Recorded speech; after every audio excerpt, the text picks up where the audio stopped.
leur chanson d'amour. Le printemps dansait dans la ronde, semant au soleil les fleurs de son retour. Toi, tu ne disais rien, mais ton rire enchanté m'offrait tout le plaisir que j'avais rêvé.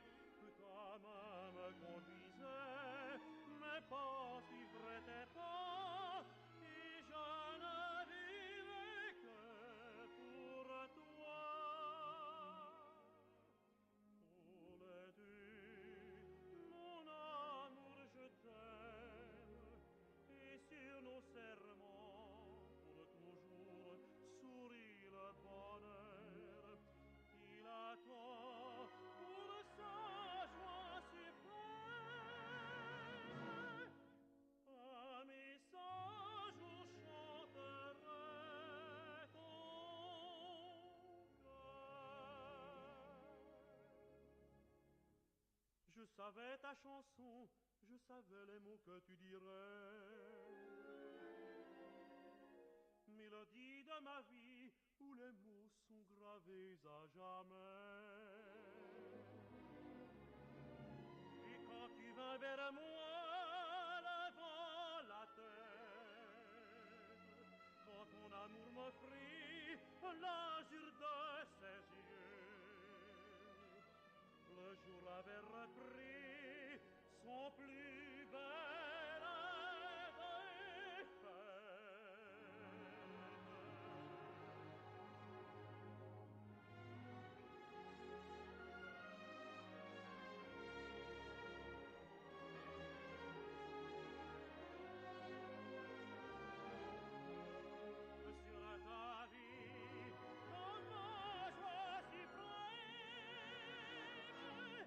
J'ai pour toi mille splendeurs d'un rêve où nos deux cœurs chanteraient à leur merveilleux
Hi, welcome on another stream, and camera is still in here because I didn't move it.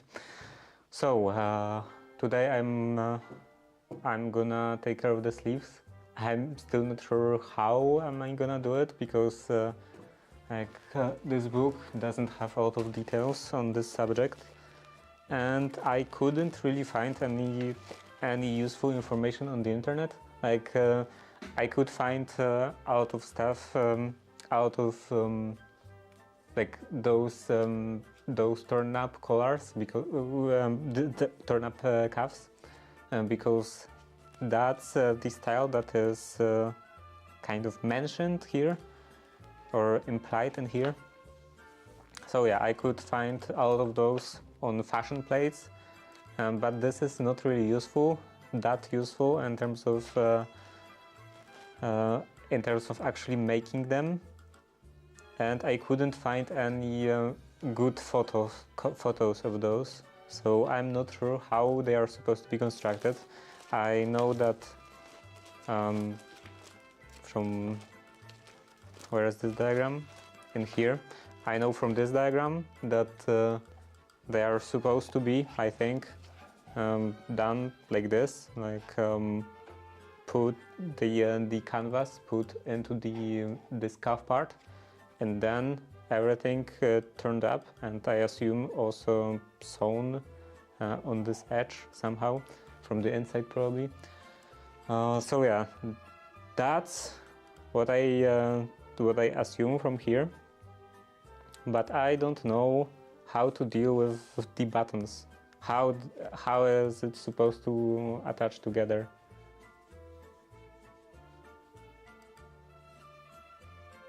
Like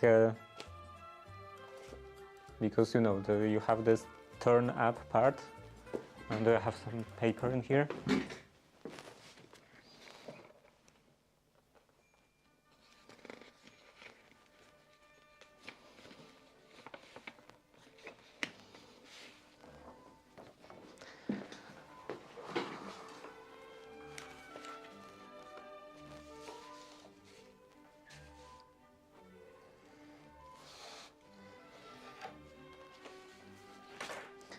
Okay, so it would be like turn up collar, the cuffs.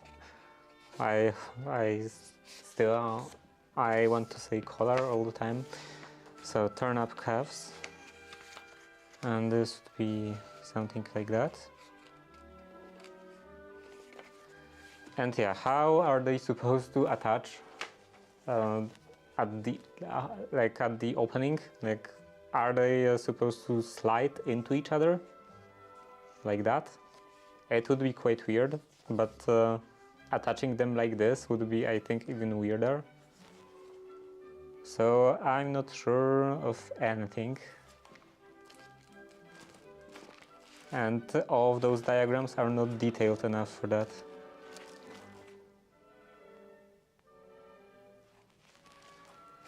Well, in here, on this diagram, you can see that there is a bit of inlay in here, and I assume this is for the buttons.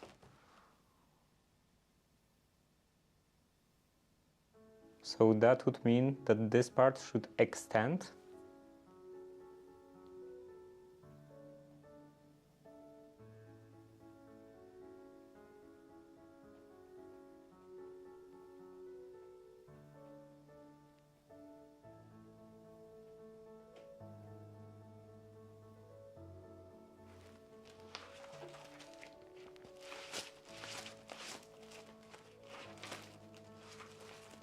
Maybe there will be some instructions, some details on that. I have my doubts. But yeah, I couldn't find anything apart the fashion plates on the internet. And also, I'm still not sure how the canvas is actually supposed to be attached at the in here at the arms. Like all of the information about like anything about suit jacket canvas. Everything that I could find was directed to the customers, to the consumers, and like how to choose proper jacket, what to look for, and nothing actually how to make a jacket.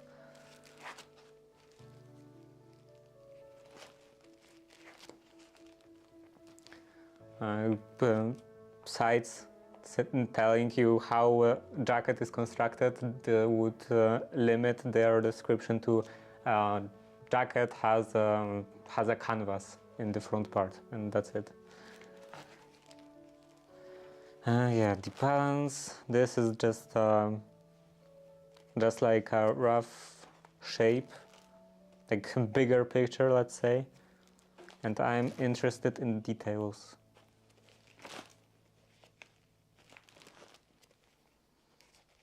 Drafting, length, pivot, second operation, skirt, uniforms, coaty skirt. Anything here about sleeves? No. 7 operation sleeve system. Maybe there will be something in here. From this it will be gathered that we believe the safest plan. Yeah, produce fitting harmony, clean, define seams.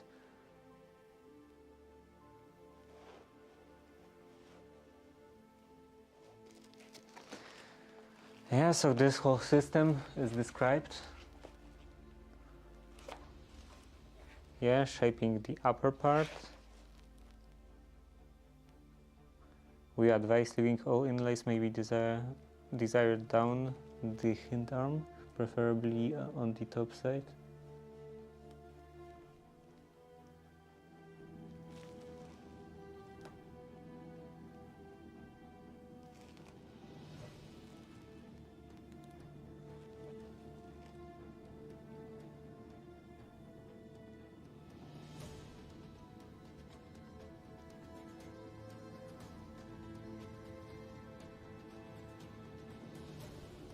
Maybe these cuffs are just not meant to be unbuttoned.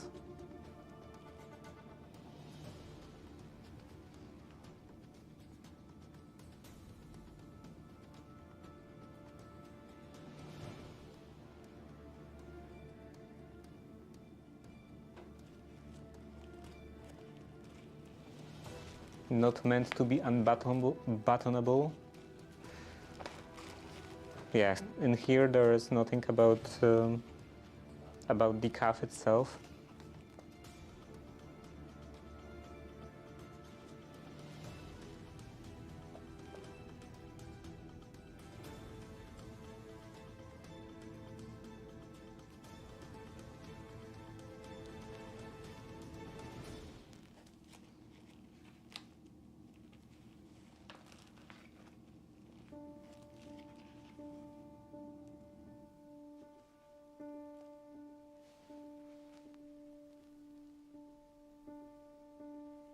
And this is, I think, the full system.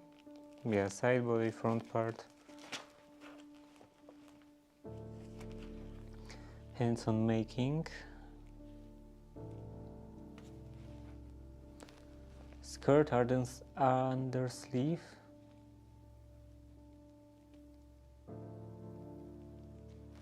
Nothing in here.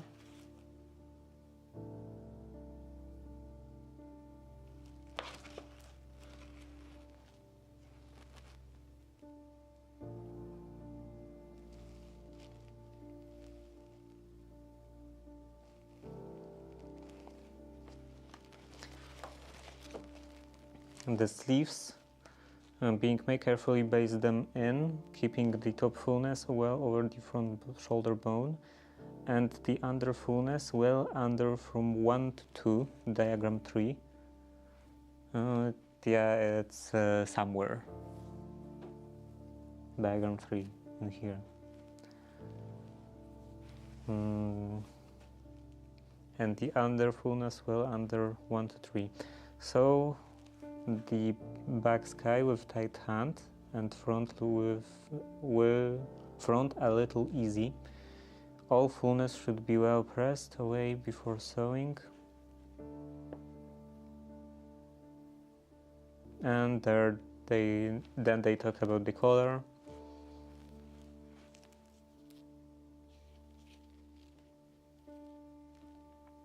And nothing else about the sleeves. Many morning coats are made with flaps across the hips. So yeah, this is about the pockets, and another system for what? Third of the depth of sky, so it's again that. The drafting of these codes does not differ much from previous one.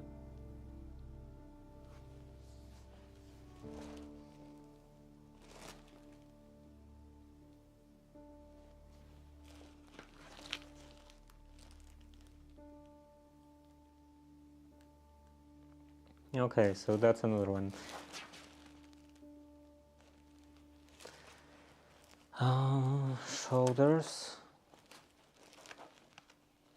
Shoulders, skirt, flat braided morning coat. This is very not visible. A very fashionable just now.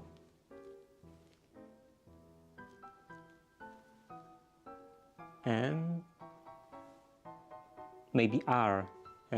Morning coats are very fashionable just now, and we have got ahead the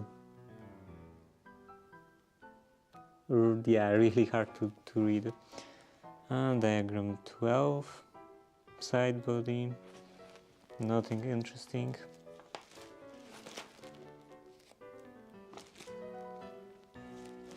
Forward skirted.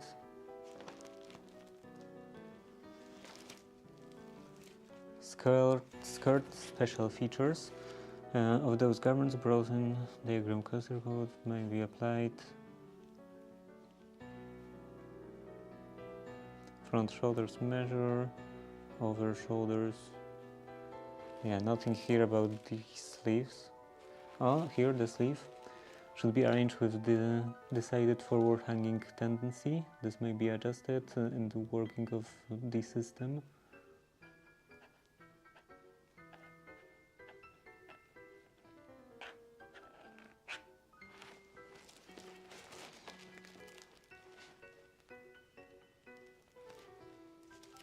Coats, hands on making again.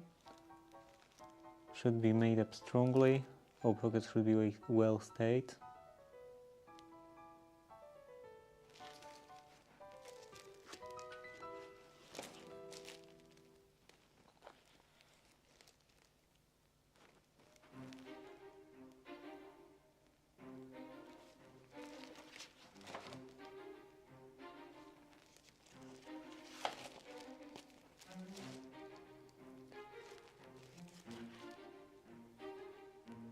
Again, nothing about the cuffs. Sleeves must not give a too forward hang.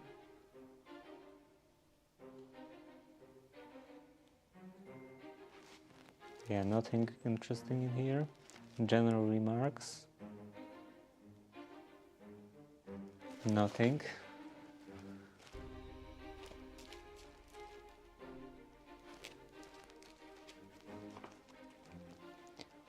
Position of seams, cutting, lapel.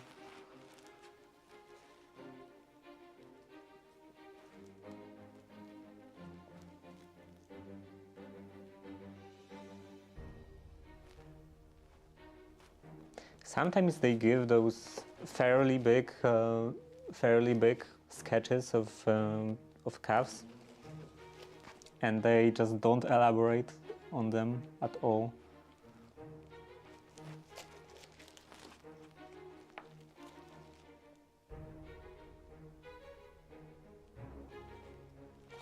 Lapel, position of the seams.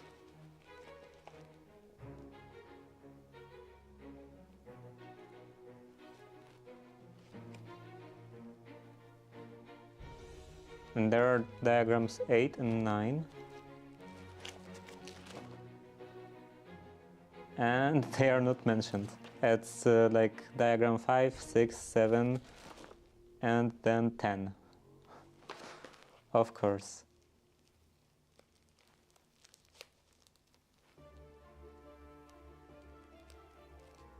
Diagram 4 is also skipped.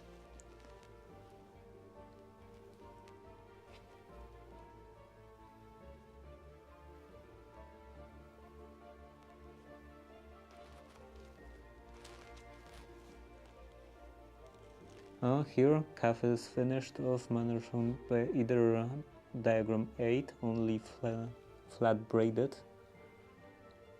or style shown on 9, which has calves flat braided. What does it even mean? 8 flat braided. I think that's what I want, because this one seems like it's finished with a binding. And I don't want that, because I think it wouldn't look very good. I don't really like bound edges in general, but also for a bound edge on the calf, I think it should also have a bound edge all around the coat. So yeah, diagram 8. Calf is finished off in the manner. Calf is finished off in the manner shown by either diagram 8, only being flat braided, or in the style shown by diagram 9, which has the calf laid on 3 inches deep, having 2 holes below the braid and 1 above. The braid. Flat braided. I need to look into the dictionary.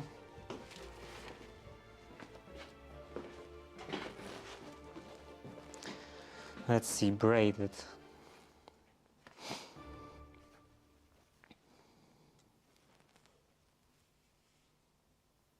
Braiding.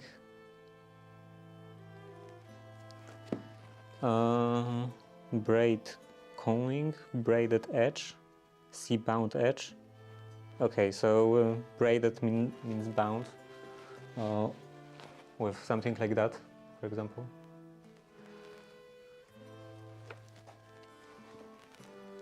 Braided edge. But then what does flat braided mean? Only being flat braided? What are the other uses?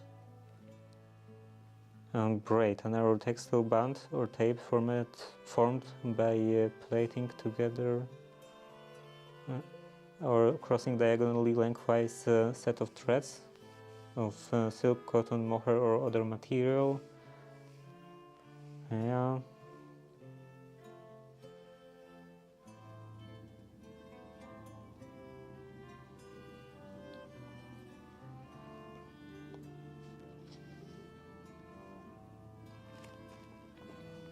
Braided edge, braided seam, covered with braid laid and stitched. Braiding, process of forming tape or cord-like fabric in which threads are held longitudinally and are woven diagonally in and out of each other. And braiding is the operation of binding of a braid. Is there anything about flat braided specifically?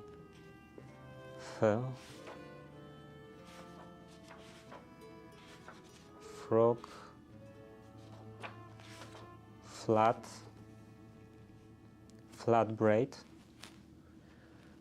formed by a number of threads laid zigzag and crossing by a number of threads laid zigzag and crossing each other alternately over and under.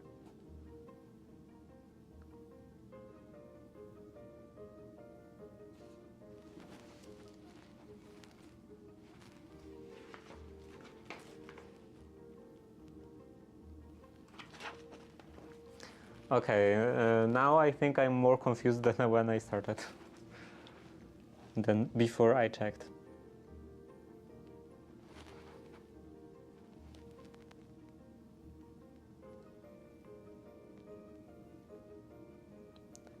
Diagram 9, which has a calf laid on 3 inches deep, having 2 holes below the braid and 1 above.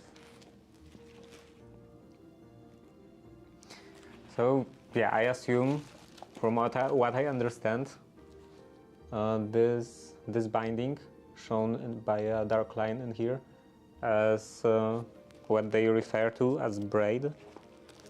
But I don't understand what flat braided means. Only being flat braided. And the diagram 8 is supposedly flat braided, which to me is just like a normal turn up calf.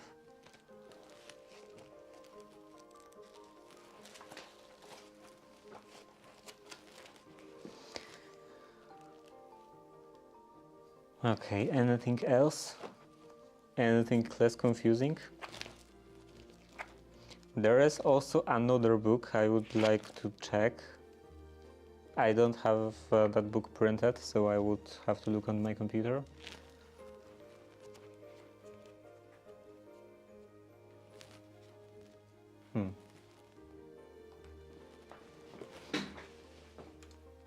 I wonder if that would be better.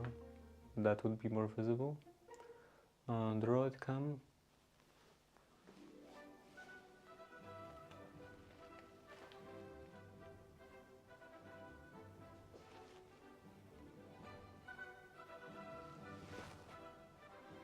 And the VPN did it turn off automatically. That automaticness is not very automatic. Okay, so maybe that's a bit better. Okay, here is something with a calf, but it's not very visible.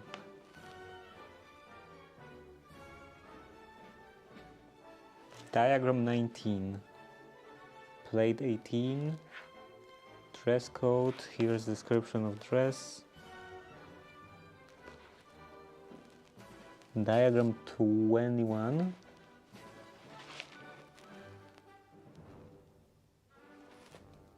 Here is diagram 21, here is diagram 4, here is diagram 24, here is diagram 19, and here is diagram 20. The order of those is not perfect.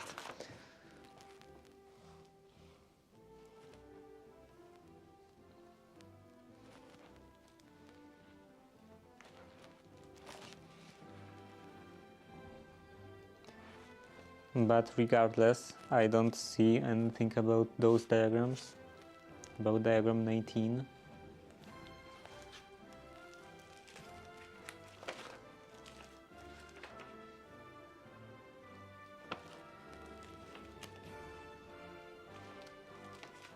And looks like there is nothing else further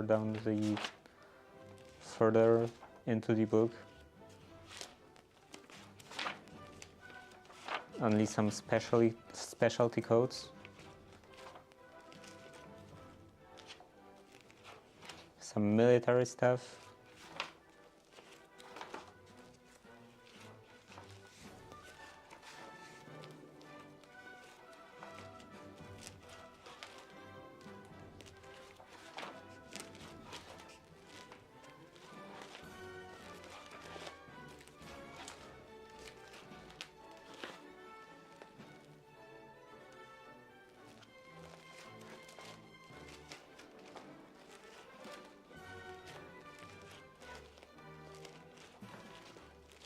If I won't be able to find any details on the calves, then I guess I would have to just do the calves straight. Even though in here and most of the diagrams, wherever the calves or the sleeves are mentioned, are shown, it's always with this turn up calf. Yes, so with the braiding it would be finished like this, and I'm not exactly a fan of that.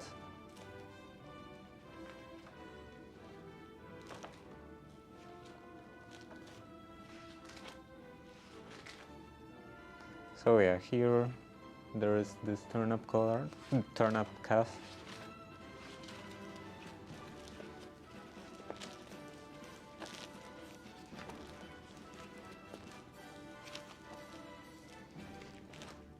And here is the turnip calf. And here. But in none of those places, here and here, but in none of those places are there any details. Ad starts in 1 minute.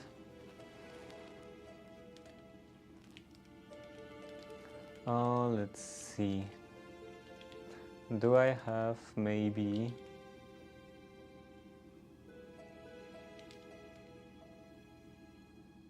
practical guide code cutting?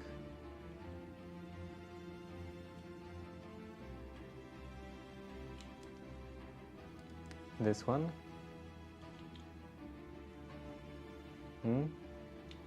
PDF install.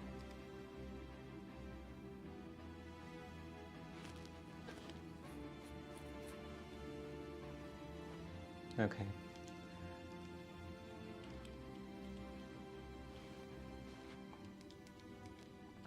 Table of contents.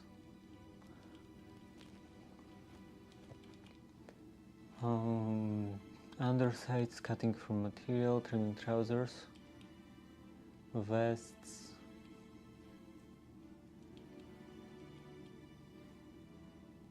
maybe lounge,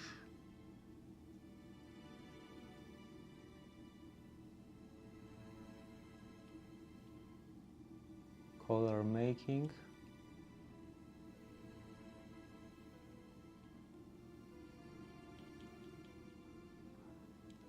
yeah, let's start from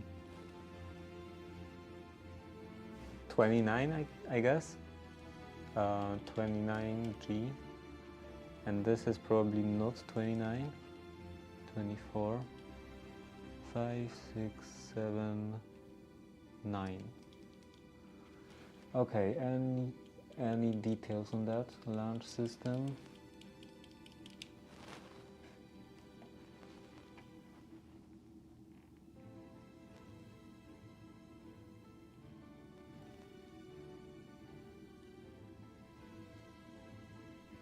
I don't quite like the fact that there is an ad. I don't quite like the fact that with this PDF viewer, when you get to the top of the page, it just like skips to the following page or the previous page. Quite annoying. Actually, can I open? No.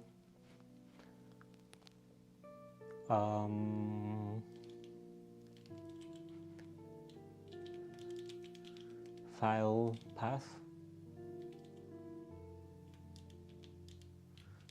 Buffer file.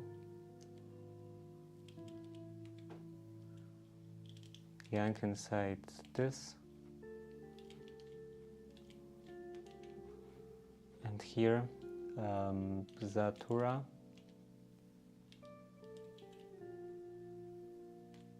that won't work. Zatura with a quote. That's I hate. What even is this key binding? Control V. Again, Zatura, this, Control Shift V.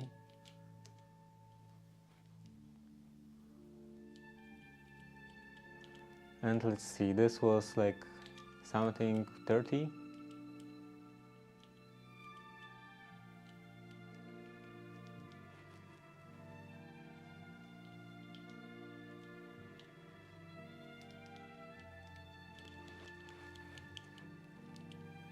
Shoulder measure.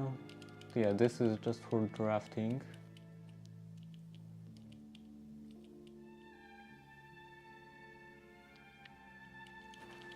And also, on my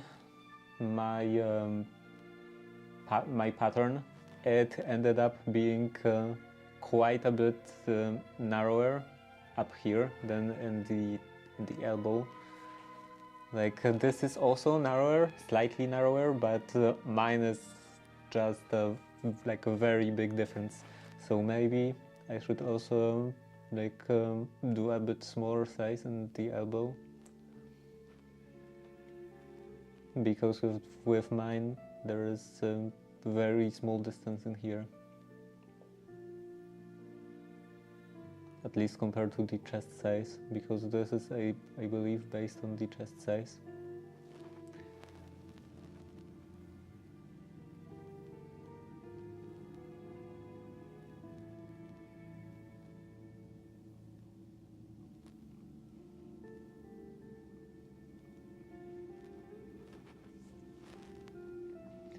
Yeah, nothing in here about actually making the calves. Only the sleeve head. Oh, width of the calf, mark the width of the calf.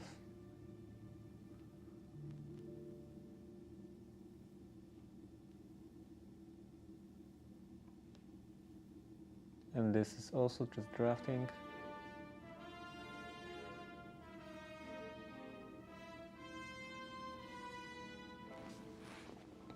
Okay, so in here it is also like this turn-up collar and this turn-up cuff. Why do I say collar all the time? For under sleeve, obtain hint arm, yeah. Little round between 2.5 and 7. The cuff is generally stitched up about 3.5 inches and finished with 2 holes and buttons. 3.5 inches. Like I assume this distance. Stitched up about 3.5 inches and finished with 2 holes and buttons.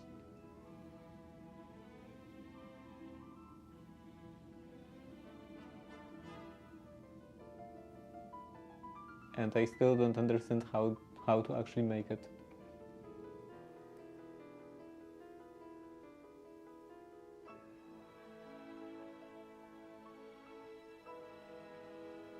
Like if it's not meant to be open, if it's not meant to be unbuttonable, then the problem disappears.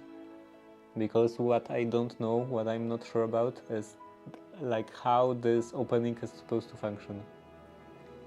Is this supposed to like? Is this? Are those two parts are supposed to slide into each other? And then like button and hole in here,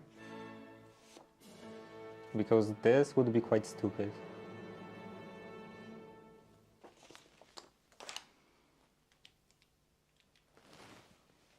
But sliding into each other also seems weird, especially considering the fact that this I think typically doesn't have any like facing material on the other side of this cuff. It is supposed to be, I think, actually attached flat like that to the rest of the sleeve.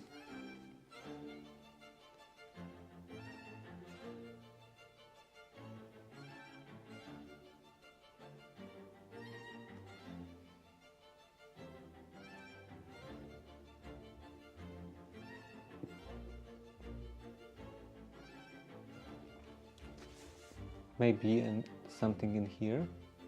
Check measurements, your drafts, and so on.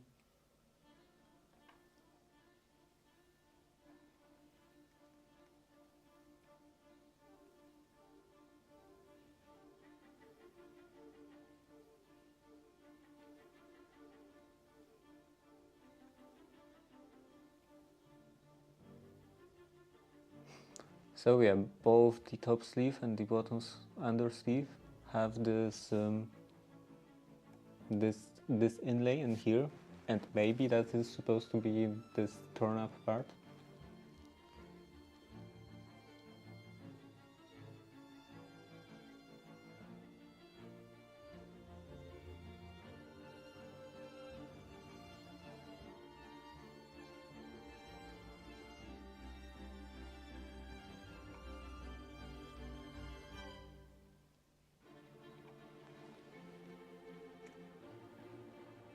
I still don't see anything about the cuffs at that length.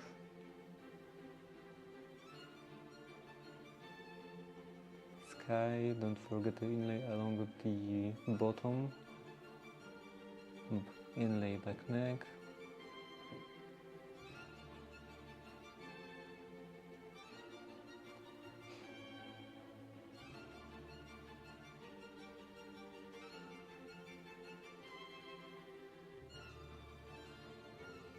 Be sure mark the length of sleeves, back, position, pockets.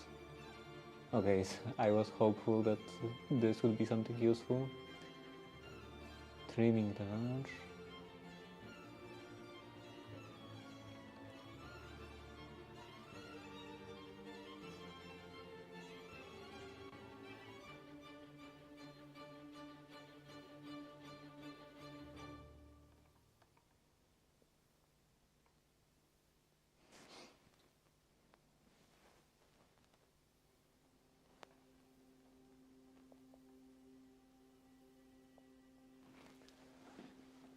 Cutting the lining. Diagram illustrates cutting of the back lining. Sufficient is let down center of the back pleat along the shoulder, sky.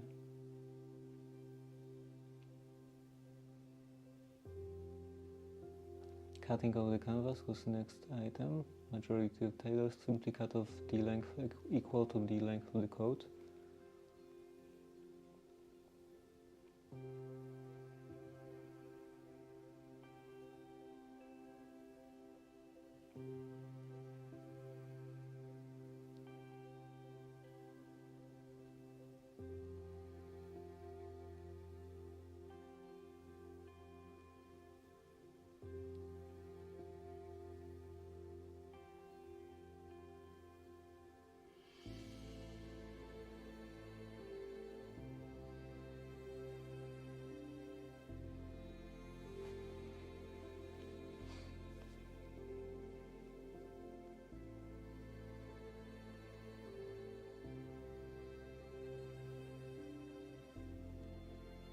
Yeah, facing turned up. So this is meant to be turned up.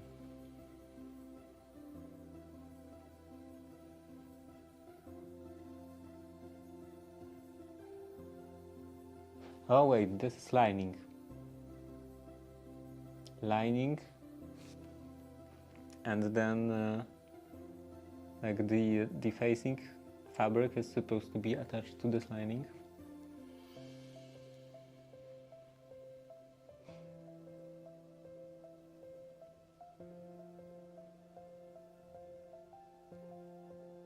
Maybe.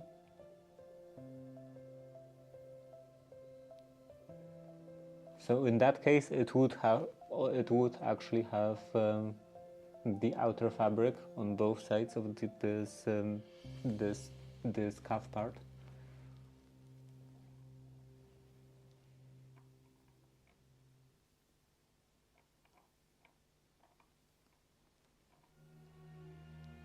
Trimming.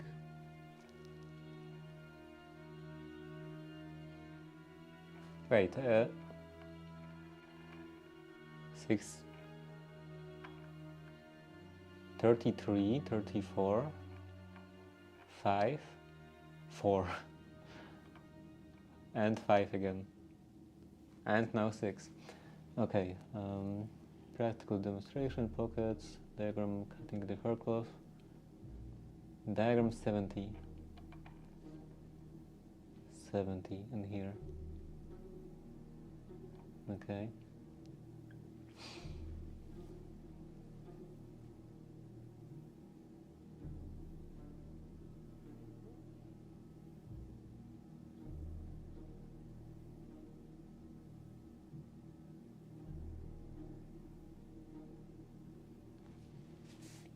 To complete the trimmings, add the coat hanger, two skeins of silk, one fine and for felling, and the other fairly strong for taking pockets.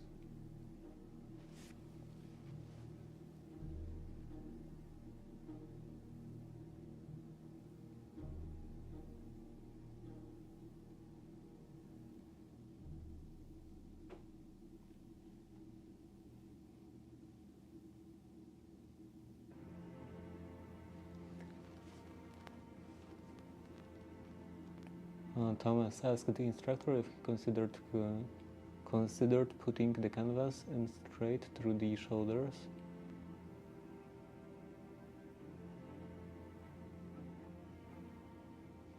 Likely put the canvas in on the bias and shoulders and the straight down in the fronts for when working in it, one of the best trays.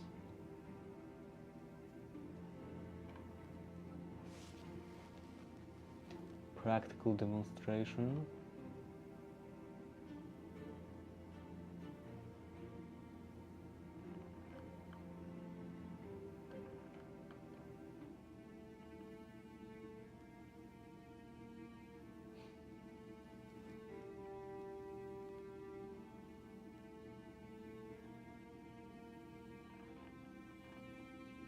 Maybe I should also look into the dictionary about cuffs.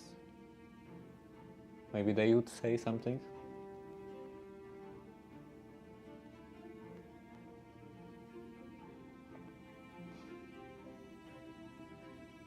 Yeah, it's like always these turn-up cuffs.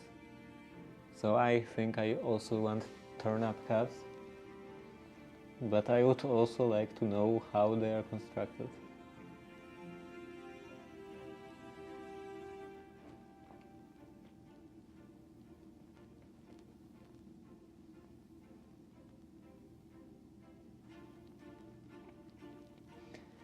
And I don't know if this is something that was briefly in fashion,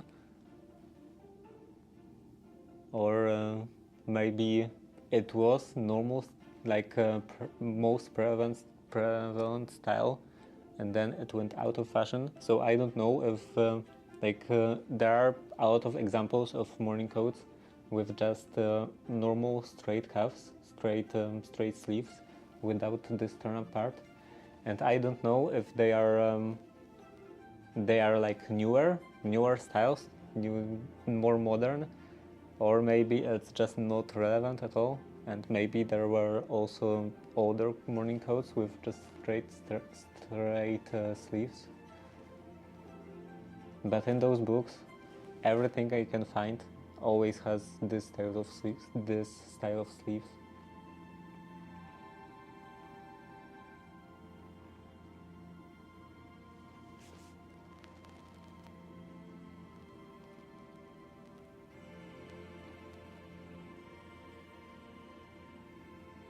Balance of the sleeve, devoted directing,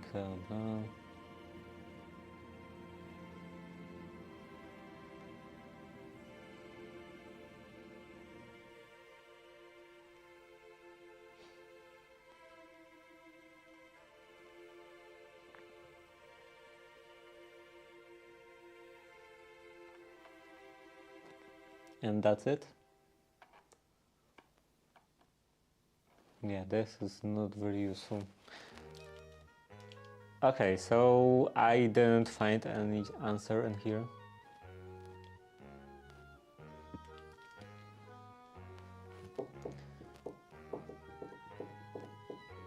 So I'm not sure what to do.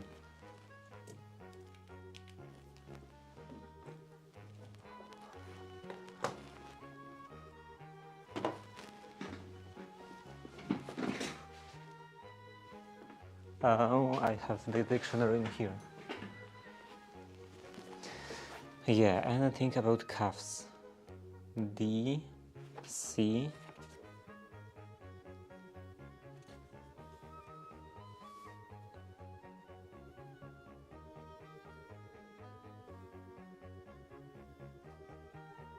Oh, cuffs in here. Cuffs ornamental finishing to coat sleeves, separate attachment bands as finished for the skirt sleeves. Shirt sleeves. And as finished for shirt sleeves. Ornamental finishing to coat sleeves. How about... I think that currently there is like unbuttonable style of cuffs or sleeves, end of the sleeves, is called surgeon's sleeves.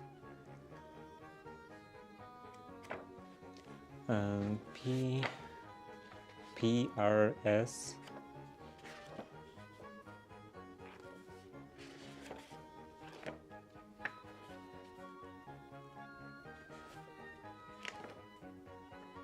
Soap.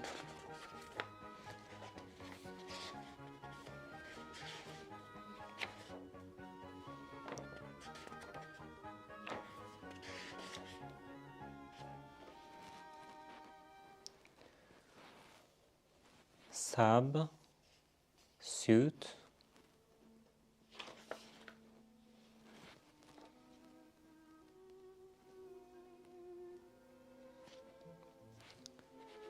Surgeon's gown.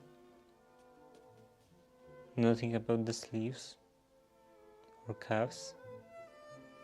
Oh wait, closing the throat, strings or elastic in cuffs. Yeah, nothing. Nothing about the opening of the sleeves.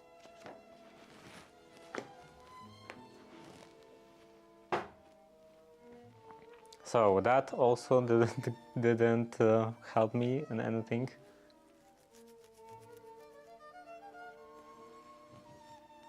Maybe let's just get started. And then, like, eventually I will decide what to do with the ends.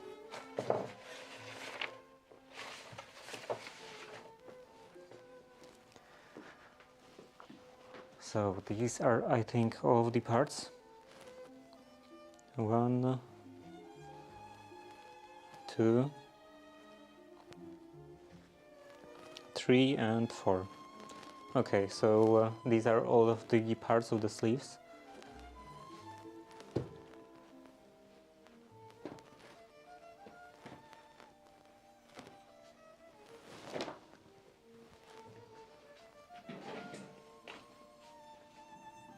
Now I don't have a lot of room in here with this tripod.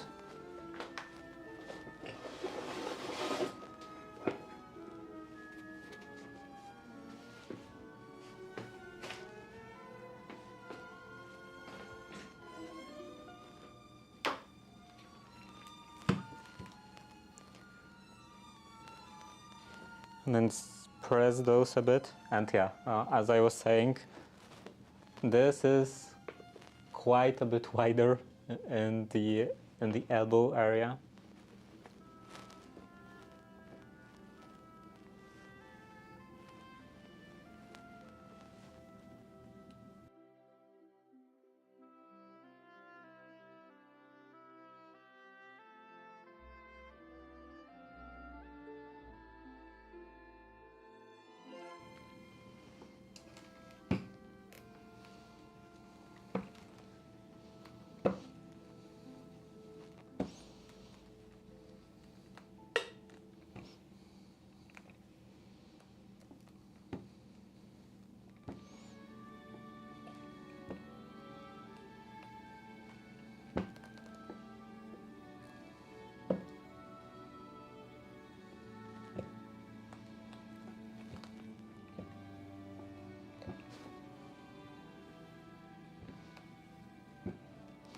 And this looks like it's an inlay.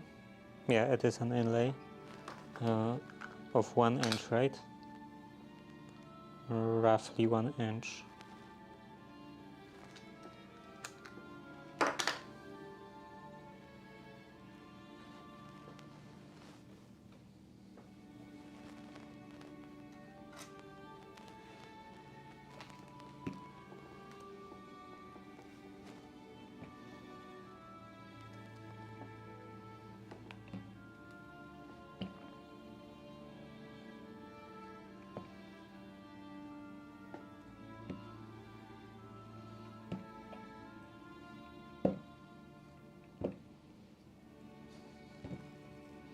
I think there was something in this book about the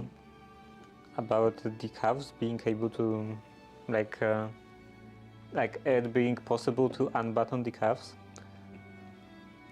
I think it was mentioned that you're supposed to put in a bigger inlay or something.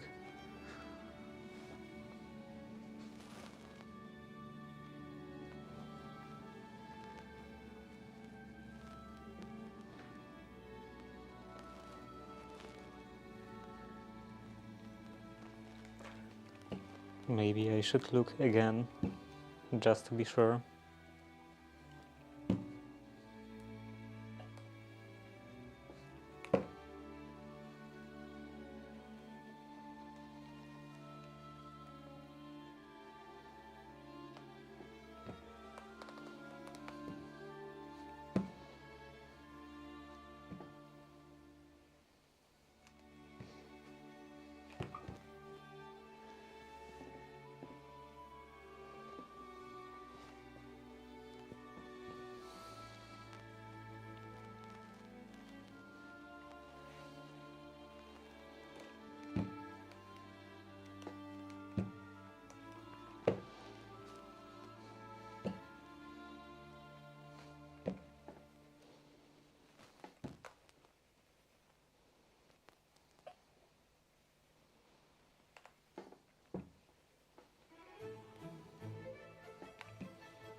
Okay, so this is ready.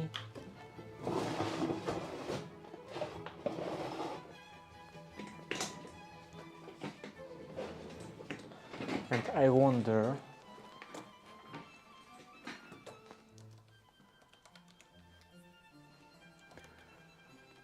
let's see, Zatura,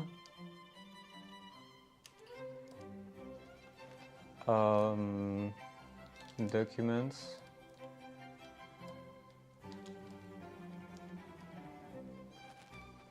and I want not beginners, this one. Is this searchable? Calf? It is searchable. It has like OCR. So yeah, it is searchable. Cutting elbow and the calf, extra width given to allow for the larger seams taken in. What is this about? Waist suppression, skirt.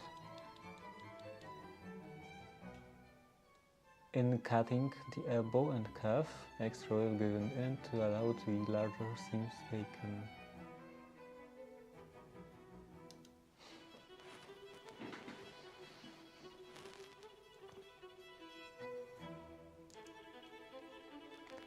Calf is finished off in manner shown. Okay, so this is something I've already read. Like this is these two diagrams. This is supposedly flat braided, and this is laid on 3 inches deep, having two holes below the braid in here and one above. Next result, elbow to calf. These probably reads as follows.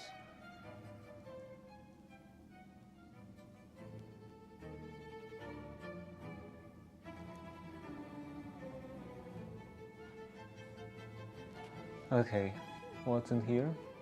Some of the best firms in the West End. Finish the sleeves with calves sewn on at the hand. Others, however, put the 3 buttons ordinary way. With calves sewn on at the hand.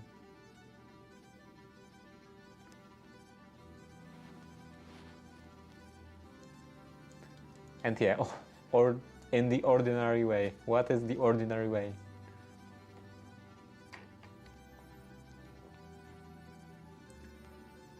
sleeves with cuffs sewn by hand.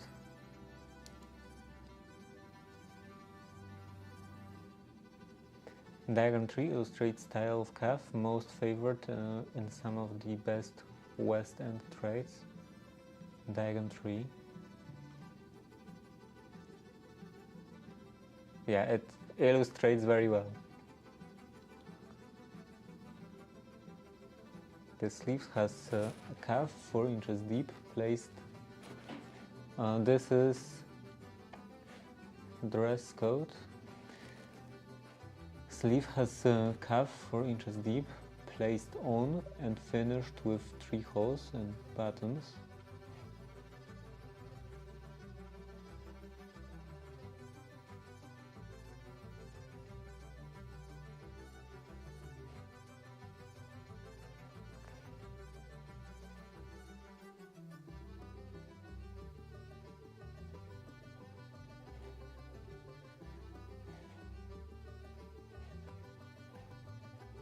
Okay, so this is considered turn up cuff, and this is just a normal cuff.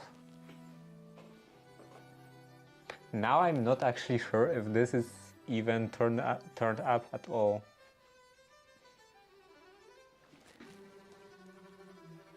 Ah, not this.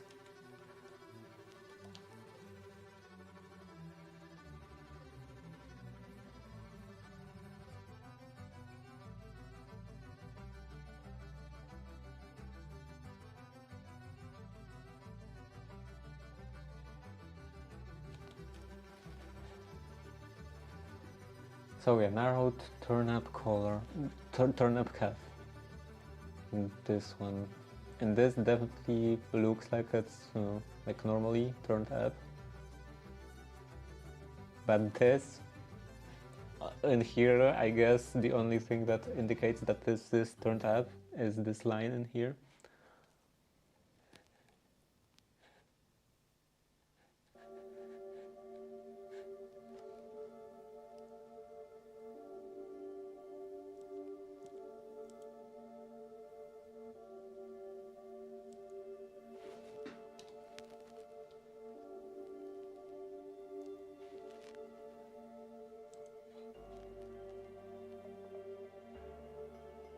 Style of cuffs about 3 inches deep, but those are like just specialty cuffs.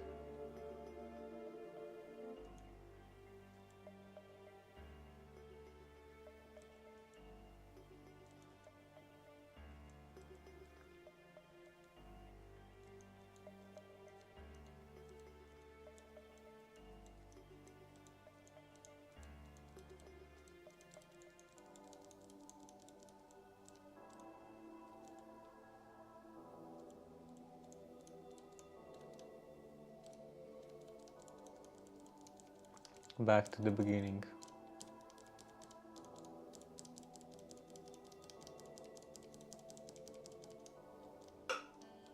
Okay, beginning. Full dress cuffs. What was that? New style cuffs.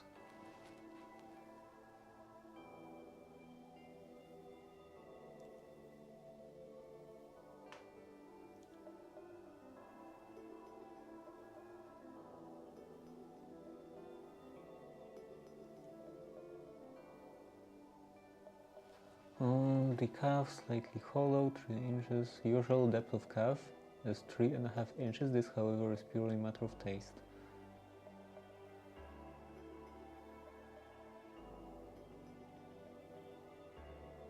When cutting the underside, button stand must be left on the bottom of the hind arm.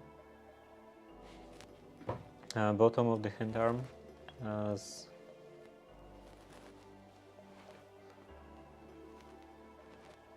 this part is hind arm. And at the bottom, button stay.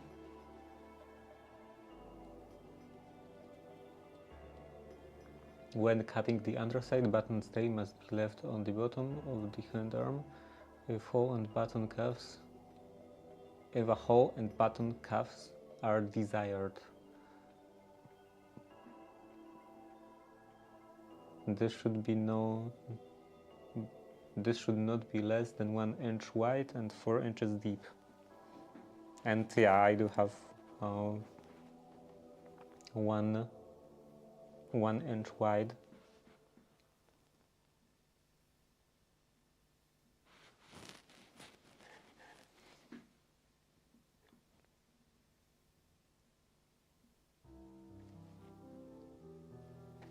We advise leaving on inlays that may be designed down the hind arm, preferably on the top side.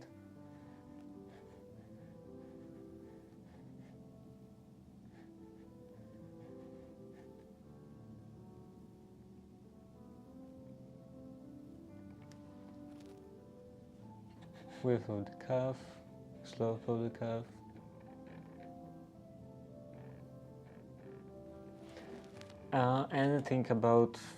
Anything more about inlays?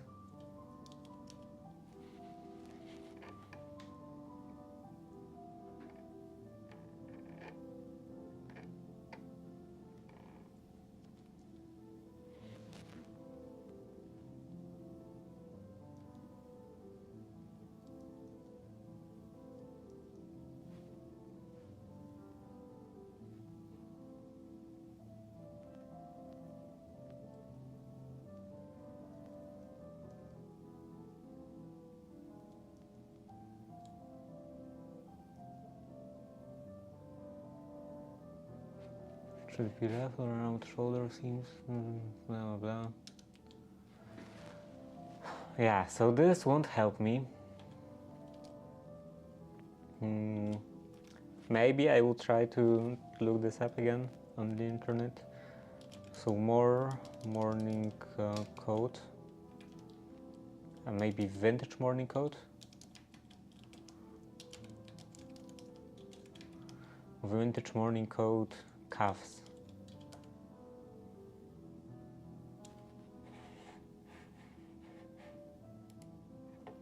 Or antique would be better, I guess. All essential only. So this is with bound edge, but still, are there any details? Can I look closer at those cuffs? This is useless. Copy image address.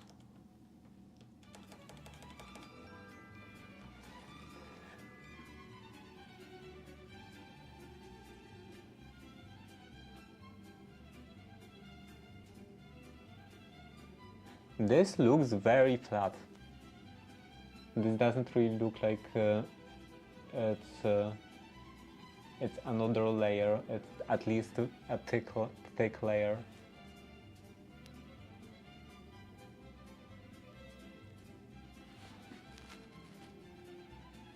It looks more like this binding is just attached to the surface of the fabric.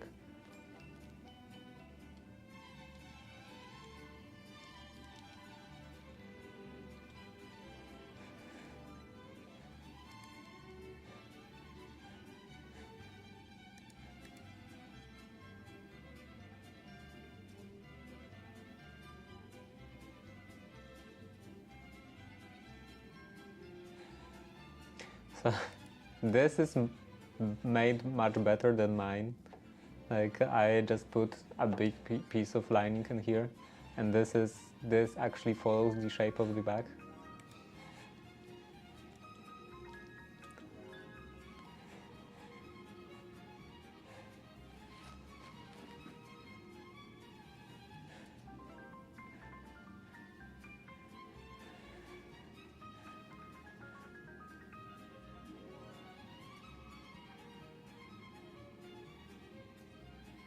Yeah, none of them seem to have turn-up collars, turn-up cuffs. How many times did I get it wrong? Probably like a million.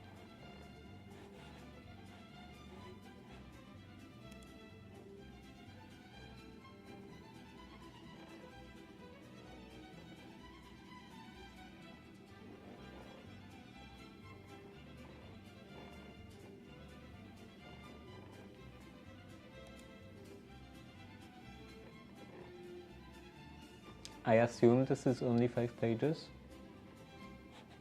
So yeah, this is again this bound edge.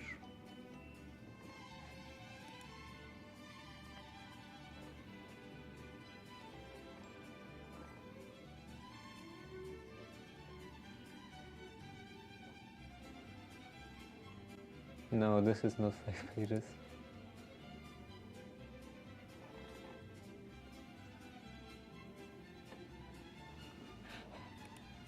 This is no... Yeah, this is just straight.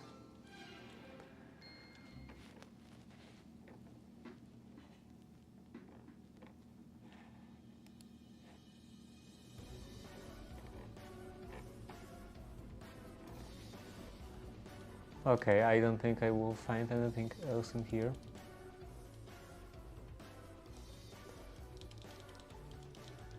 Antique.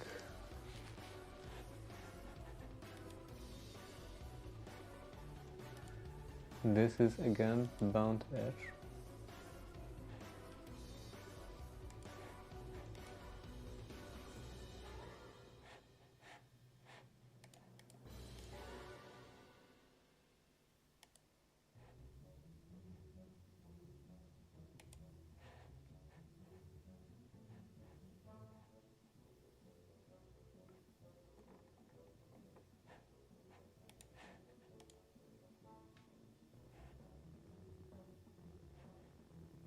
Yeah, it definitely looks like this binding in here is just placed on top of the fabric. Like it's not actually a separate piece. Like it's not actually a separate layer. Like this whole calf is not a separate layer.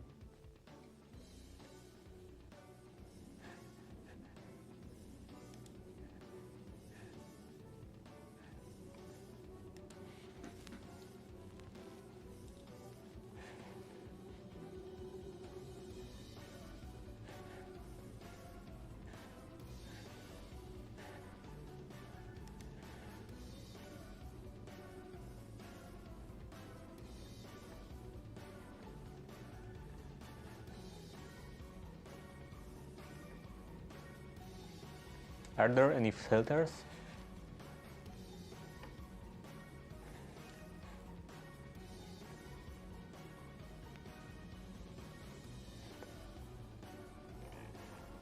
Categories maybe? This is just clothing. How about collectibles?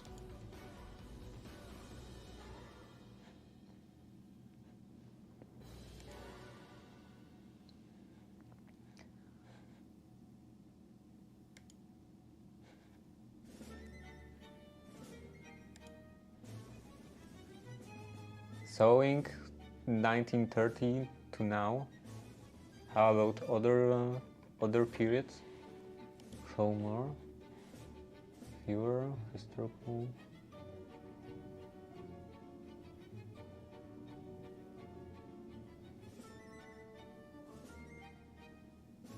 Yeah, I don't understand the categories in here.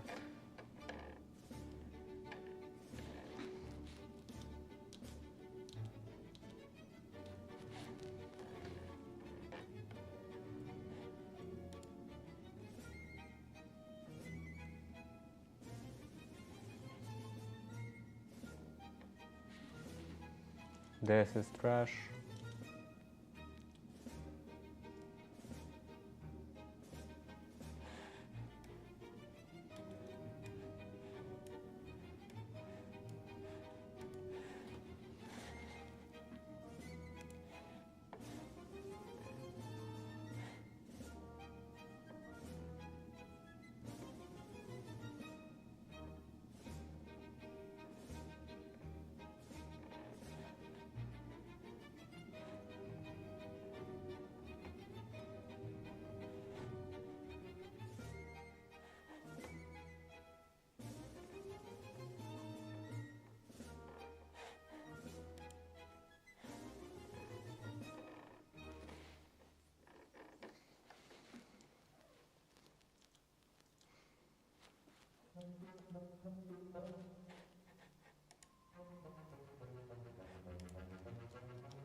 Oh, what else? Coats, jackets.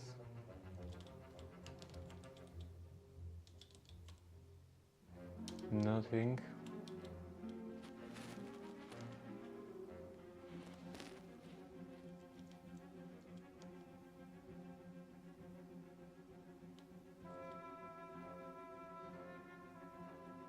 This is with binding again. And this is also with binding, and also I think this is the one I already looked at.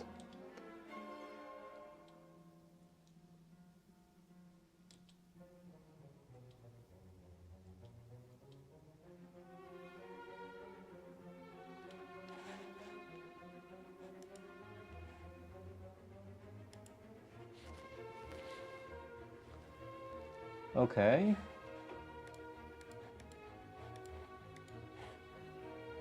Yeah, this is also just a tape. And the edges are also taped.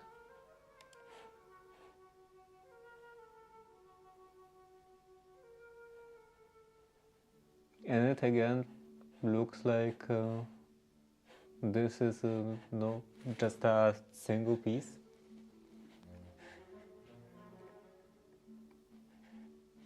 Maybe I will just make straight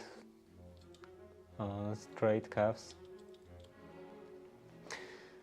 because in here Zatura, and where would that be? I think in here, men's fashion. Yeah, in here, this one, for example, has normal straight cuffs, straight sleeves. There are a couple of examples with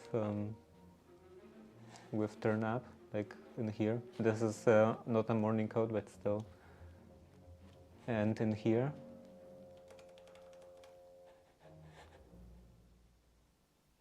But this looks like binding. So this would also be made with this with just a tape.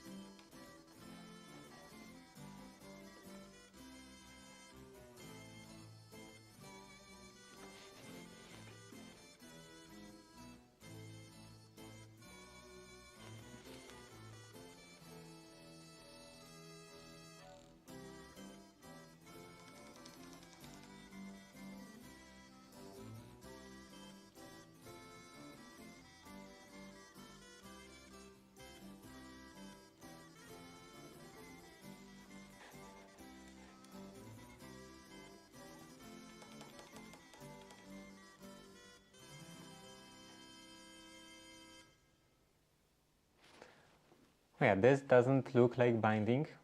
It looks like this is just a normal fabric all the way to the edge.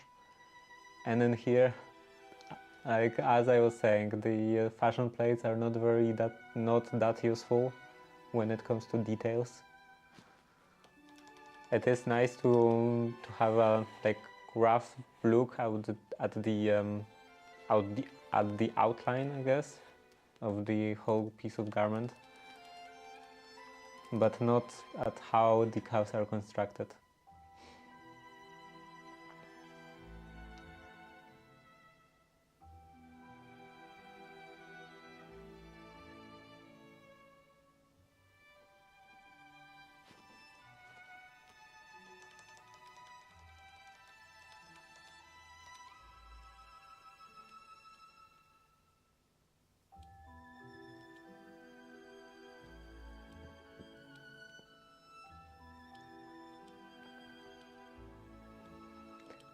So yeah, I'm not sure about anything.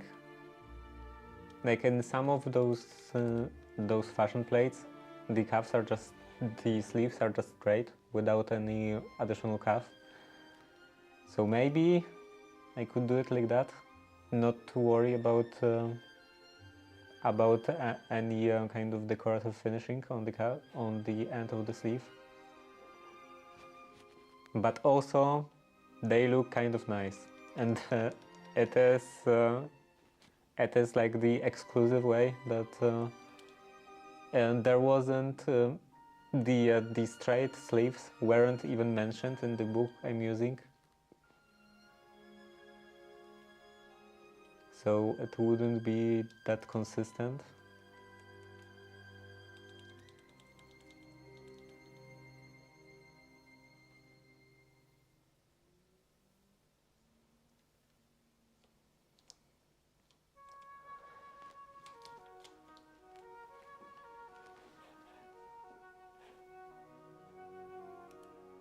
This is just straight, right?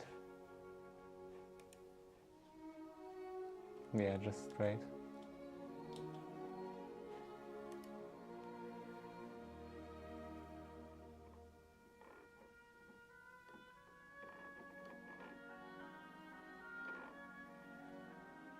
Okay, it's been over an hour. Maybe I shouldn't stress about this too much. Should stress about this that much and just start working, because I'm not sure how this is supposed to be made, and I don't think I will be sure. I think this is just it's just the destiny to be unsure.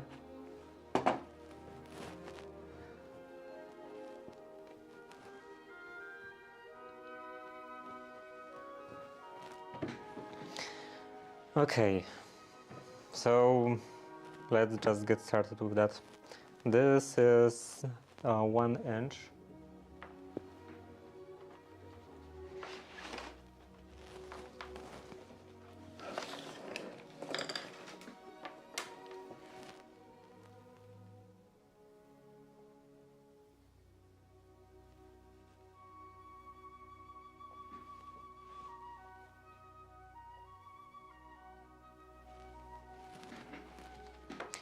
Okay, 1 inch of inlay.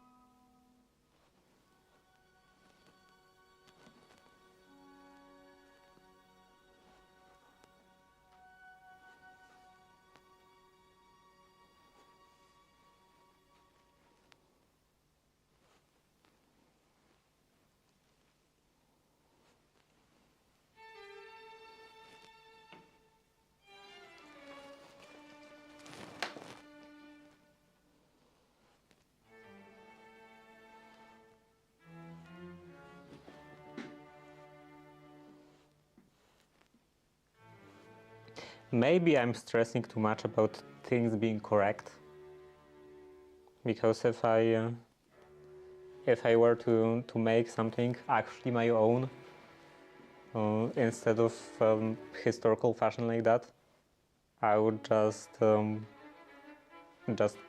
make up how something is supposed to be made, and when I'm doing some, well, I don't think I would call it a reproduction, but like kind of reproduction adjacent, then I'm always stressing out about stuff being correct, stuff being the garment being proper, and it is a problem when I don't know how what the proper is, what is the proper way.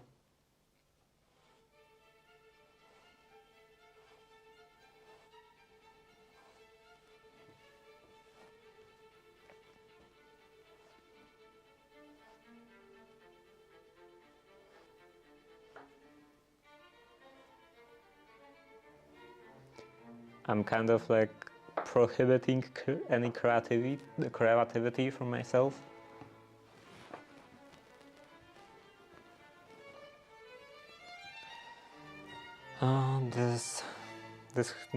This has these marks. Maybe I will still make a mark like this.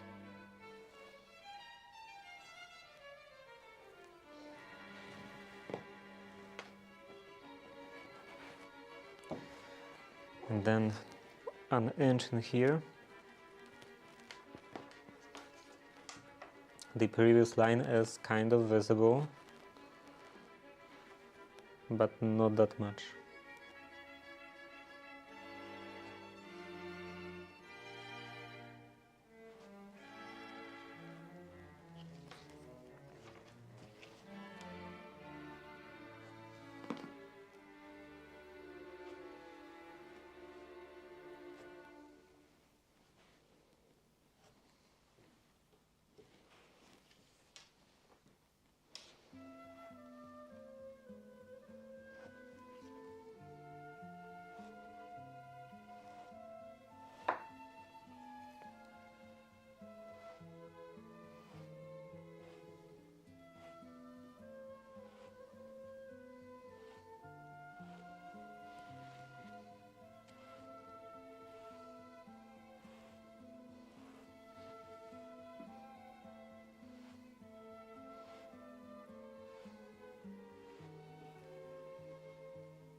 Okay, so these are all of the parts. And now I can base them together. Maybe I could still... Yeah, this is the top part. Maybe I could still mark 1/4 inch in here. Because with basting I'm not actually that sure what distance is 1/4 inch.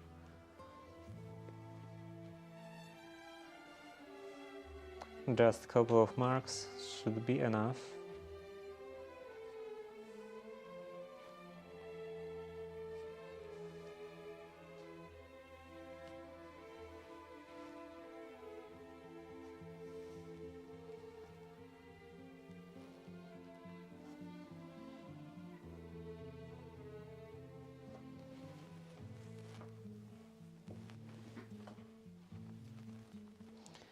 And also the position of the elbow could be quite useful. So I should probably copy that from the pattern.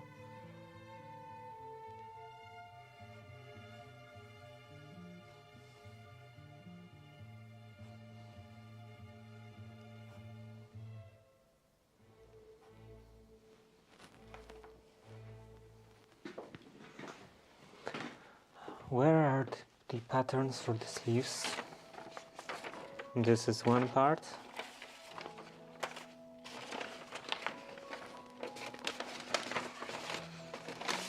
And this is the second part.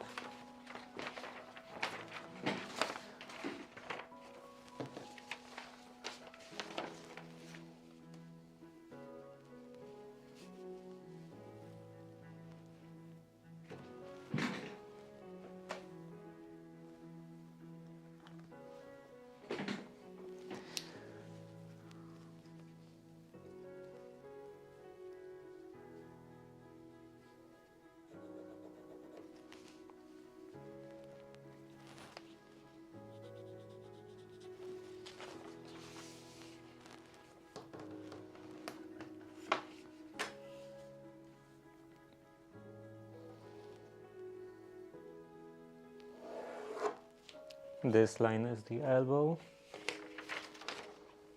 So let's place that on, and of course I marked this on the wrong side,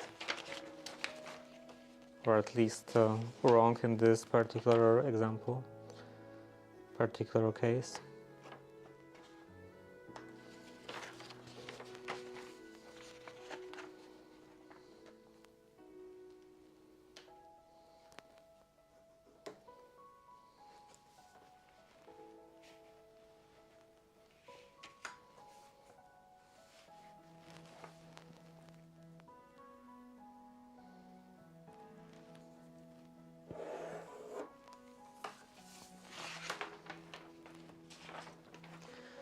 And the other side.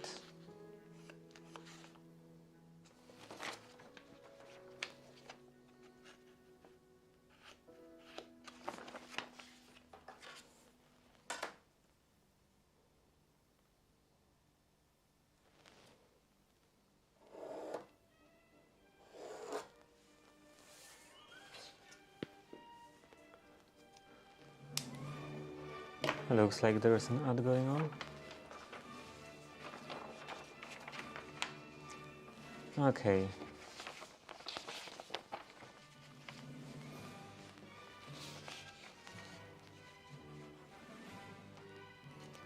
So the elbow is in here.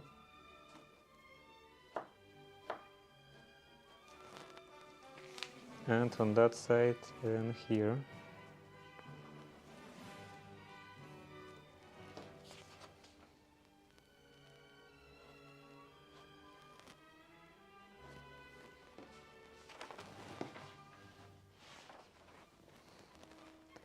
Then this piece.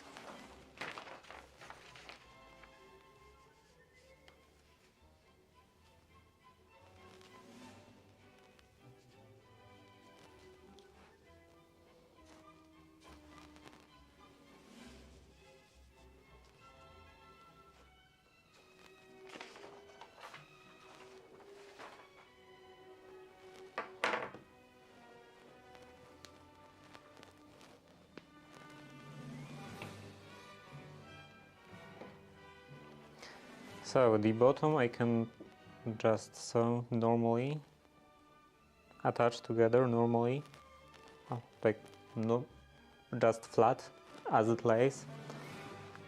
And this upper part I will have to bend a bit.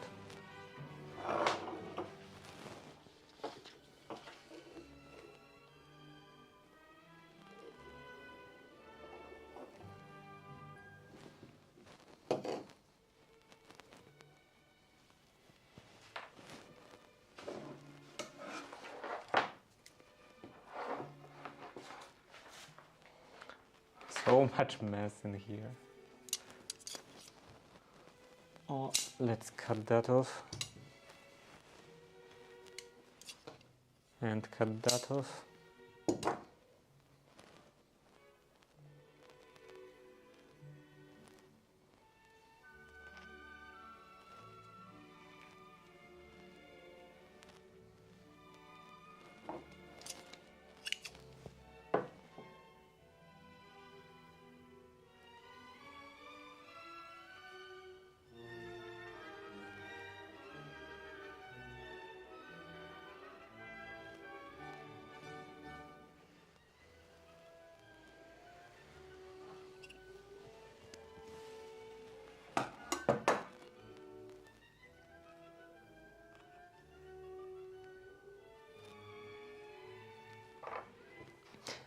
Okay, back to this. One pin at the elbow, one at the end. And I still haven't decided what should be the end. Maybe I will do the turn-up cuff and just attach them like this. They would open up like this.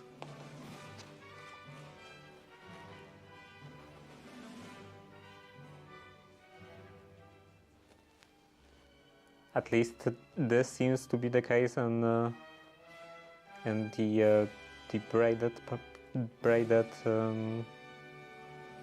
braided examples.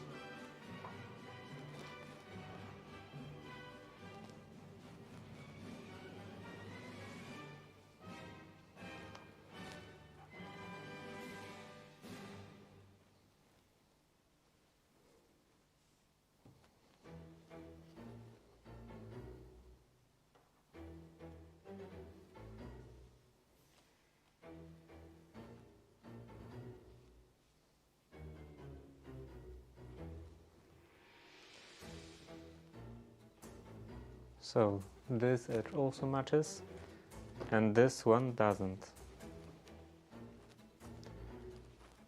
This I have to pull like that.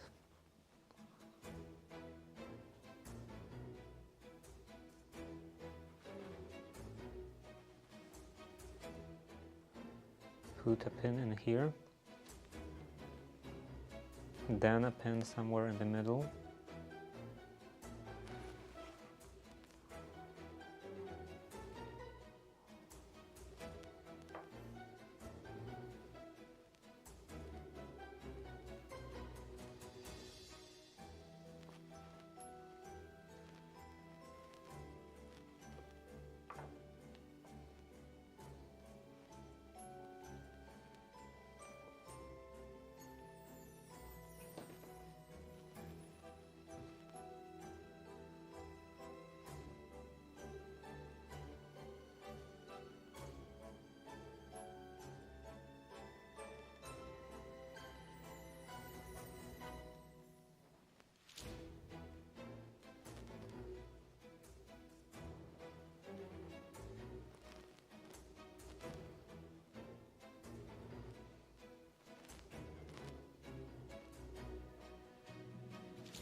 Maybe this is a bit of an overkill with all those pins,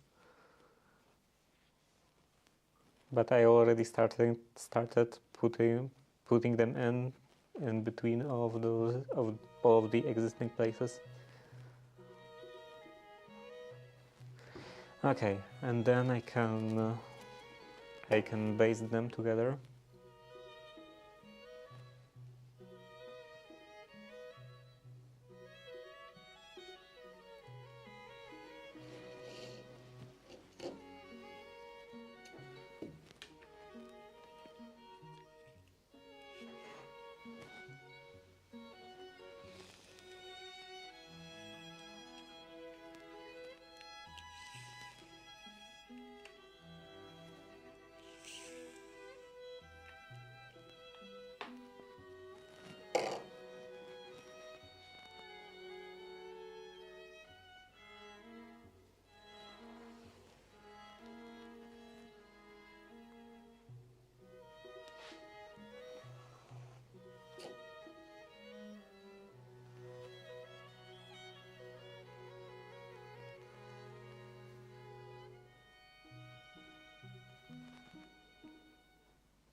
Okay, that's ready.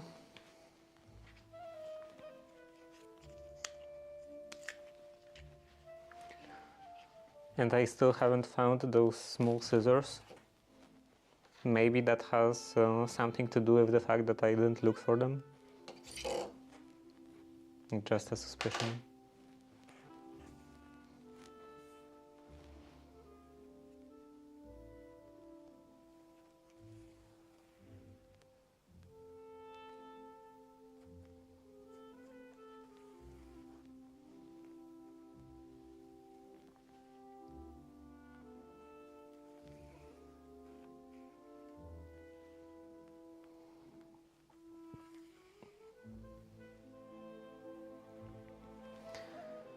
Okay, now I can go up.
Okay, that's one sleeve done. And let's get rid of all of those pins. And maybe I will turn this inlay up just to see how the length is correct.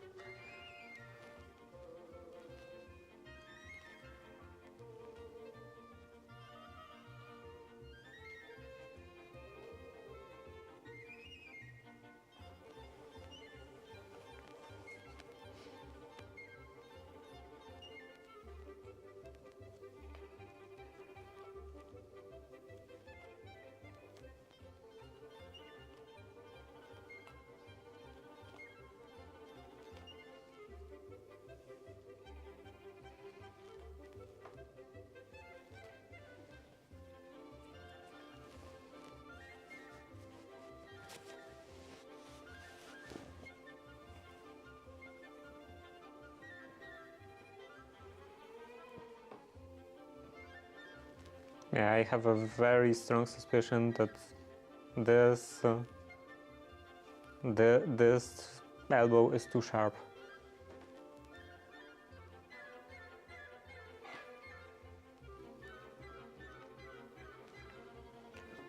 And I should like lower this distance, this width.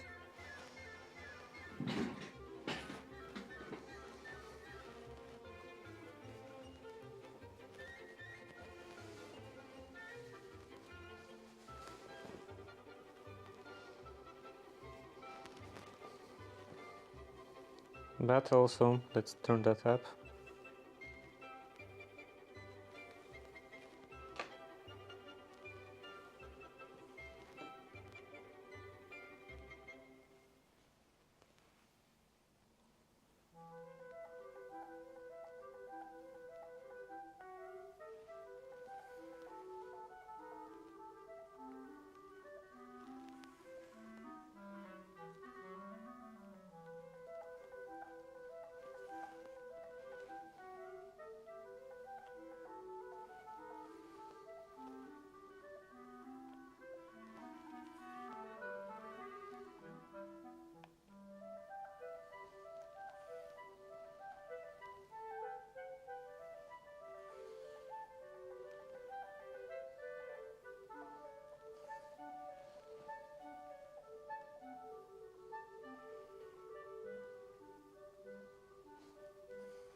And it would be nice not to mess up these sleeves, because I'm already so deep into this project and I don't have any more fabric.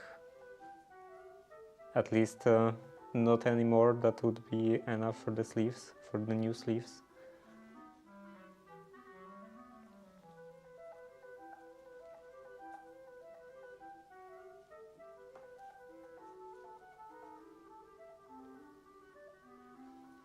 I have enough for like probably the calves, and that's it.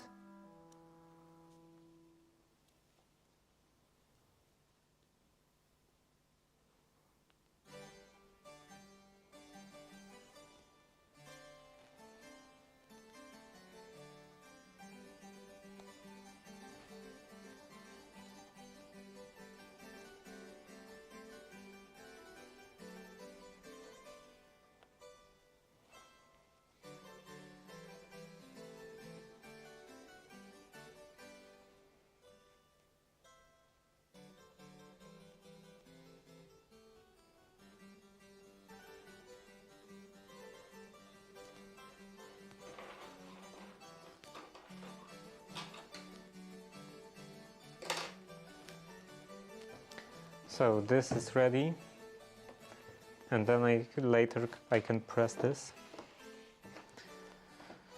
And let's see in here.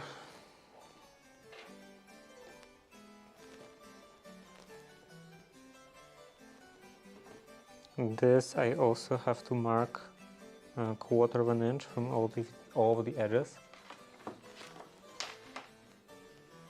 and then mark the position of the elbow.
lay this on.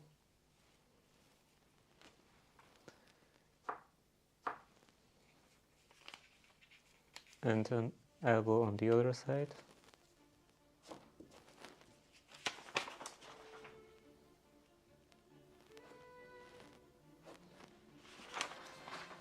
And then in here. And also I have to make sure not to make the same sleeve 2 times.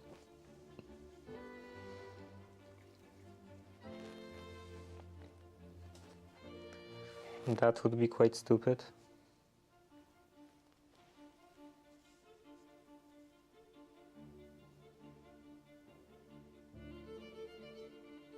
Oh. That's not quite right.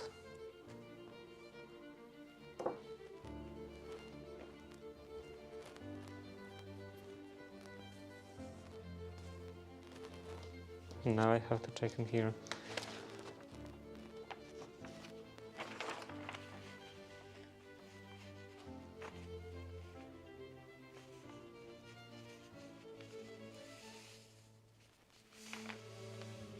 Yeah, this is not exactly consistent with the actual pattern.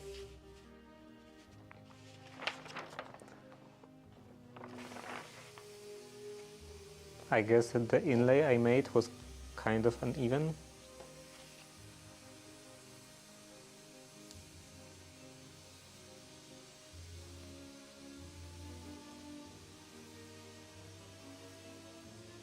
Very uneven even.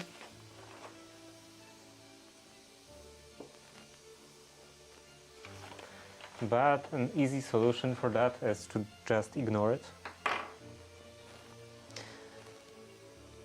And yeah, this would be the one of the sleeves, and I would do it the same way. So let's mark everything again on the correct side.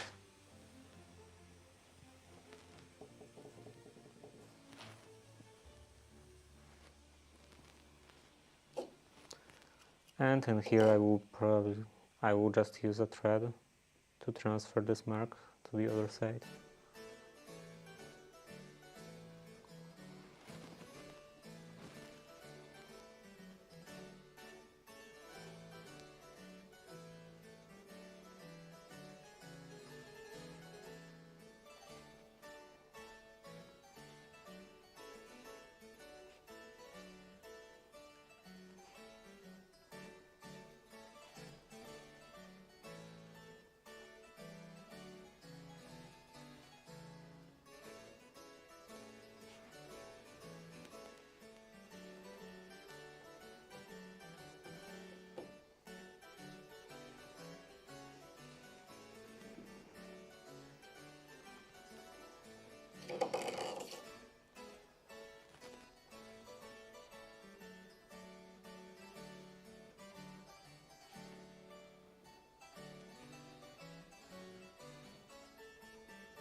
And now I have to mark 1/4 inch again on here, this time on the correct side.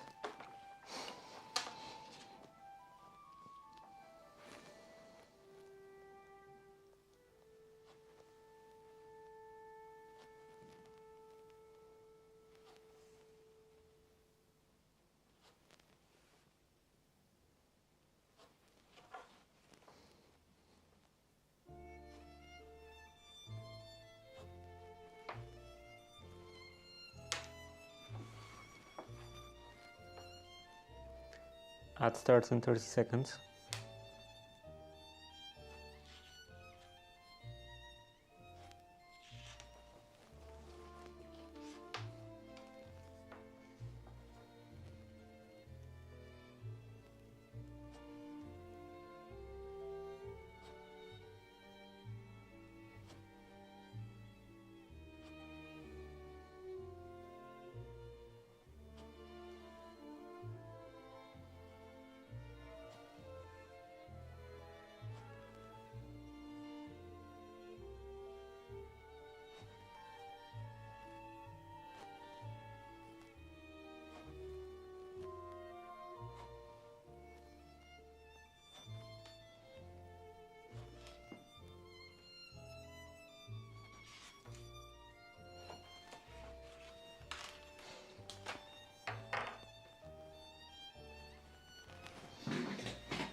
And the elbow in here.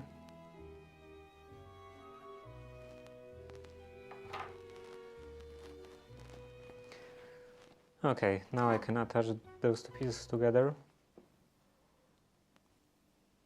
in the correct orientation.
Pins everywhere.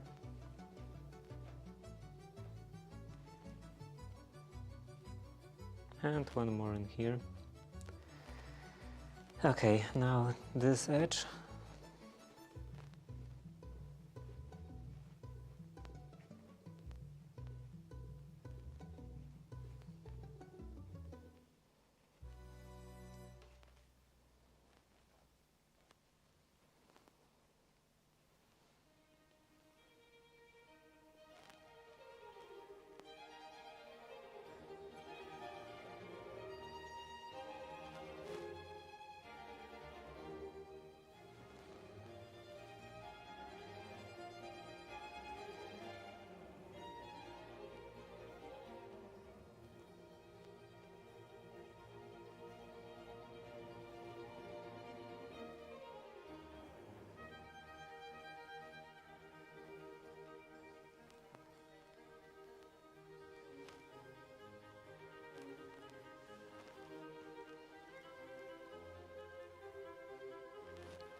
some wax.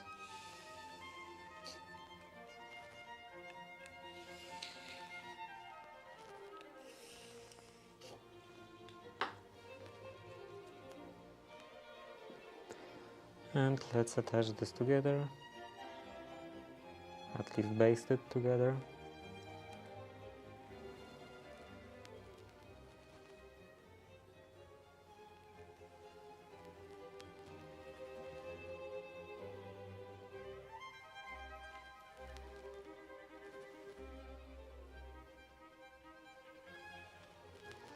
Then I will have to baste the shoulder seams again.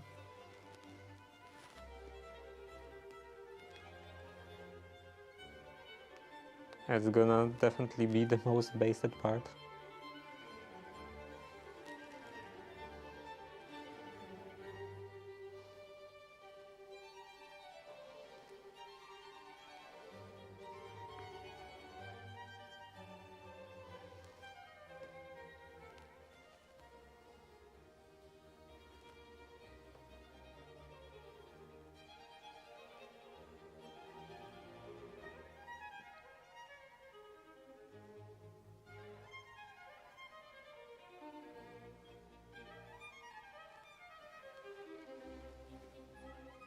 Kind of like a fear of commitment with this shoulder seam. I'm not ready yet to actually close it properly. I would probably also have to know how to actually close it properly. If I'm supposed to trim the canvas, or maybe also catch the canvas with the seam.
Okay, then I can turn this up.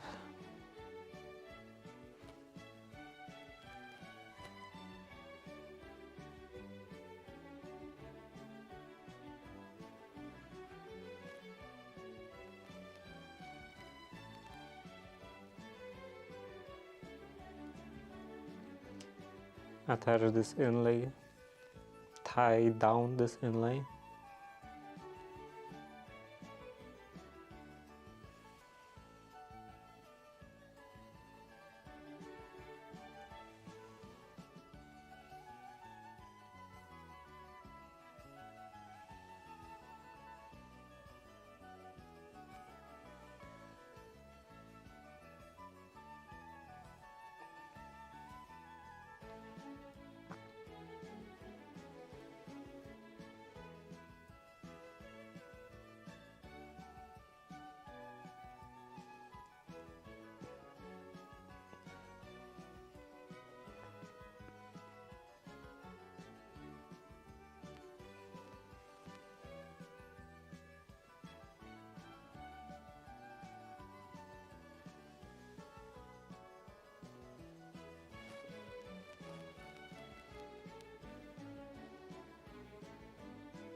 This can go in here.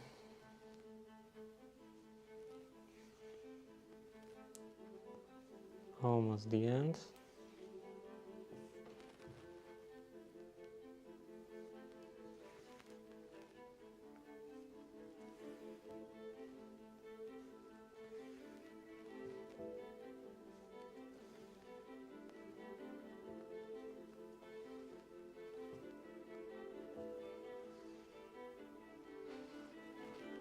Maybe like two more times. And cut that off.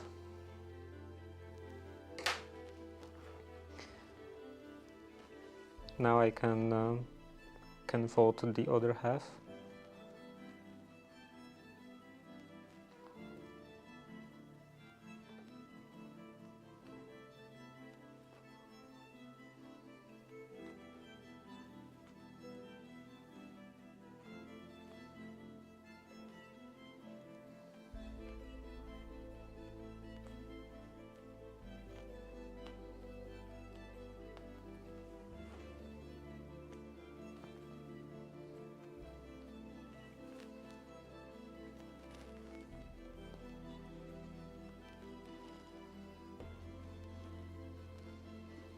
I think this goes too quickly.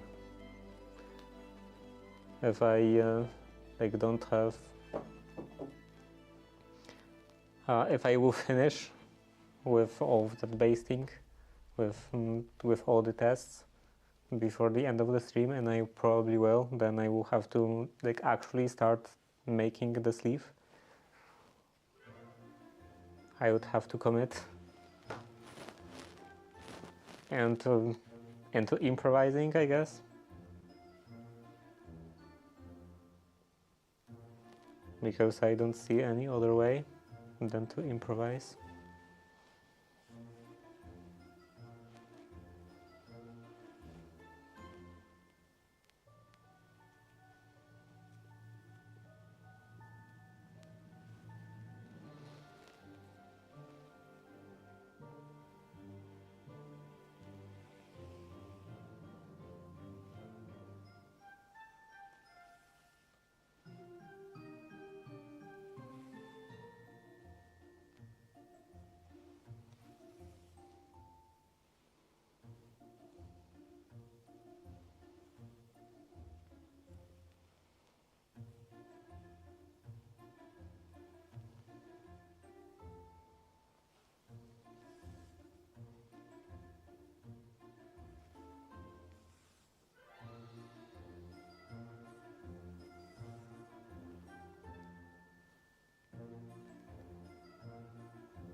Oh, how is it?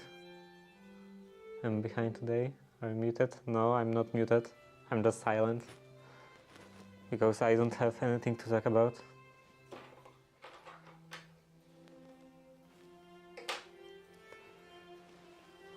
Other than the fact that I have no idea what I'm doing. Like, I did some research and I've learned jack shit. I have no idea how those scarves are supposed to be made. I guess I will have to just improvise. But right now, let's press this a bit.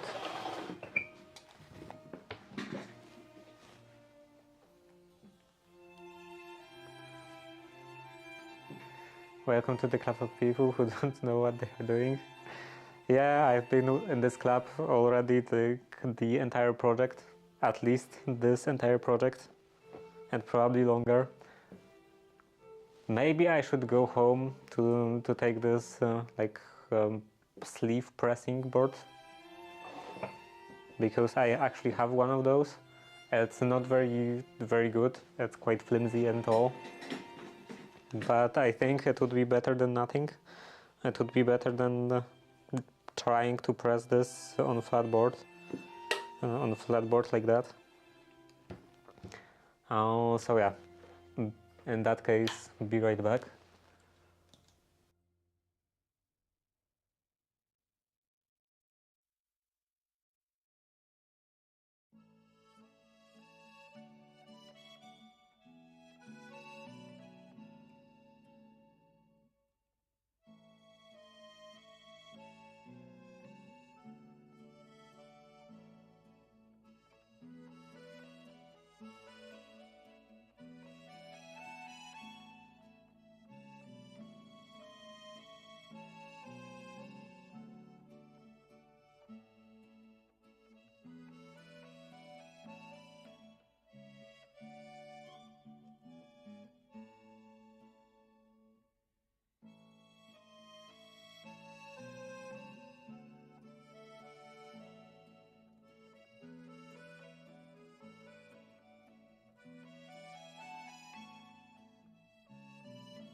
I'm back, and I have this thing.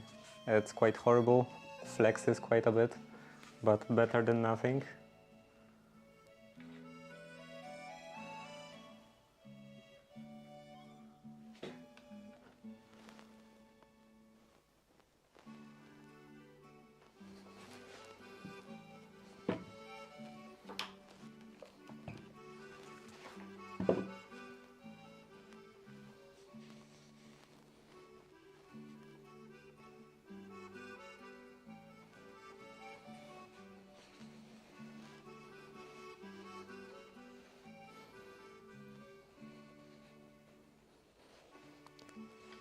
First, I will press this flat.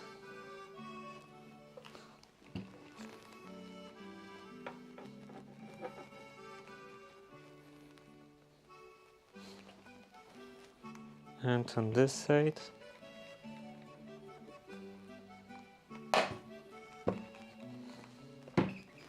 And then let's try this. And this elbow is definitely too pronounced. I will have to adjust it.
And yeah, also regarding 2 hours in, you didn't lose that much, because for first over an hour I was just looking at the fashion plates and trying to figure out something, and also for some like auctions on eBay and stuff, at the different morning codes, hoping that some of them will have the details that I would want. But it's not the case.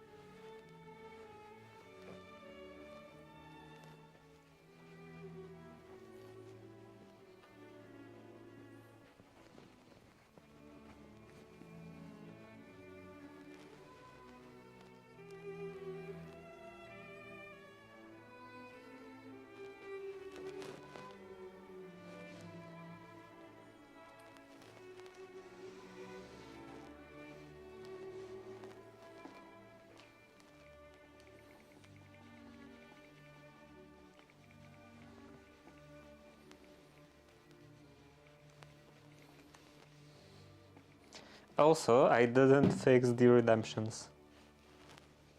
I didn't renew the token. Like, I was thinking that I should do it today before the stream, and I planned it and all, but then I was late, and I thought that I don't want to waste any more time. I don't want to be even more late. So probably I should instead do it after the stream rather than before.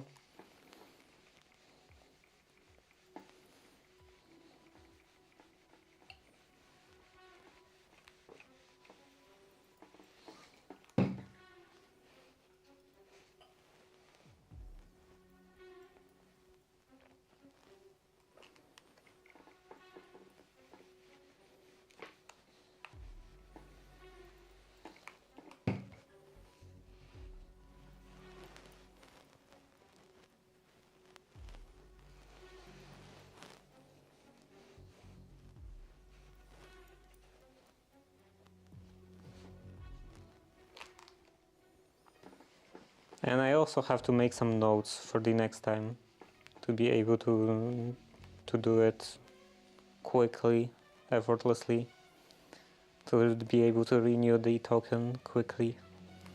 Because I know how to do it, I do kind of have notes, but still I have to write, modify a lot of stuff by hand. So I should have some notes for specifically this token.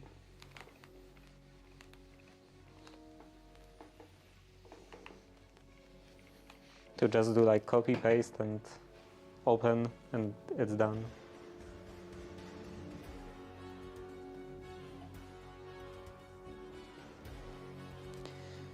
Okay, this one is also ready.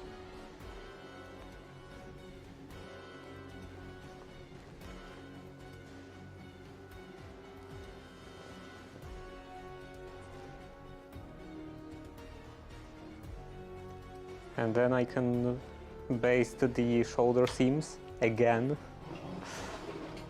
for the 4th time, maybe. And then we'll see how it looks.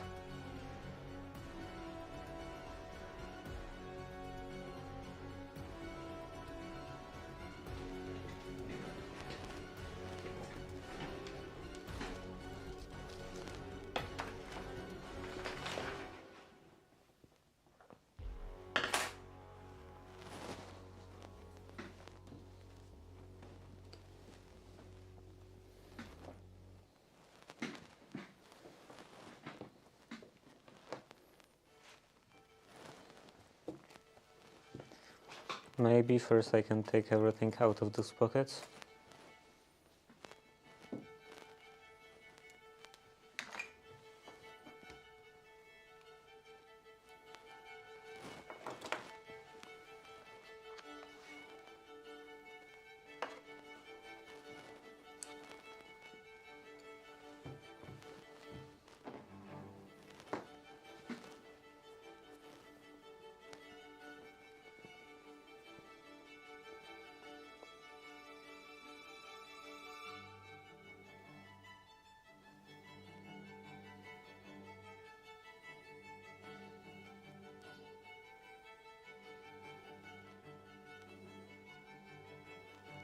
Maybe I should tie this down.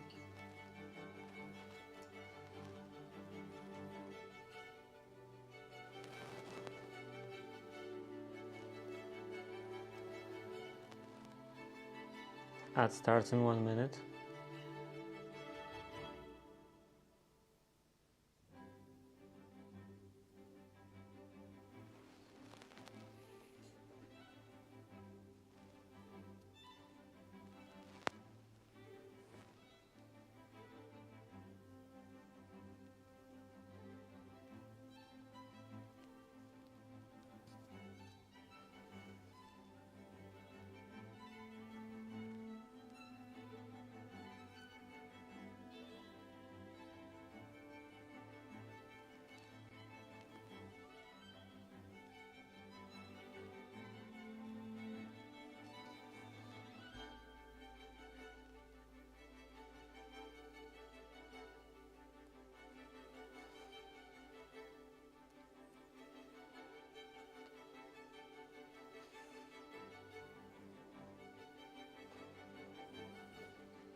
Again, I have to figure out what's happening.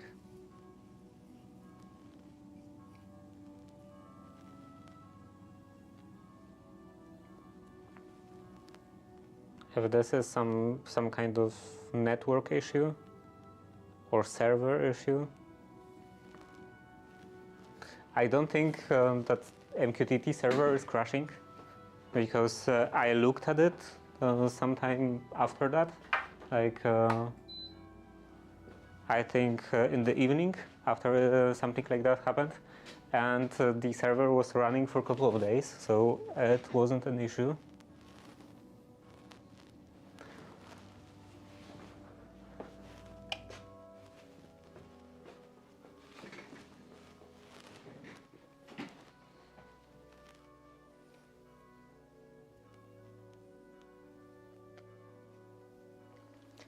And I don't know what else could be the problem.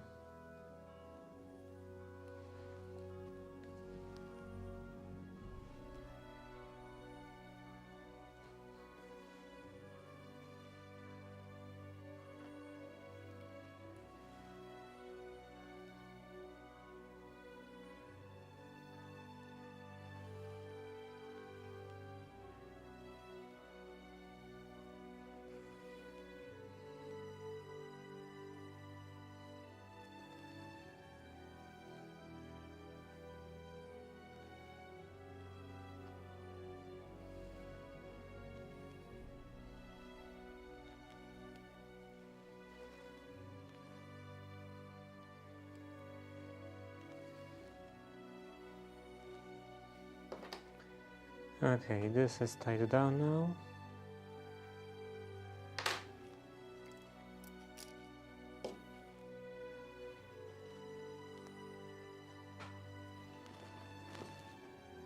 And now I can attach these two parts together.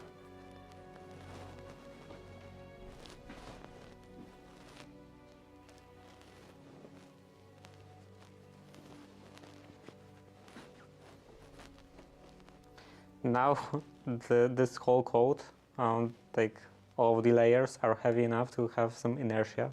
So when I turn this like this, like whip it, I can feel like I just can feel the inertia of the coat moving. It doesn't want to stop.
Looks a bit out of focus.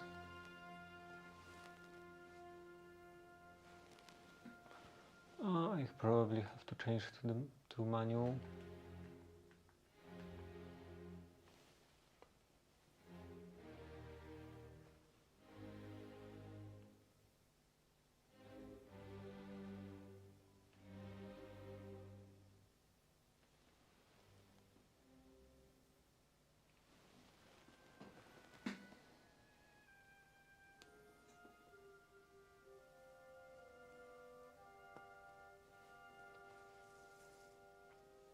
I wonder if there is some way to create a shortcut for switching between continuous autofocus and manual focus. I know that there is some way to create shortcuts, at least to some stuff in this camera. I should probably look into it.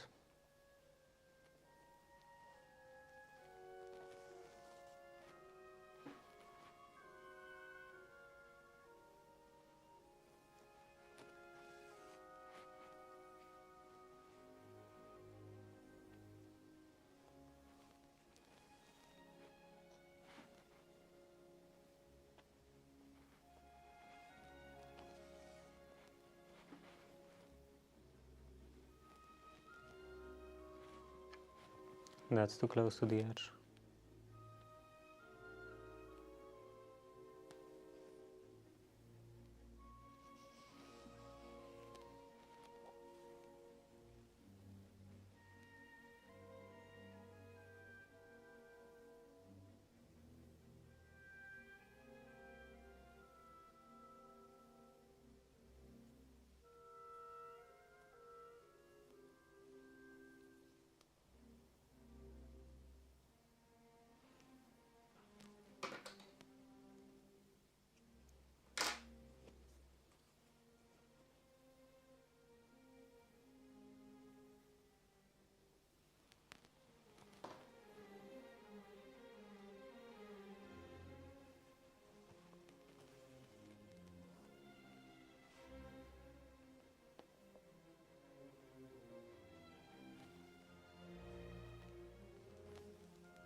Then I can finish this seam in here.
Now when I look at it,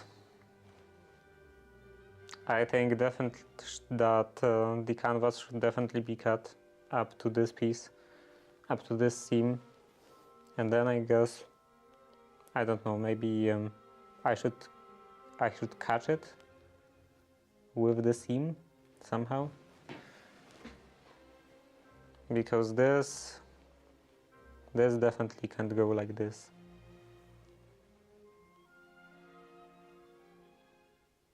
And to turn it the other way, to turn it flat, it's too many layers.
How did I do the other one?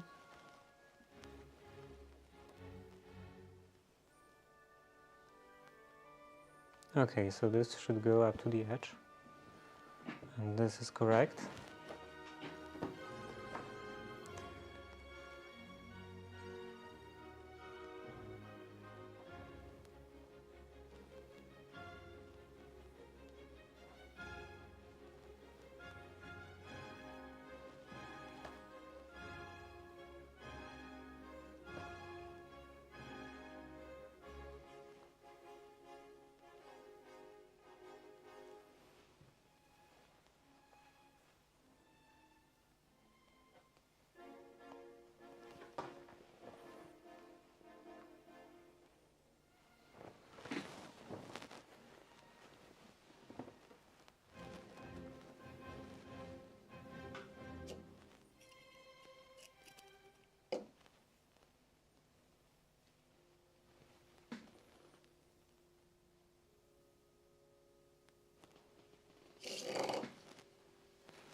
Some wax.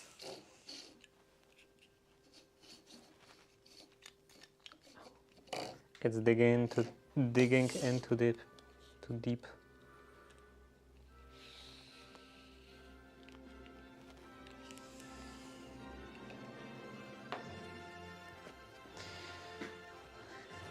Okay, then I can go along this shoulder seam.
Then get rid of these pins.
Okay, so now the shoulder seams are basted again.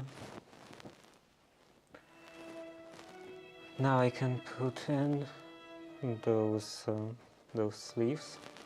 So this is the top, and this is the front. Yeah, this would be the back.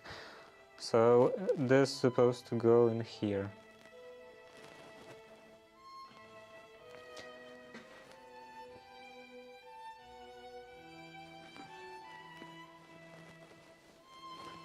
I should probably mark the highest point in here. So this would be somewhere in here.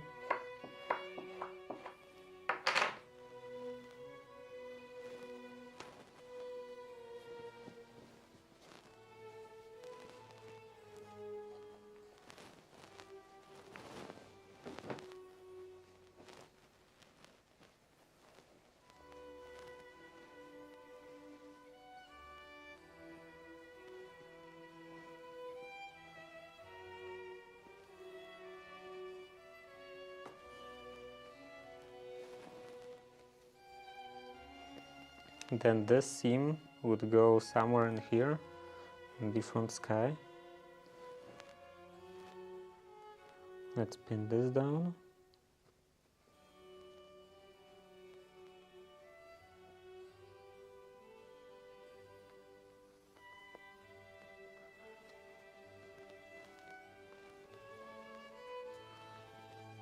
And then this mark would go roughly into this seam.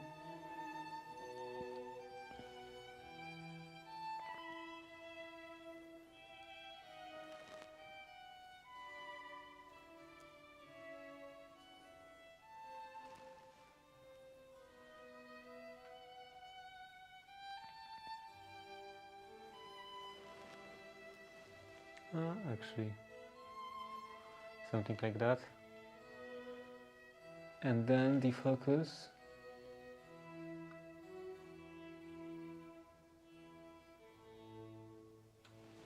this should be correct. I hate dealing with the manual focus.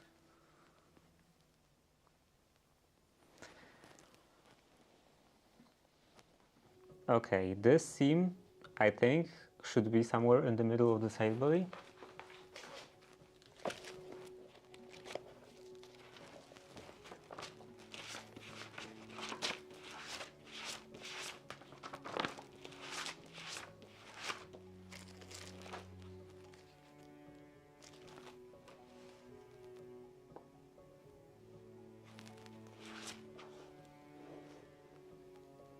Here it is roughly at the seam between the back and the side body.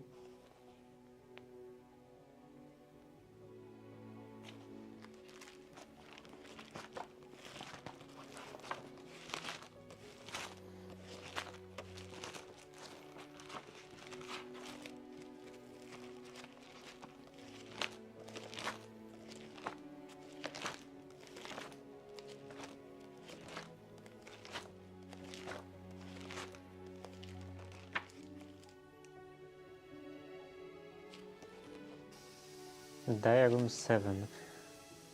Most dresser code for all the pale made roll, blah blah blah. One of the smartest.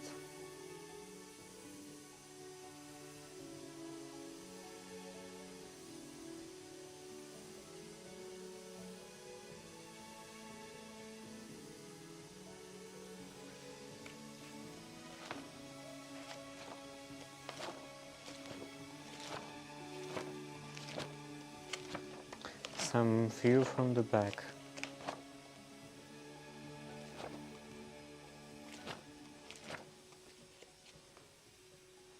This doesn't show any seams.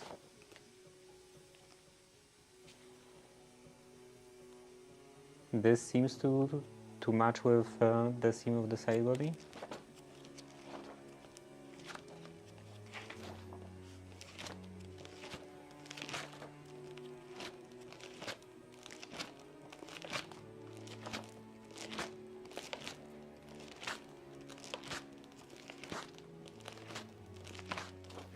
So yeah, I assume this should go like this part should go into this seam.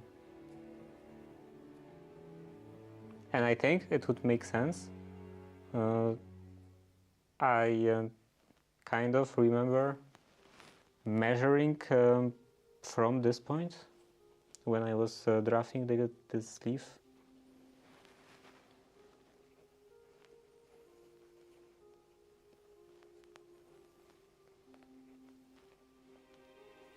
So looks like this mark won't be at the top seam after all, shoulder seam.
Okay, this end is ready for sewing, and then I can attach the other end, the other side.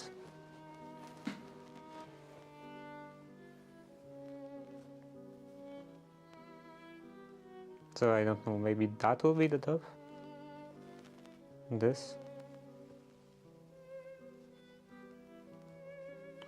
So it should go into here.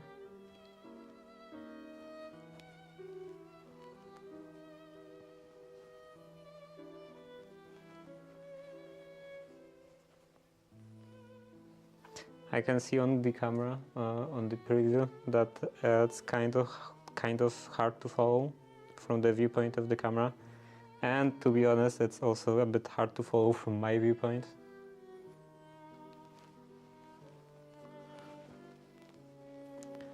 But I am trying to somehow attach to pin this this sleeve into this armhole.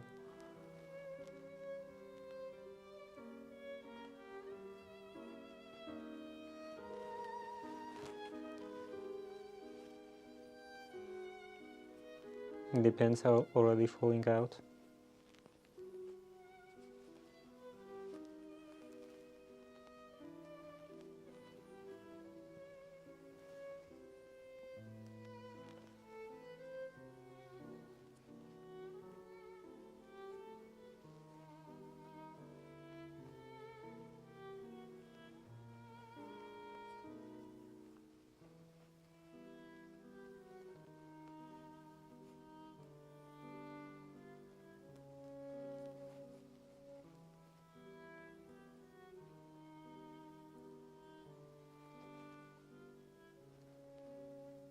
Ad starts in 40 seconds.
Another pin in here.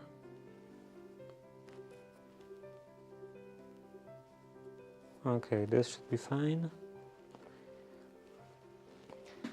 And now I can baste that all around this edge.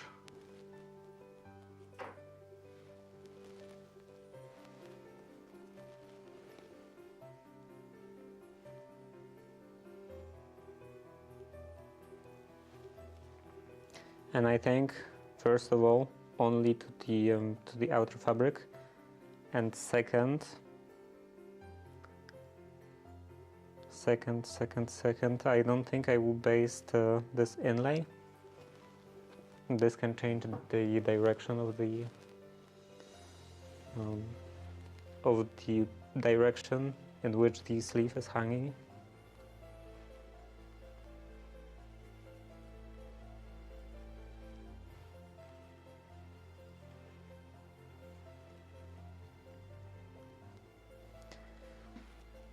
So let's start from up here. This seems the most convenient, the easiest place.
I'm getting too close to the top again.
Okay, so that's one sleeve attached.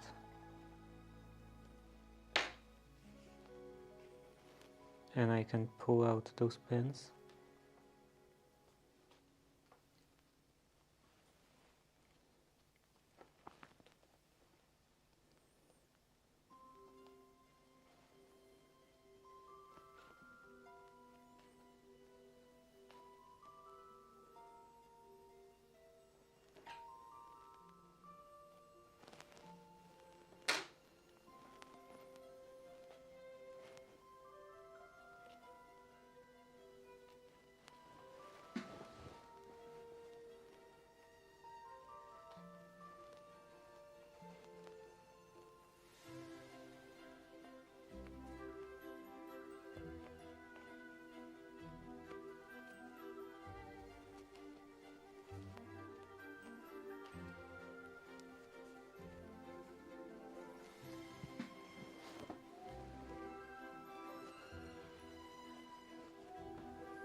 Okay, that's one of the sleeves. And maybe let's try it out, see how it looks.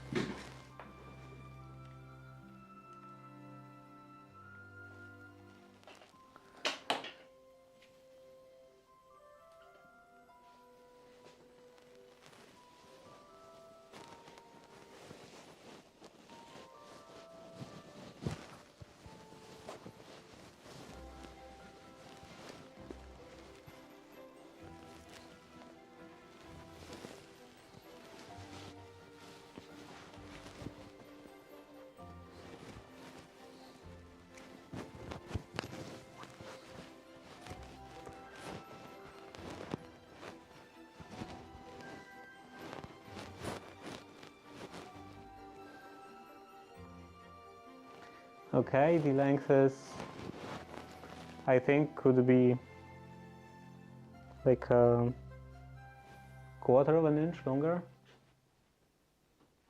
maybe half an inch.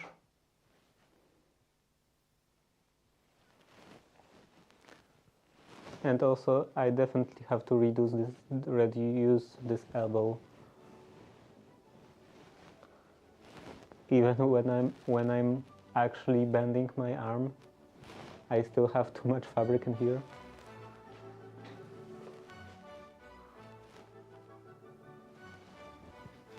Let's see in the mirror.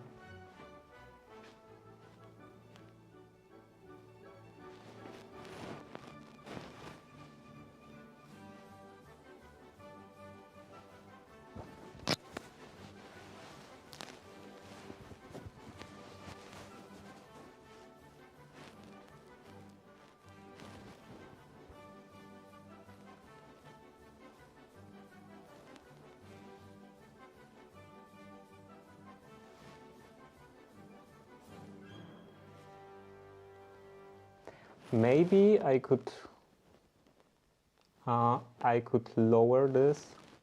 I could make it narrower only at the bottom, because it seems that you know, this sleeve is kind of turning this way.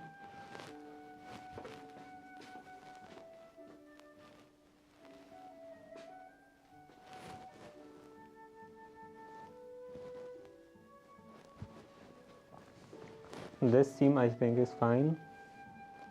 It is like standardized. I think it's like just 1 inch regardless of the size.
I'm kind of worried about folds in here. Like, it's really hard to look because I have the preview over here and camera over here. It would be easy if I was showing this arm, but this I have to turn my back to the preview. But yeah, I have kind of. Maybe in here on the camera it's not that noticeable, but in the mirror I see like this. Okay, like this. This fold in here, and I'm kind of worried about this. Maybe I have to modify the entire sleeve to get rid of it.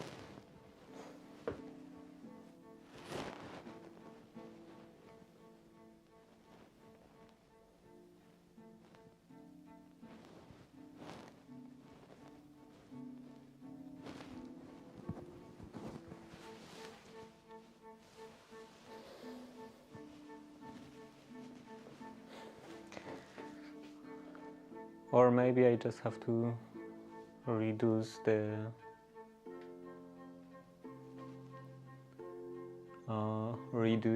bottom part of the sleeve.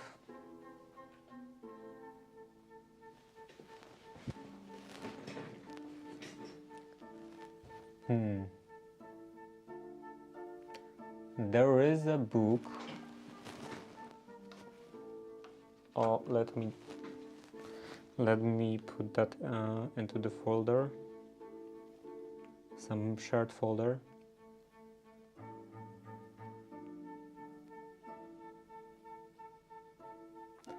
I don't think I have this downloaded on my phone. Yeah, I don't, so I have to look onto my server.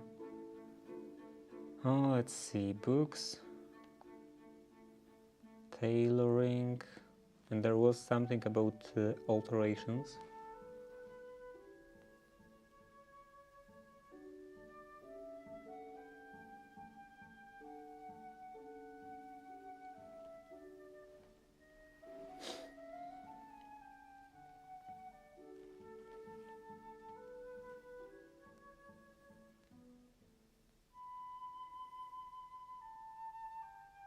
How to alter ill-fitting garments. I think that's it. Handbook of tailoring, coat cutting.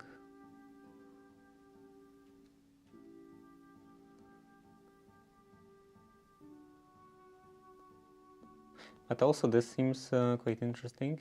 The title, the new standard code system.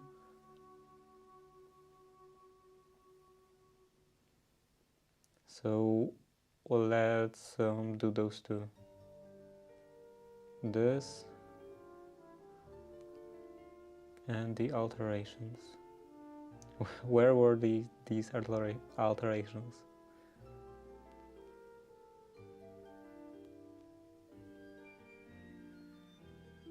Cutting and making, system supreme, alter ill-fitting.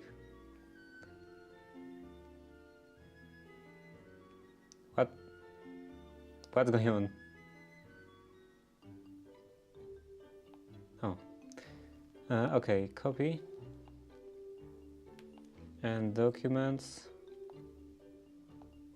into here. And I hope this will copy quite quickly. Actually, there would be a quicker method.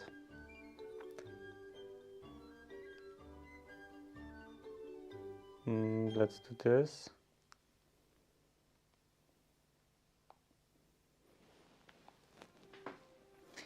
So again,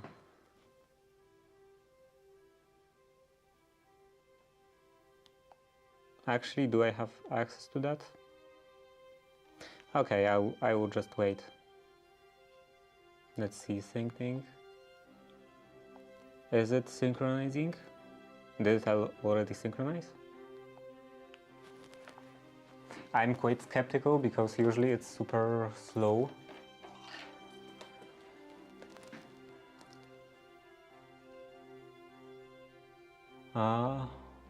What if you start splitting wood and get?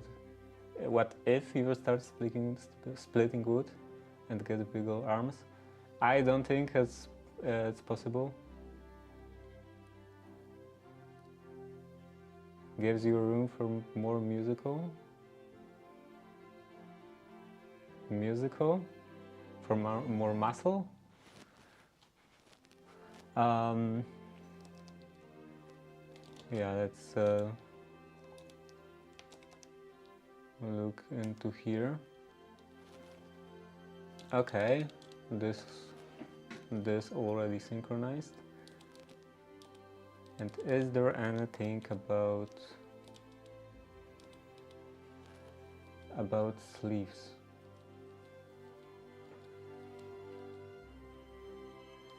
And yeah, I don't think it's possible for me to gain big muscles.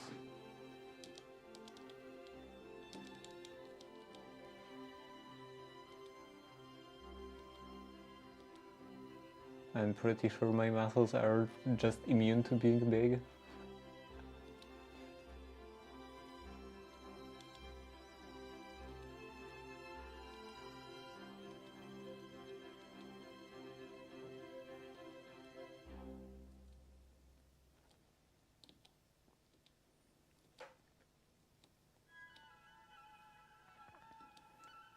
Also, even if that happened, I think I would have more.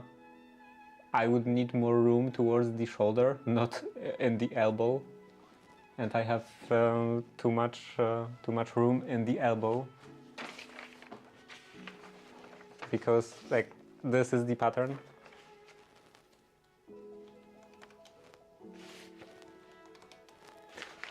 This is the pattern, and it's like it's too sharp in here because like this distance, this shape is based around actual opening that ended up from like the connection of chest size and the width of the back and so on, and this width of the elbow is just based on the circumference of the chest, so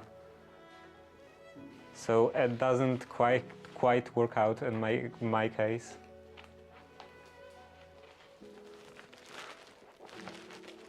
Fat elbows.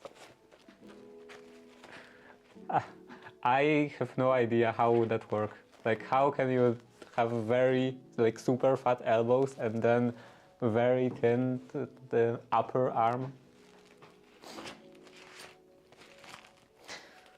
But yeah, in here, so this is the set of diagrams, and it should look more like this. On mine, it's quite a bit more pronounced.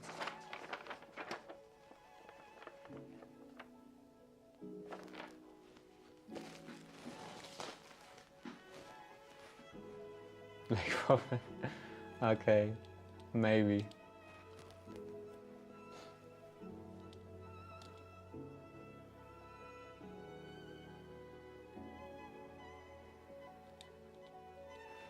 Oh, right.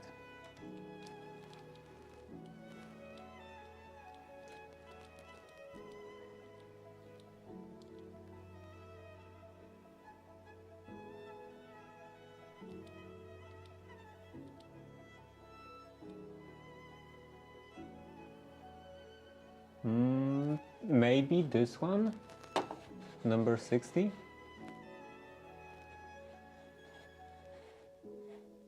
This refers to normal figure. Figure 59. Figure 60. Okay, if the sleeves is too high in the front and too deep in the back, diagonal wrinkles will show up the front and in the back as on figure 60. Diagonal wrinkles. If the sleeve is too high in the front and too deep in the back. Too high in the front and too deep in the back.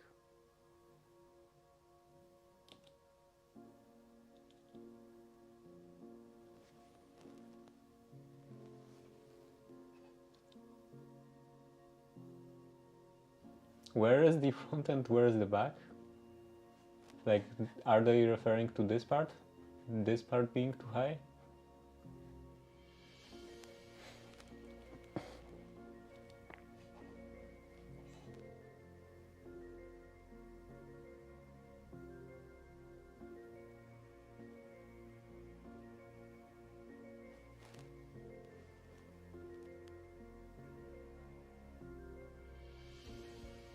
Anybody can see at glance how to make these alterations.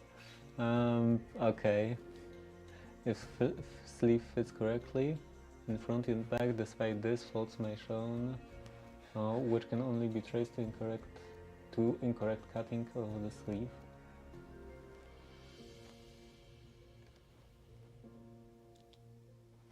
Okay, so this is not incorrect cutting of the sleeve? Or this might not be incorrect cutting of the sleeve?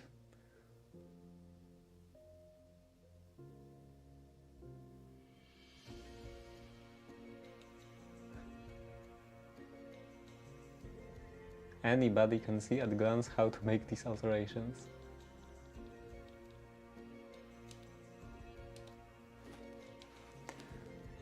Cutting sleeve, figure 61 will show common faults of this kind. Unsightly diagonal wrinkles which show on the upper arm.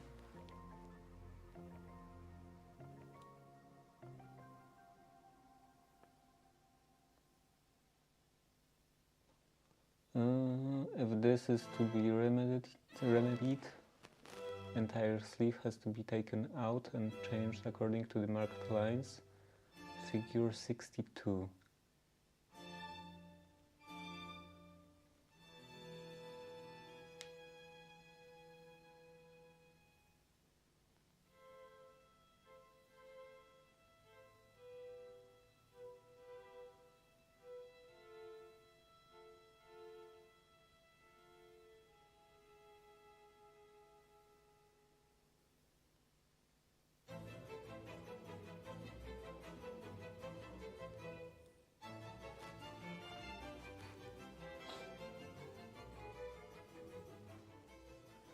The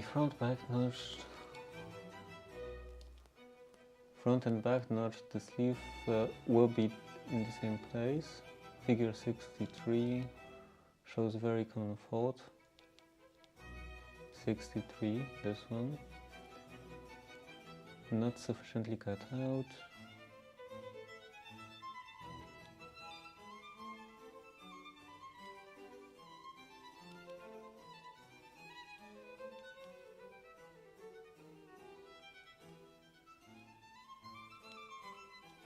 So yeah, I'm pretty sure my problem is this one, 60. If the sleeve is too high in front and too deep in back.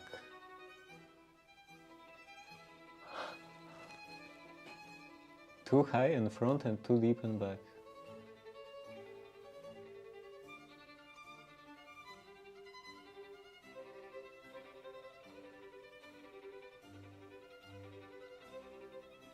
Anybody can see how to make these alterations.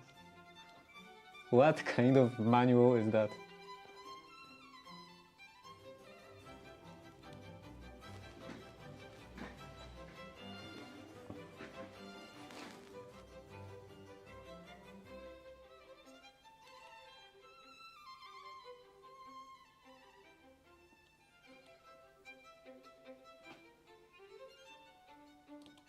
I think I will write some kind of, I don't know, physics book maybe, and I will start with some problem, and then I will only put in one sentence, like anyone can see what will be the solution to this problem, and that will be it for like every problem in the book. I wonder how well will that sell.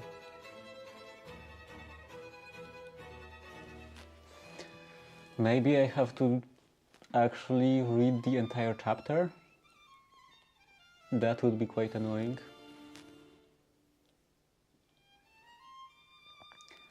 Two good points: manage comfortable fitting sleeve as much as possible. There are two faults.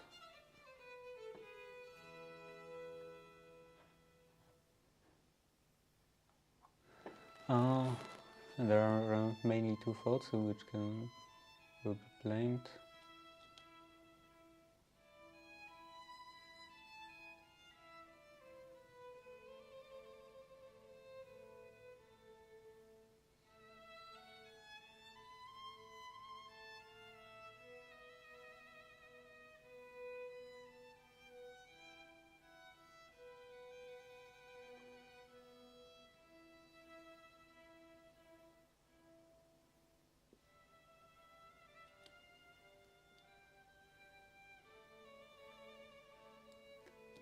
Figure 58. E to F and A to E. E to F, A to E. So yeah, this should go a bit lower. But that's not what I'm interested really. Not what I'm interested in. Very stretching arm, very uncomfortable.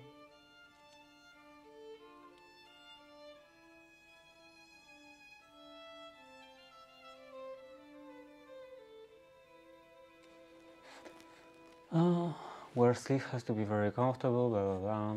Fault. Center armholes are uncomfortable.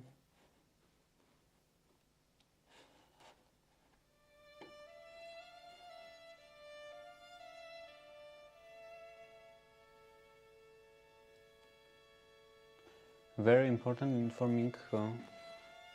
the forming of the sleeve is connection with the width and height of top sleeve and the cut out the under sleeve.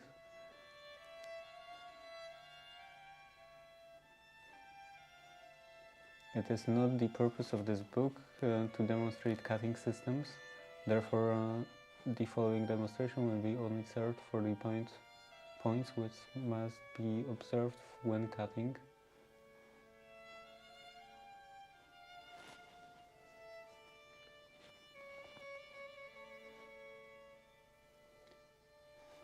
Okay.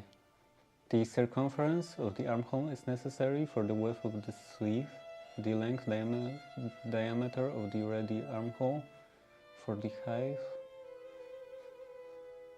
of the top sleeve,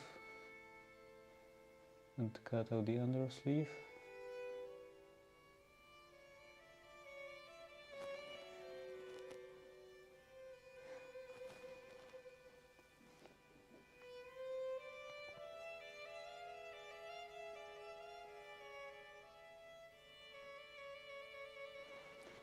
In this case, higher top sleeve is required.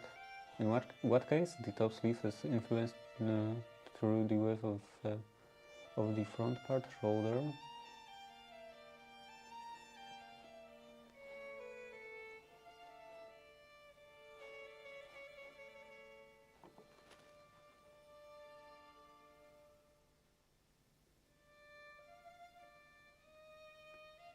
Therefore, the definition of the points of the armhole when the front and the back middle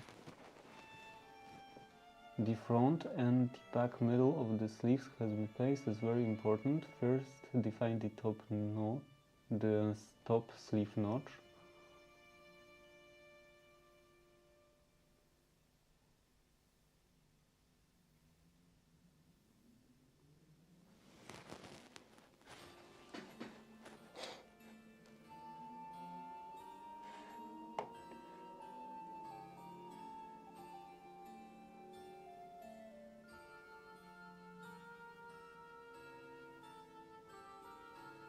Wait.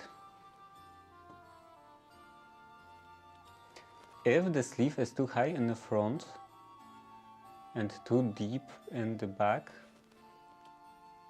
diagonal wrinkles will show in the front and in the back as figure 60. It will lay too tight to the back of wrist joint. Anybody can see how to make these alterations. If the sleeve fits correctly in the front and the back, and fits correctly in front and back, despite this, faults may show, which only can be traced to the incorrect cutting of the sleeve.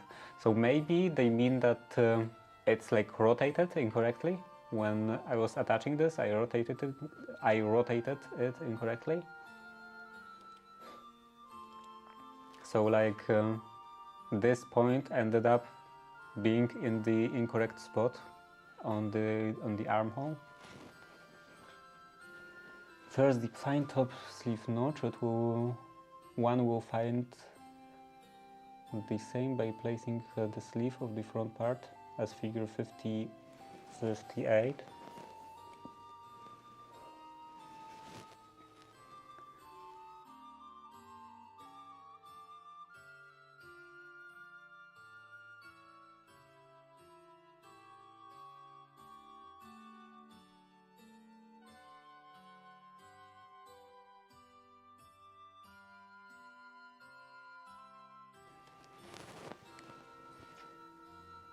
Placing the sleeve of the front part as figure 58 so that the whole part of the undersleeve conforms to the armhole, to that of the armhole. This is the undersleeve, and this should conform to that of the armhole.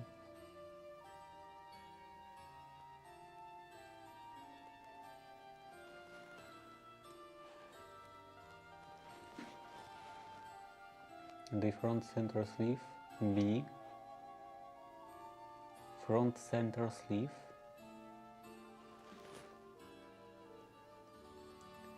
should match in front armhole, and the entire sleeve should hang a little to the front.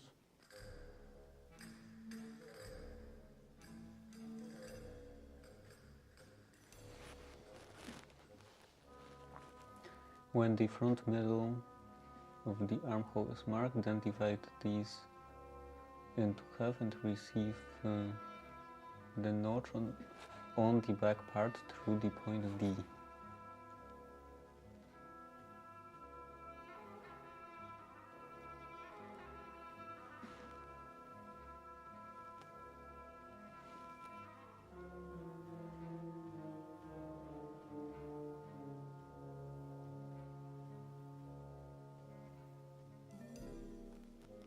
Through this simple manipulation, one will find the correct notches for the sleeves, which only can be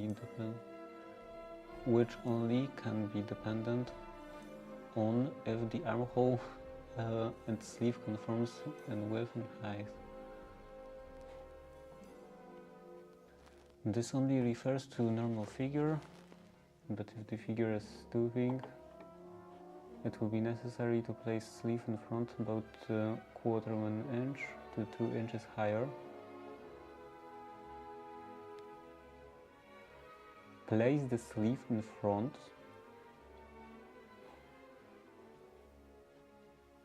and the back deeper accordingly. I still don't understand what front higher and back deeper mean.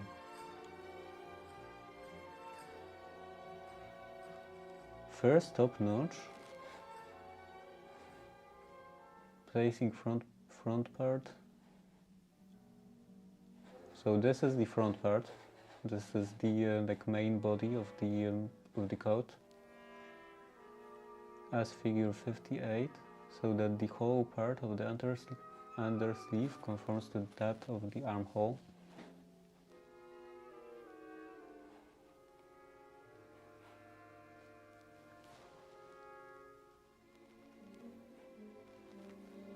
The front center of the sleeve should meet in the front armhole.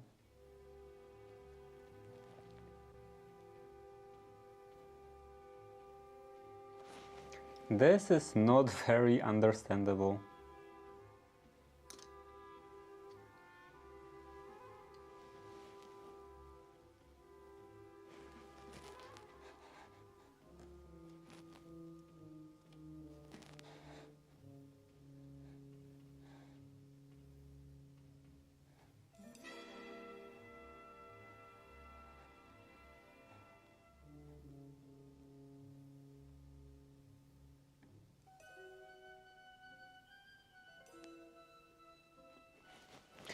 This only refers to normal figures and to a normal figure, and if figure is stooping, it will be necessary to place the sleeve in front about ¼ to ½ inch higher, and the back deeper accordingly. They should provide some illustration, some sketch with arrows. What does it mean to place front higher and back deeper? Does it mean to like rotate this way? Rotate the sleeve this way?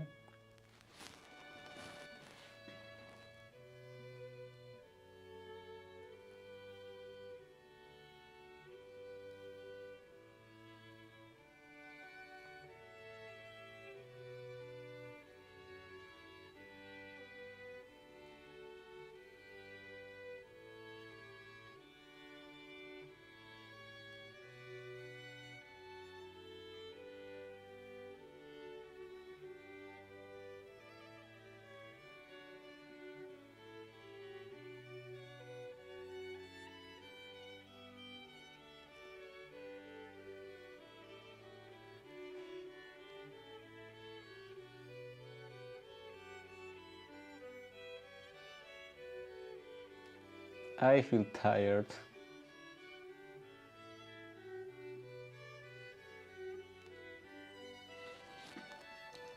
Okay. So I guess let's try that.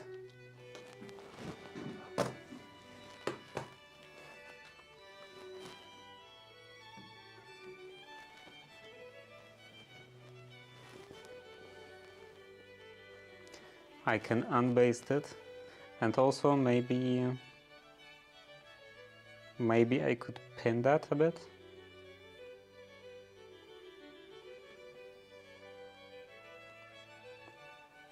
I'm not actually sure what to do. Okay. So maybe I will mark this.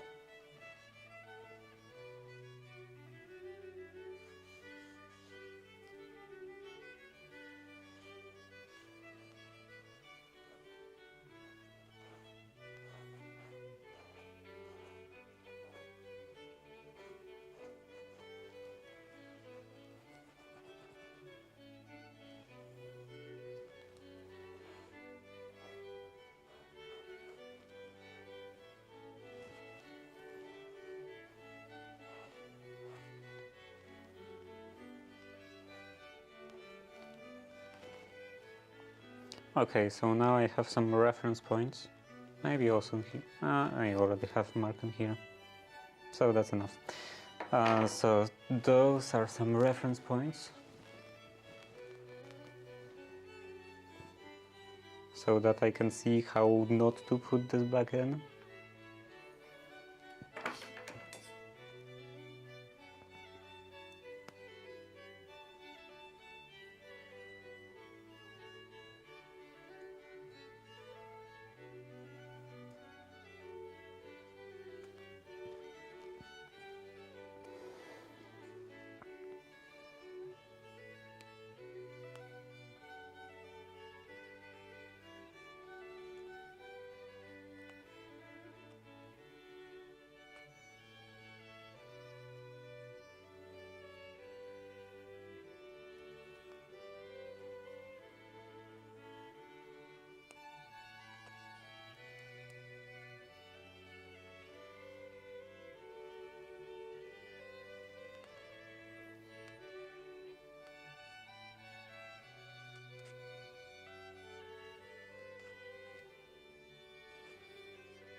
Maybe I could make a short break for code making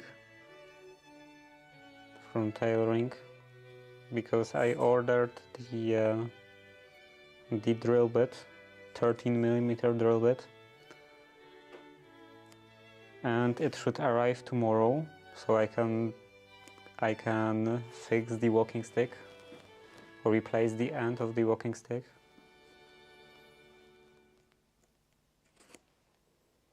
So it would be probably like 1-day project. Shouldn't take much longer than that.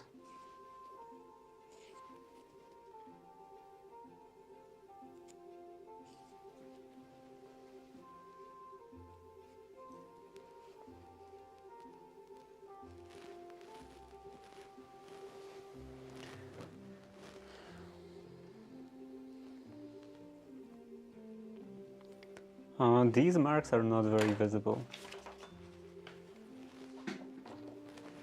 Let's sharpen the chalk a bit.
The marks are already not very visible, so I'm not even sure if I'm marking correctly.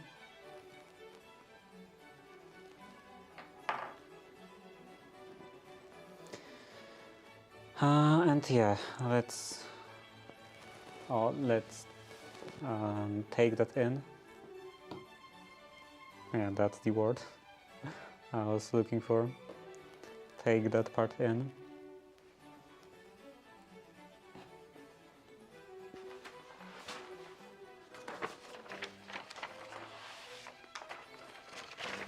And here I think this is roughly fine.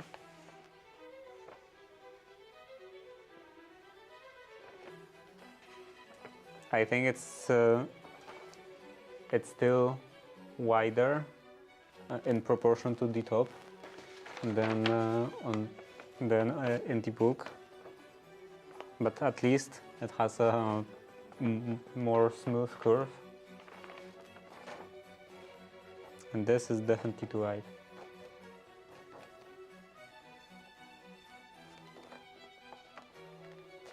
I should probably reduce this by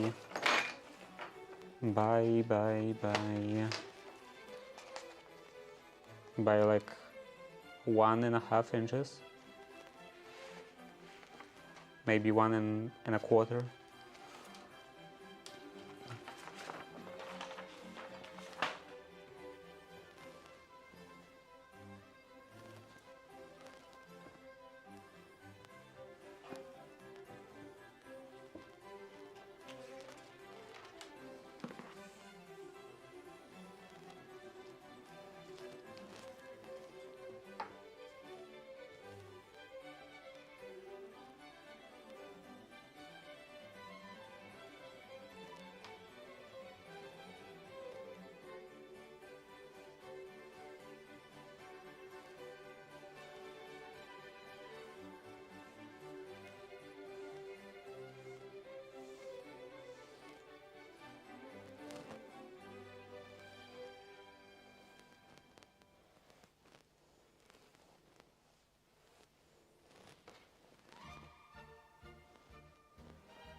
And looks like first I have to mark this.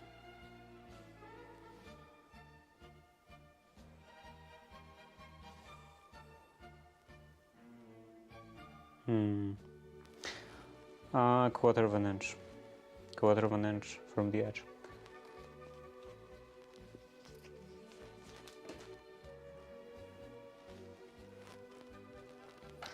This mark will be quite a bit less useful, just at the mark as I did it.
Maybe that's too aggressive.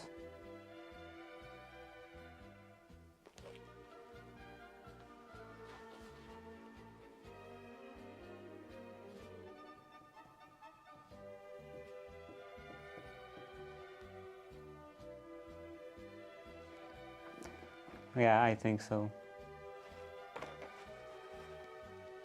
Because this has like some curve in here.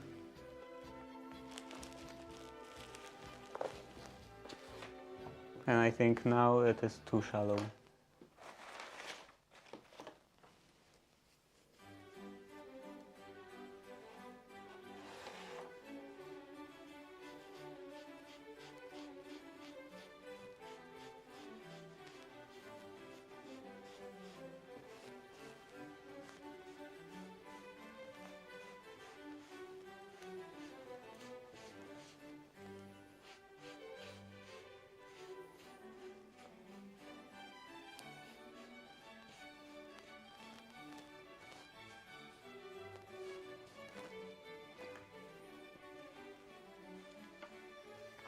So that was 1.5 inches.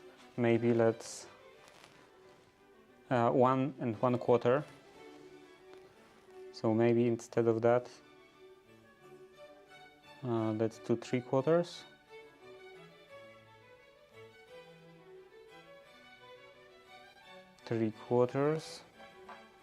So the edge of that would be in here.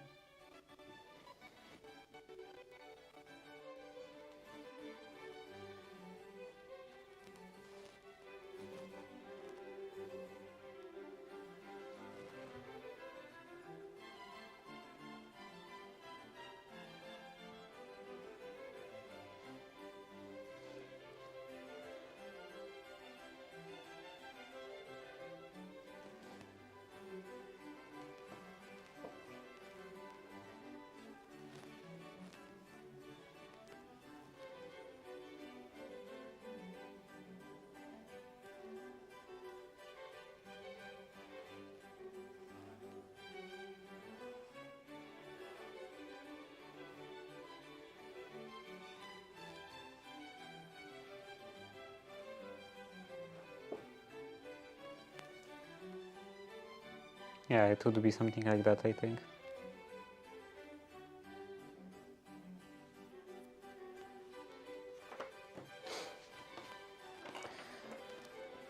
So then I can remove this.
Then transfer this mark to the other side.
That starts in 1 minute.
Maybe I should actually lay this flat.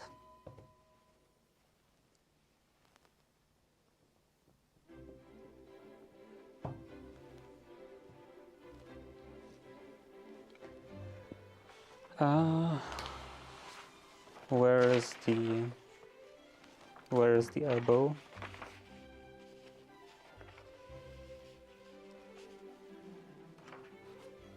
In here.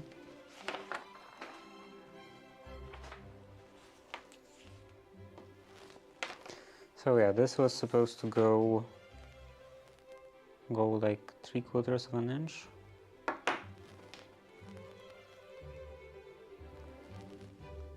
And this ends up correct.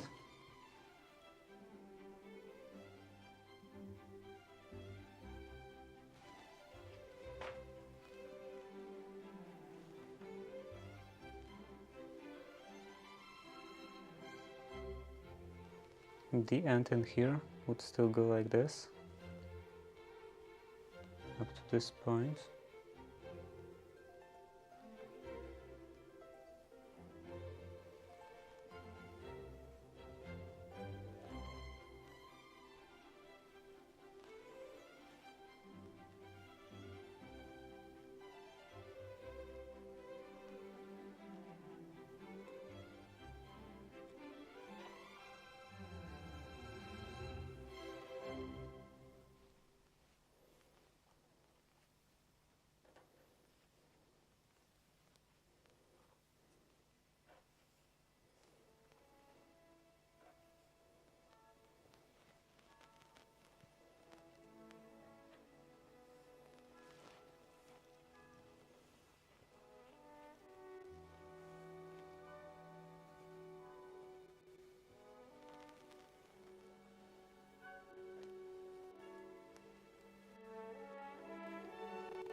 So that's something on this line would be something like this.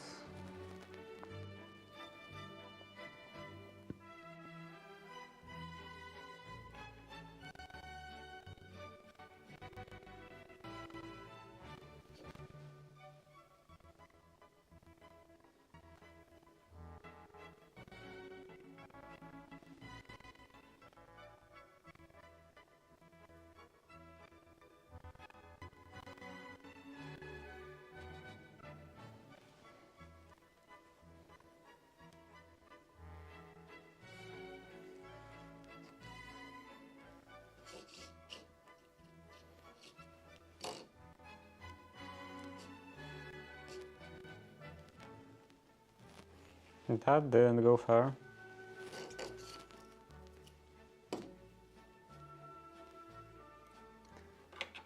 The UX in here is definitely a necessity.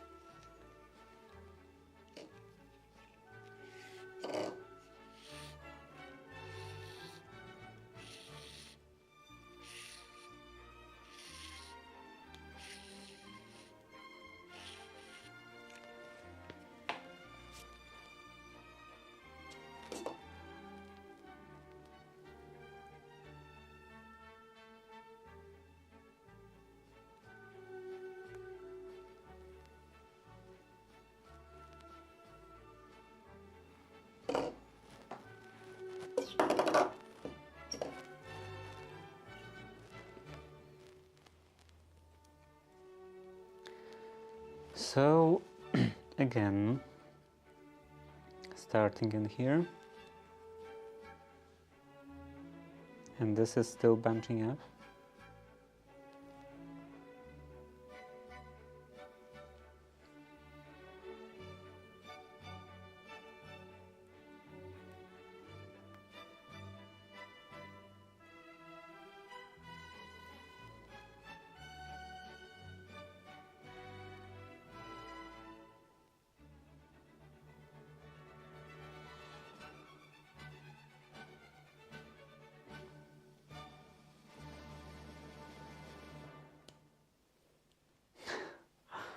Ah, that's terrible. Actually, this should be enough.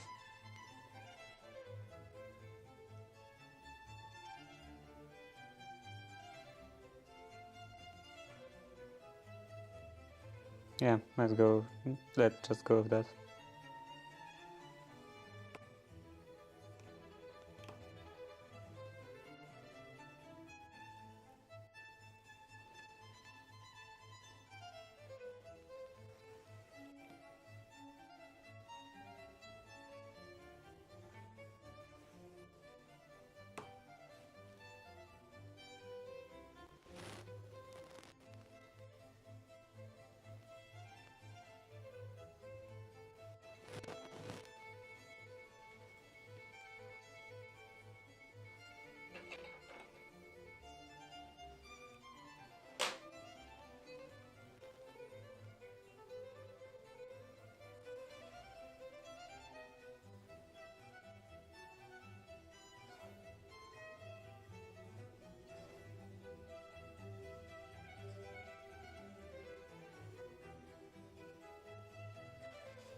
And that broke off.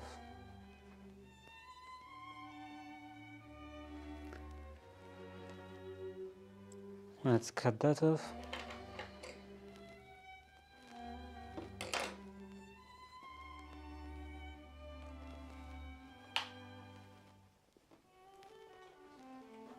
And hope that this will be fine.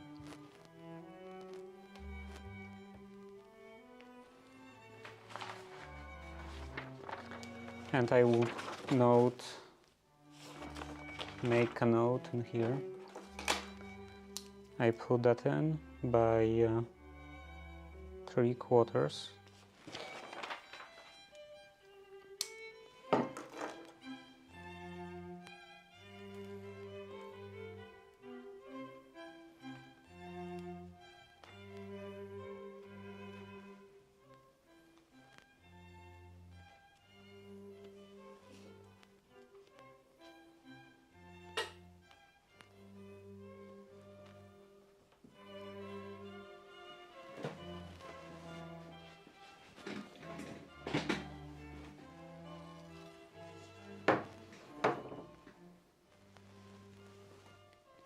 And now maybe this won't be as hard to iron, because it doesn't have that much of a curve now. It still has some curve, obviously, but now it's much shallower.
Okay, the marks here are still somewhat visible.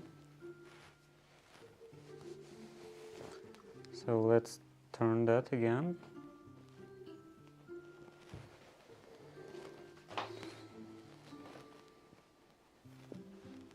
And it should go into here.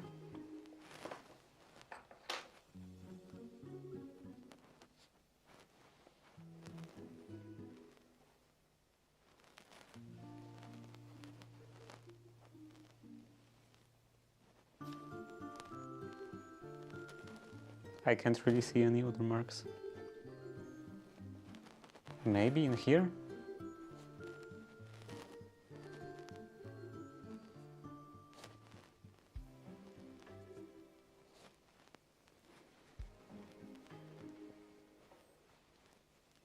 Probably here.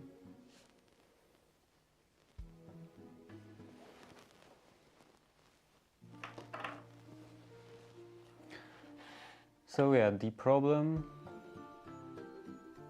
they say the sleeve is too high in the front and too deep in the back.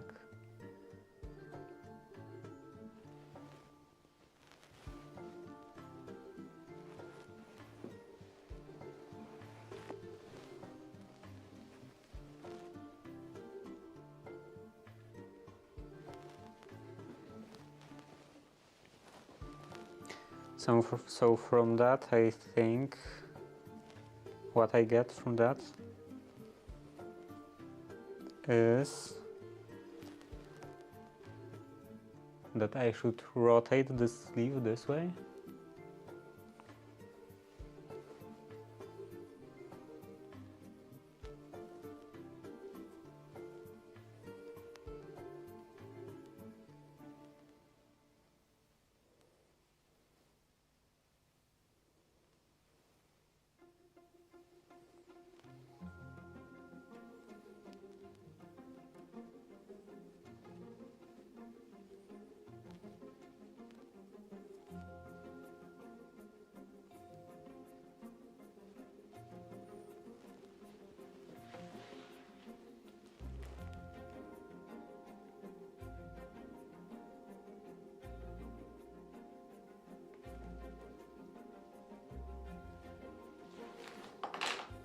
That doesn't seem correct.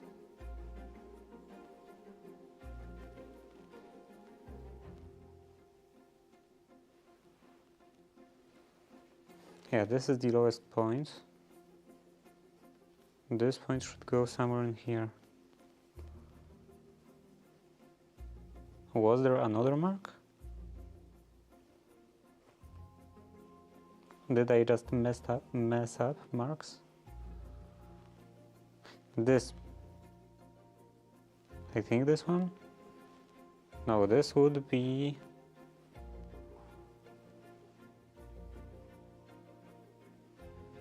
this part. So yeah, I think this should go a bit lower.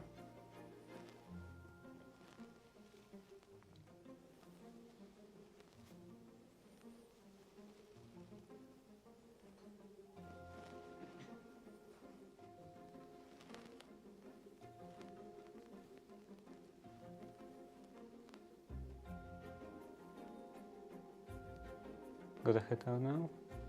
Okay, see you later. Or probably tomorrow.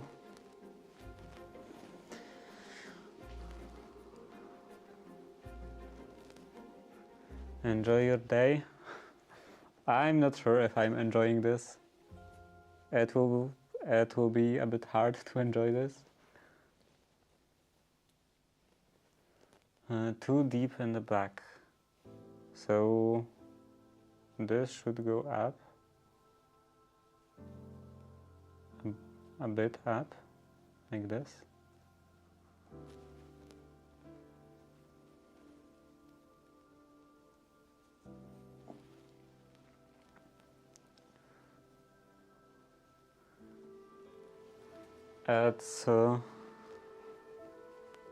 It's just slight amount of suffering in here.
Not this one.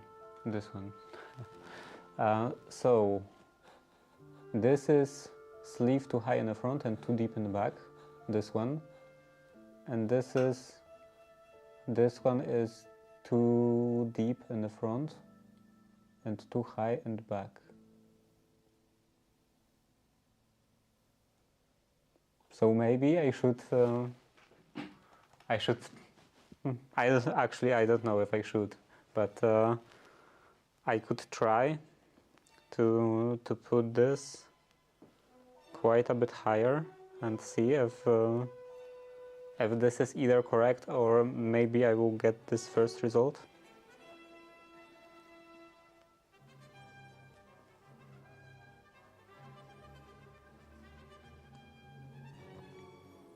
That would be a good test if I understand what they mean.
Okay, so let's start again.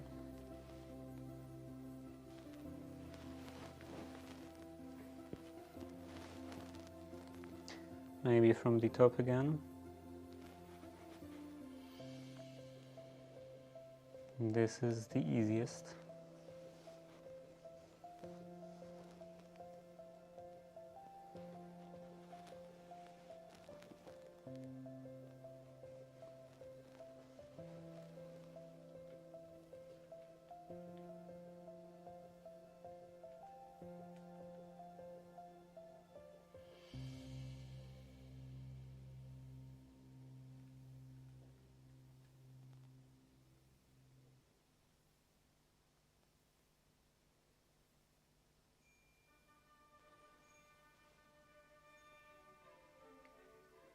Okay, I will eventually dial it up. This? Okay.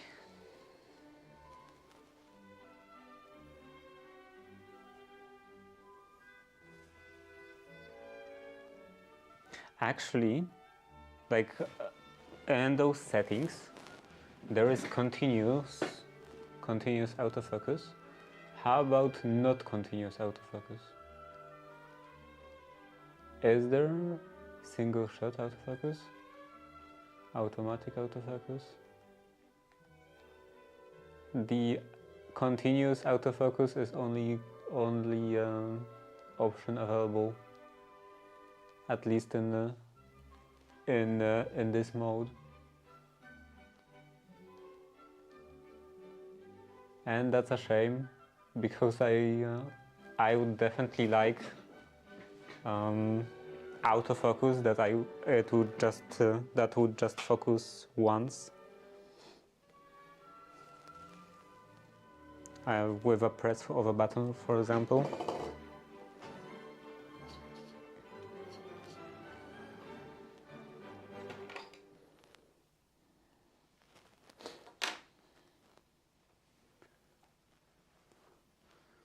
Because right now I either have continuous autofocus and stuff goes out of focus when I move my hands.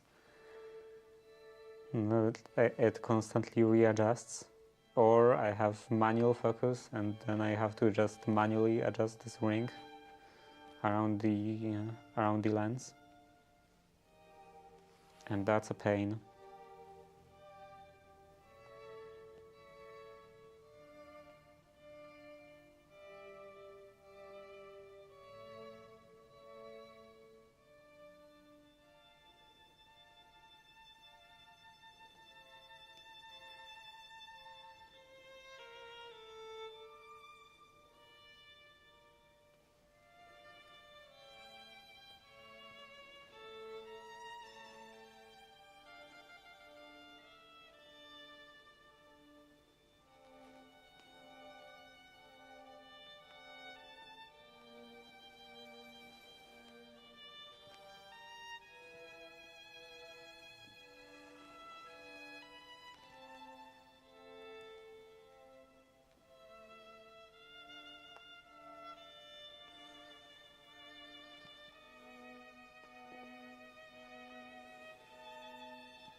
That doesn't really look like 1/4 of an inch. Yeah, it's 1/2 an inch. Well, it's good enough. Actually, maybe it's not good enough. Let's go back. Up to this point. Ad starts in 1 minute. Up to this point, and then I also want to readjust this. Push this in a bit.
Okay, that's all of the pins.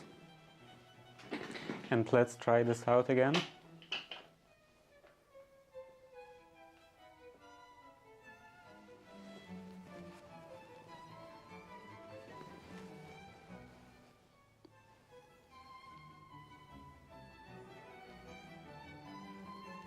This is rotated now a bit.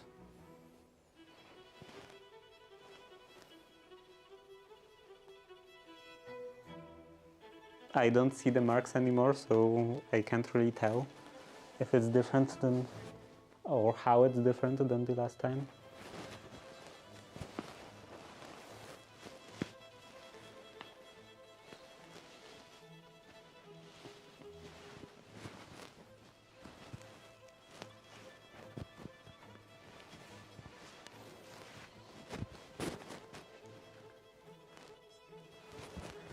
Let's see in the mirror. Okay, I think it's better now. Just slightly better. Still not perfect, but definitely helped a bit.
That's the maximum.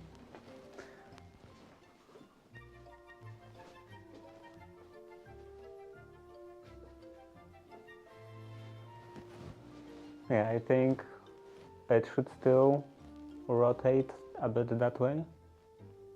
That way? Yeah, that way. Especially in the front, because in the front I think that's practically the same. I can't really see the marks anymore. But in here I faintly see a mark, and it seems to be practically in the same spot. Maybe I should mark it with a thread. That would be more reliable. And I think, actually I'm not sure about the elbow. Maybe it's fine, or maybe it's still just slightly too wide right in the elbow.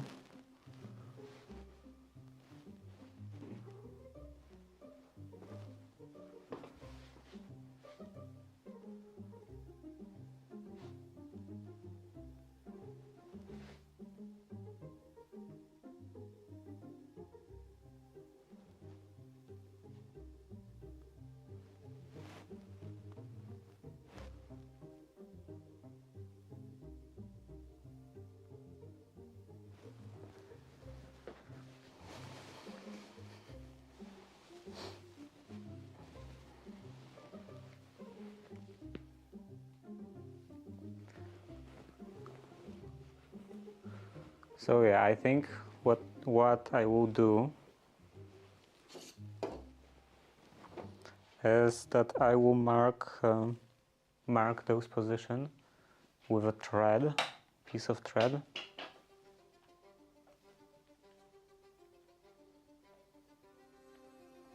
And maybe I will mark it in like actually desired position.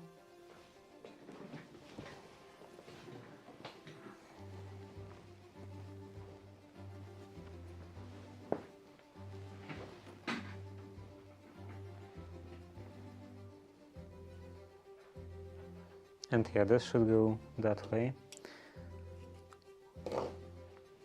And there is already some thread in here. So let's say I will have one mark in here.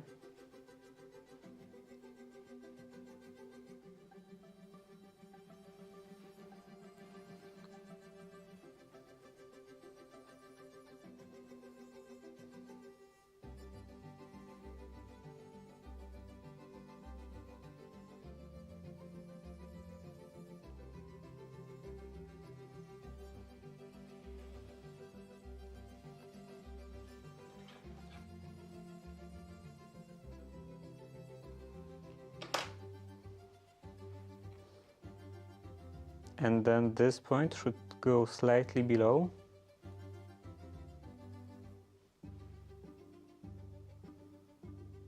Yeah, it should go this way. Sleeve is front to height and too deep in the back. So yeah, let's say quarter here. Yeah, if I rotate this like that, it should be like quarter, maybe quarter of an inch in here.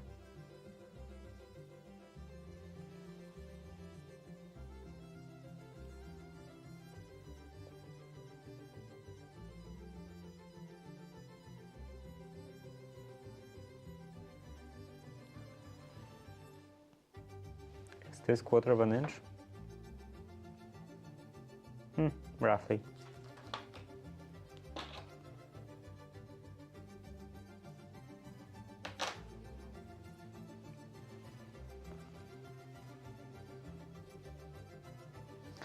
And then this point, I think, should go up to here.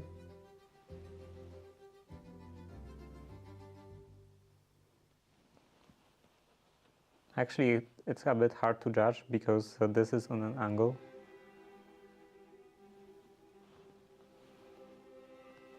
Let's do it in here.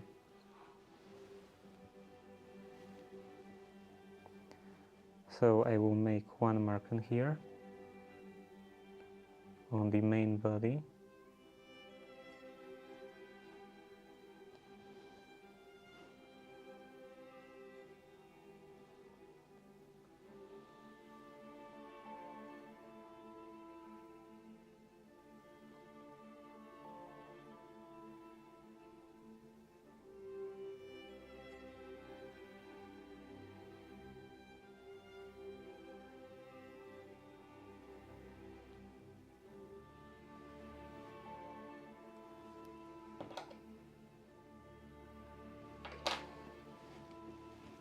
And then this should go quarter of an inch this way.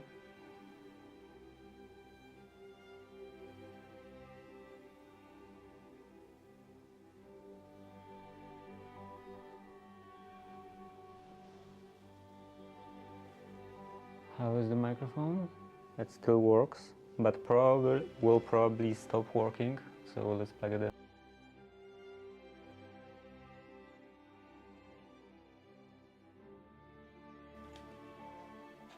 And then turn the volume up a bit. That should be fine. Okay. Now I can go back up.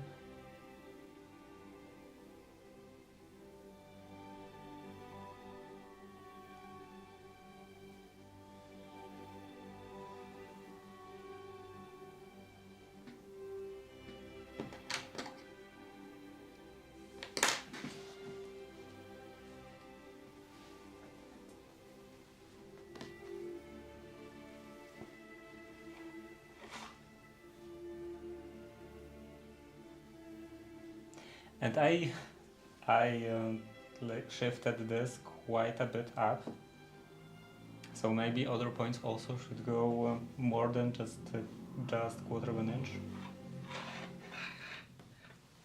Maybe more like half an inch.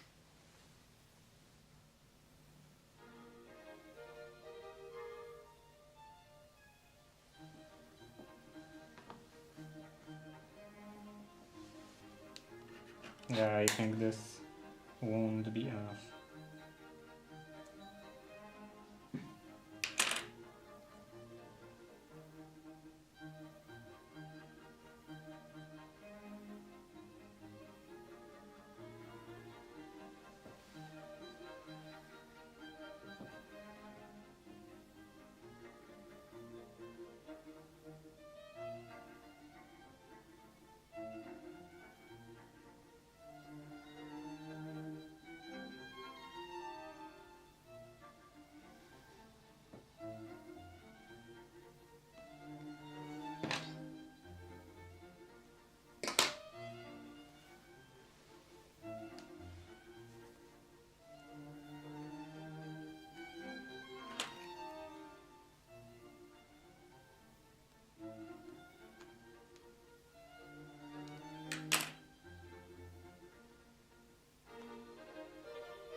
And then this should now go lower, and this time maybe 1/4 of an inch.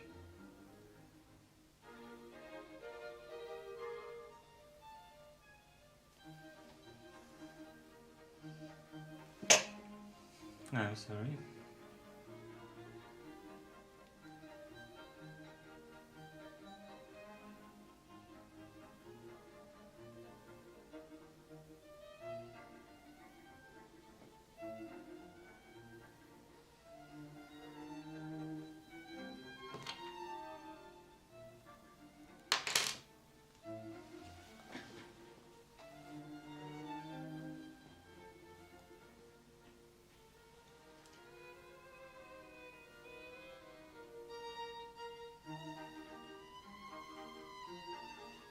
Wait.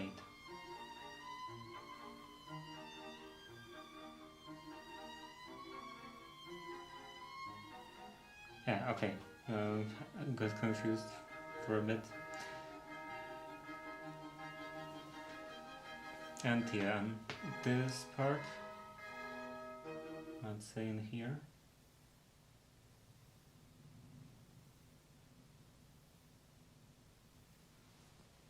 This would probably go 1/2 inch.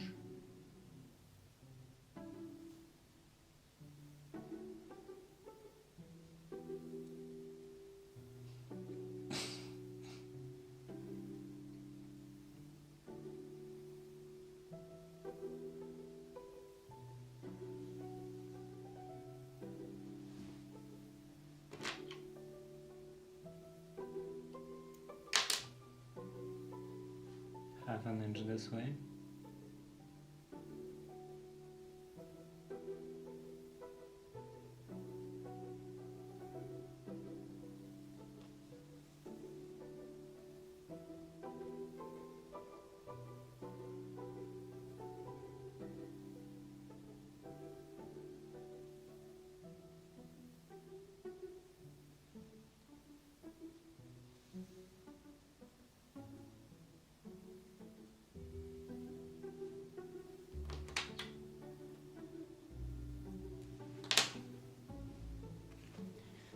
Okay, now I'm ready to move this. Maybe I'm ready. Maybe I'm not. I think I am.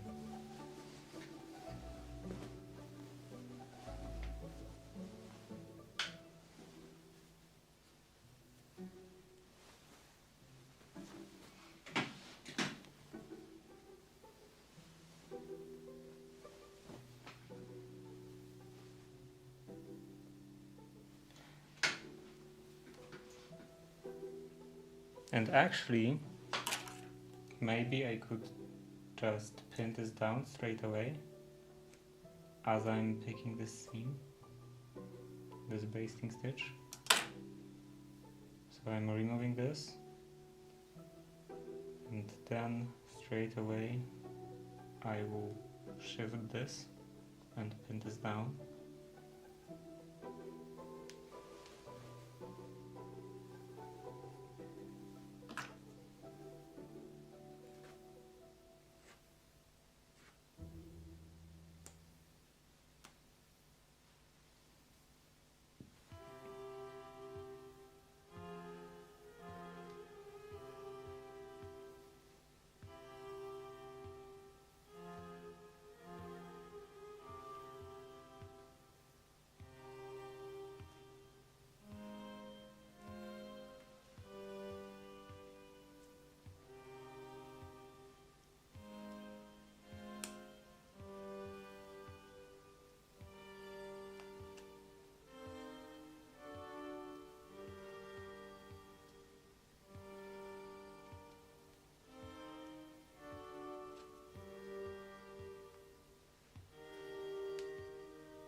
This point should go up to here.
Okay, just a bit more in here.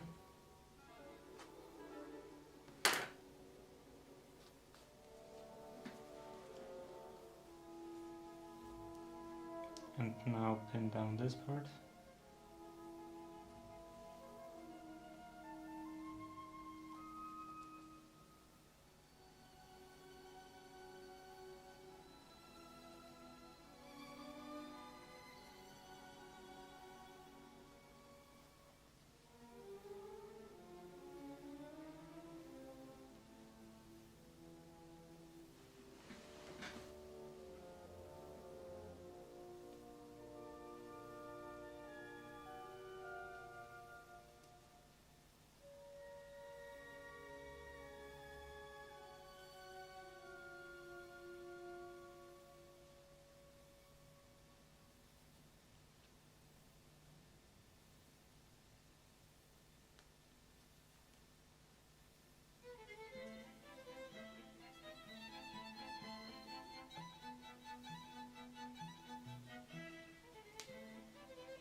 Okay, this should be fine, and now I can paste it again. And we'll see if now it works. How that changed.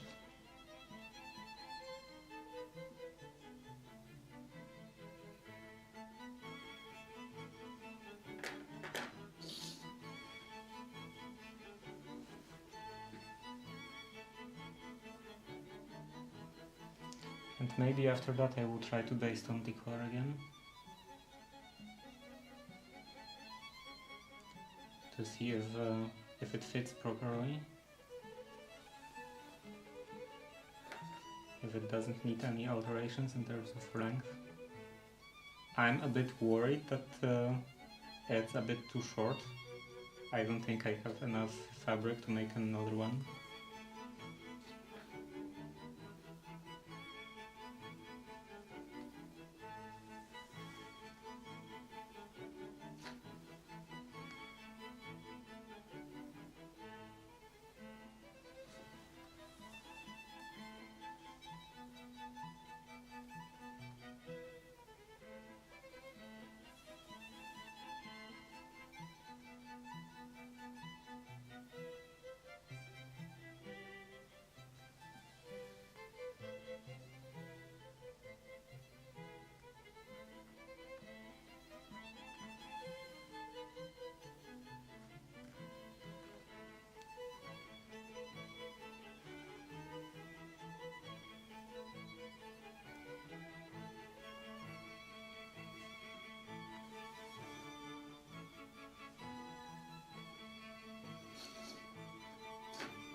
Okay, that's all done. And then I can put it on again. Yeah, this came out as expected. This also. And this. This not quite. But it was expected that it won't come as expected.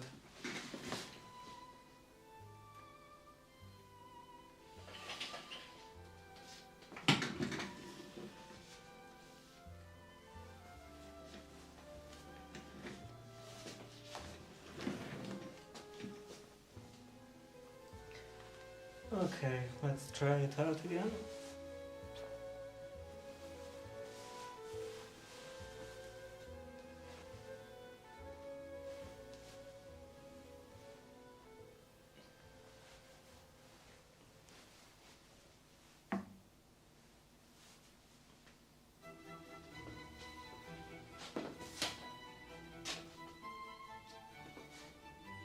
I don't actually know if it's better or worse.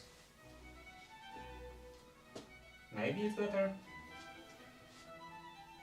Maybe not.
How do I even check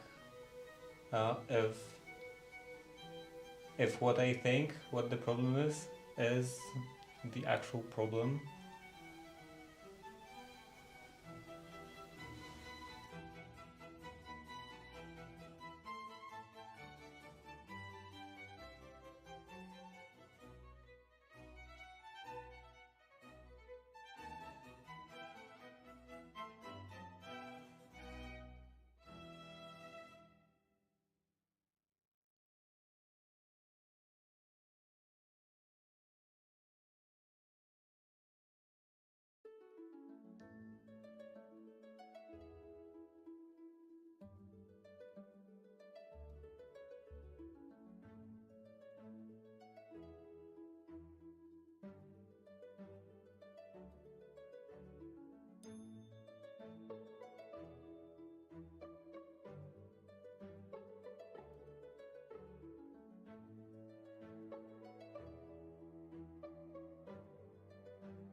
Yeah, I forgot to unmute it.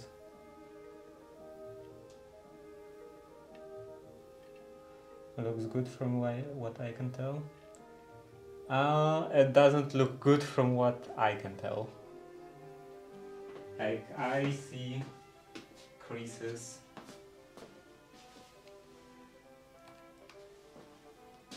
I can see creases in here, in front.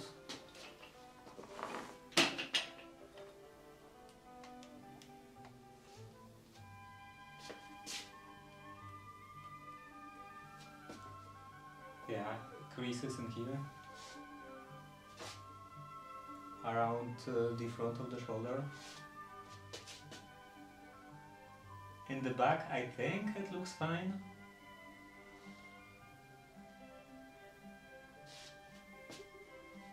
But in the front, not so much. And I think that that it does bend inwards like that. So maybe it would be like this kind of fault.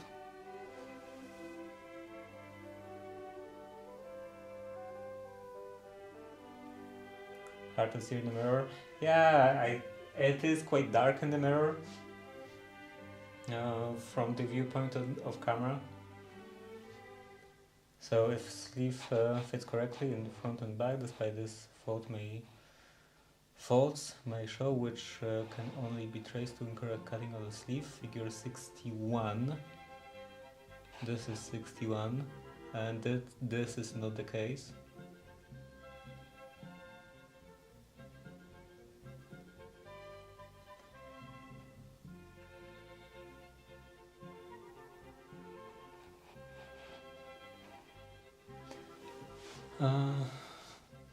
And the bending in the shoulder, because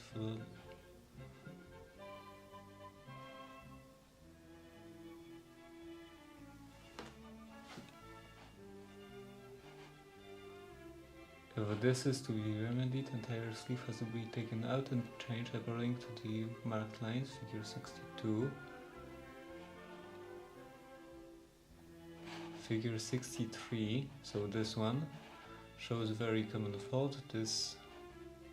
The undersleeve is not sufficiently cut out.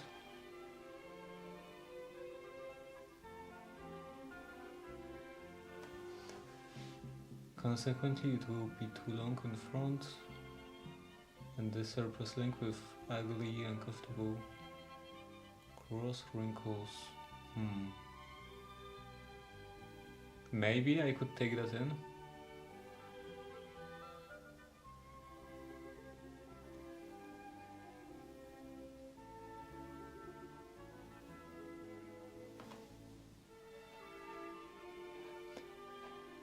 How about 65? The top sleeve is too long and cross wrinkles show whole length.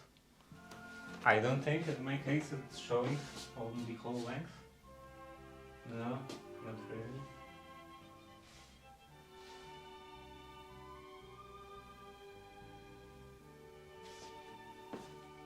Yeah, so I think I need to adjust this part. Also, it is quite stupid that like this diagram is to this sketch, and this sketch is, I think, this diagram. It would be more sensible if they were on the same page.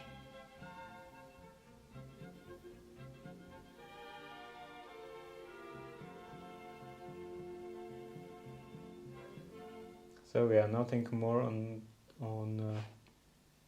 sleeves. So let's try it out.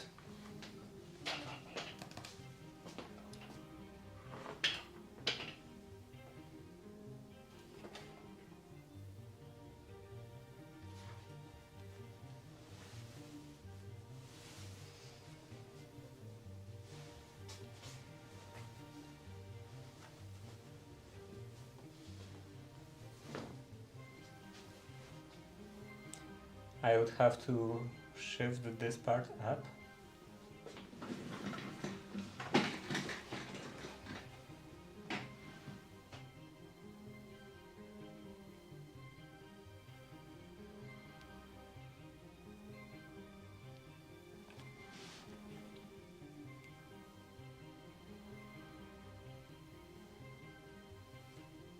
So let's pick this again. And I should probably make a couple more stitches in here.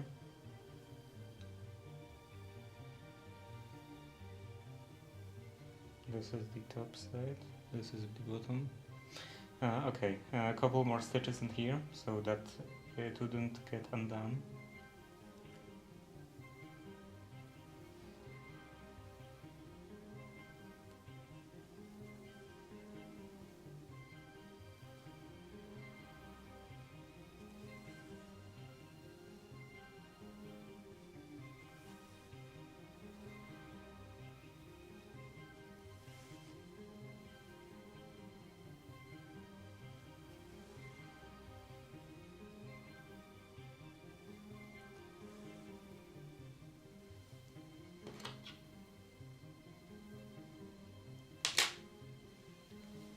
And then a couple more stitches in here.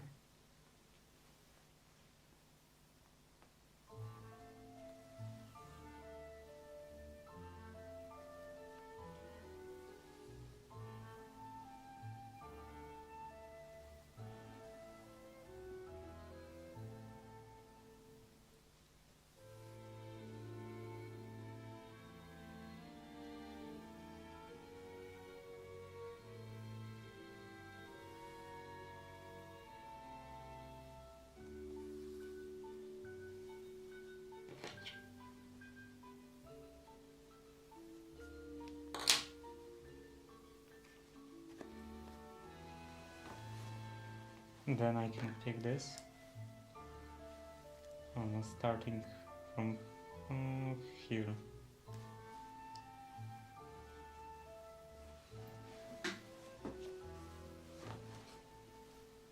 Here and here.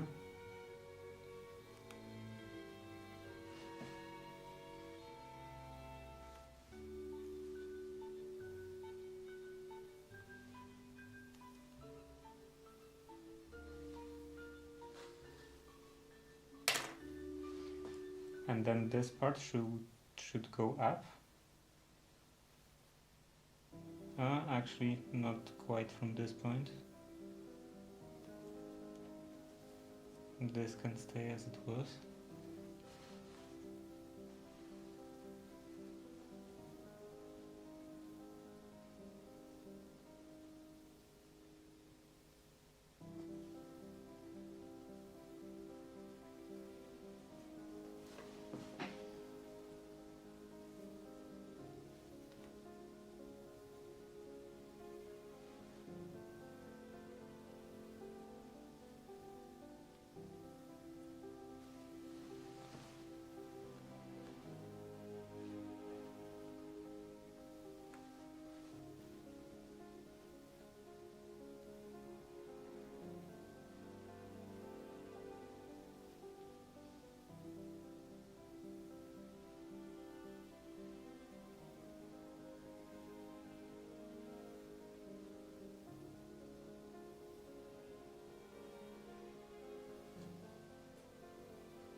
Okay, maybe this will be enough.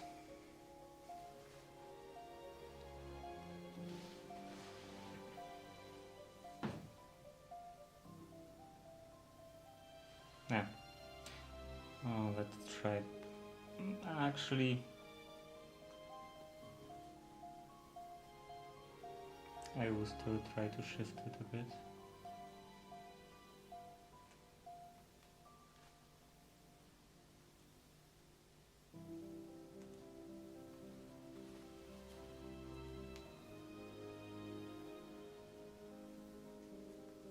Shift this part just a hair towards the back.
It's a bit hard to see where the stitch line should go.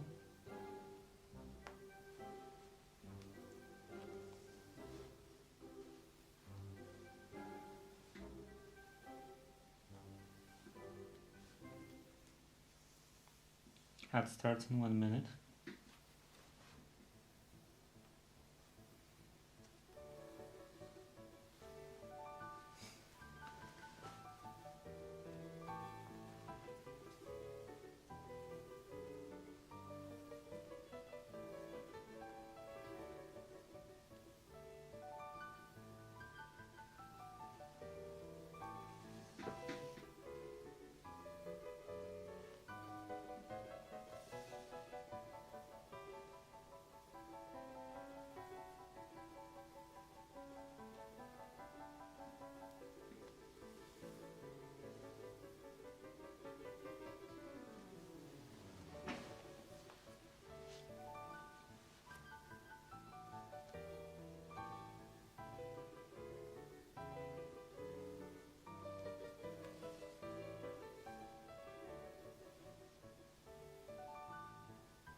Why are sleeves such a headache?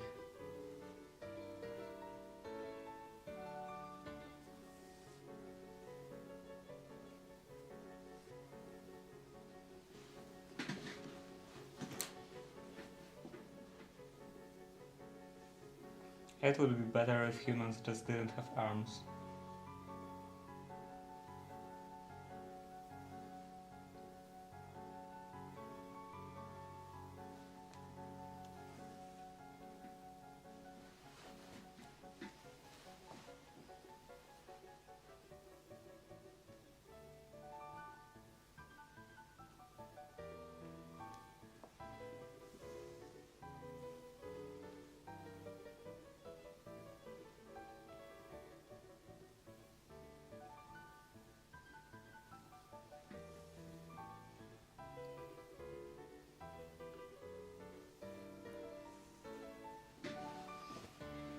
It's an idea for a very weird horror story about some crazy tailor that would be just walking around and cutting off parts of the human body that he deemed are unnecessary or bothersome, and making clothes.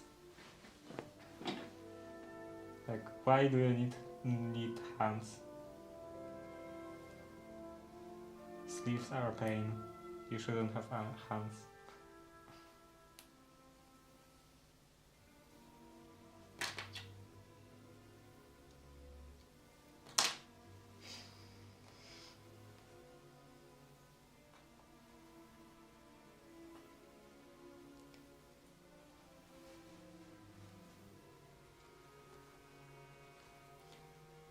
Okay. Now I can try that on again.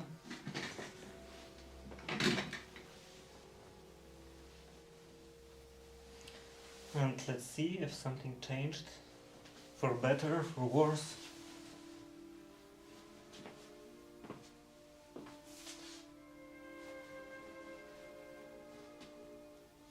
I think for better.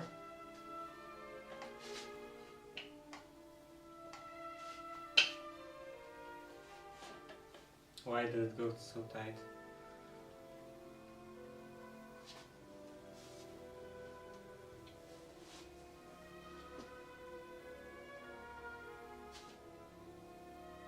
Yeah, now I still have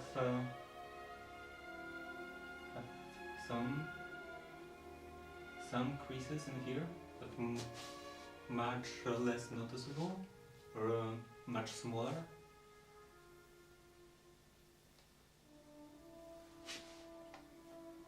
And also I forgot about one of the pins. You can feel it in here. Where is it?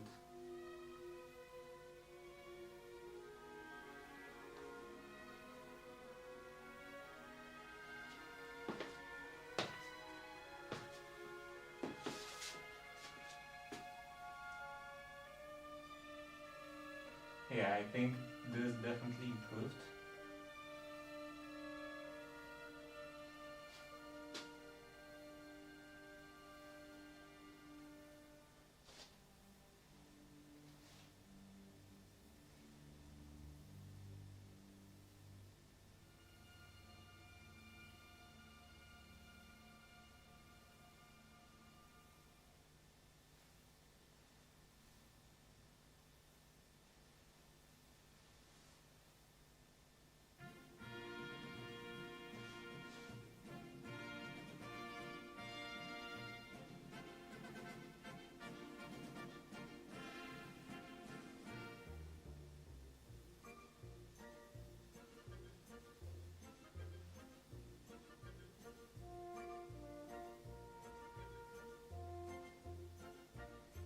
Maybe that would help.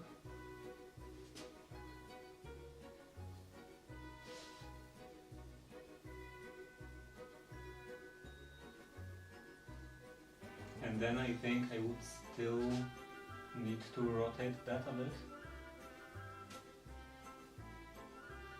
So both take that in and rotate the sleeve head.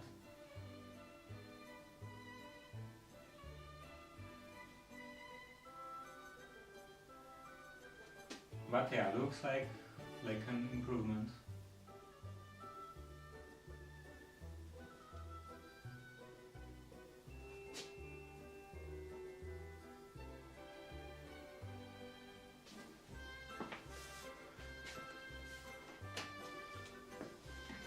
Side Feral Taylor Street.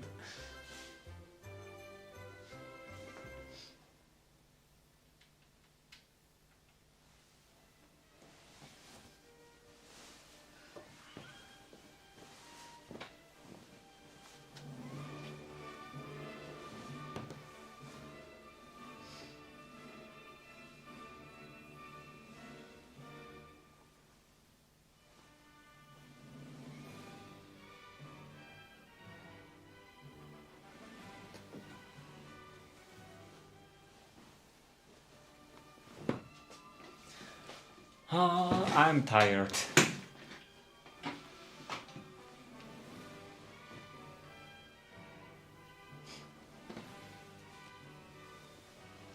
So yeah, this mark would be correct. I think correct. This one would also be fine. And then this one I want to still move.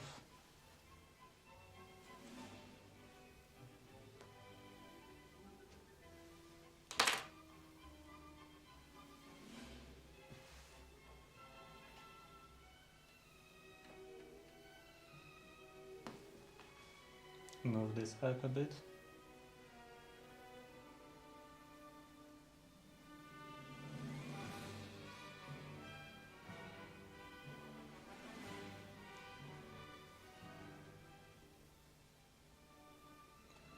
Well, maybe you should stop for today. Come back to it refreshed. Yeah, I will probably end quite soon. I only have like half an hour left.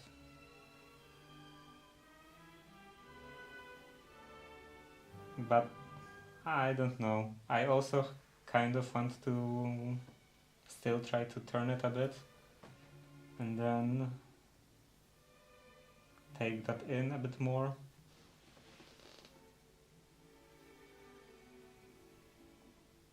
It is still kind of a lot of work when I think about this now.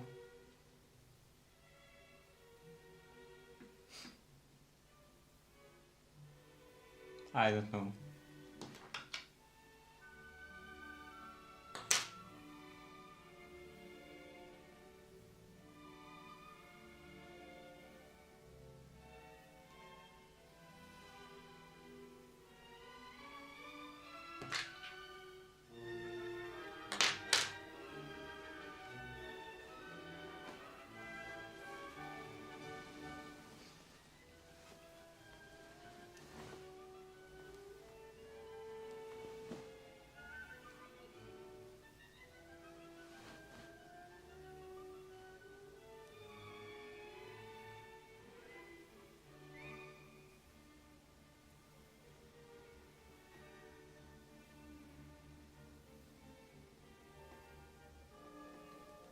Yeah, I want to take that part in a bit more.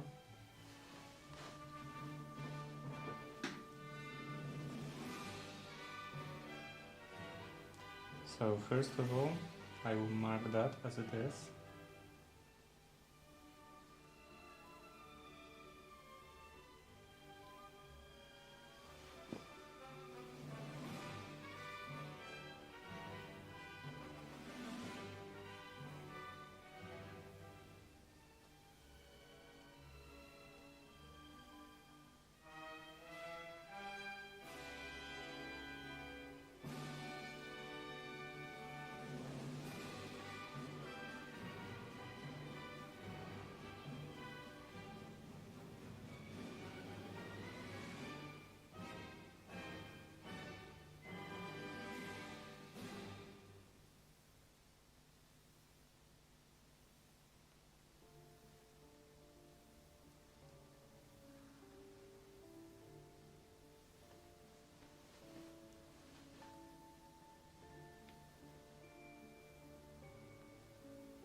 It reminds me why I only saw things for the home now.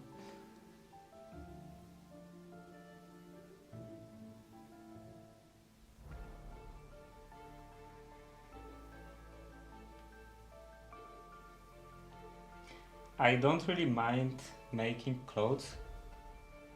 I think. Now I actually don't exactly remember like what was the last time I was making a waistcoat like. But yeah, it was on stream and I don't think I had that many problems. I don't think I suffered much.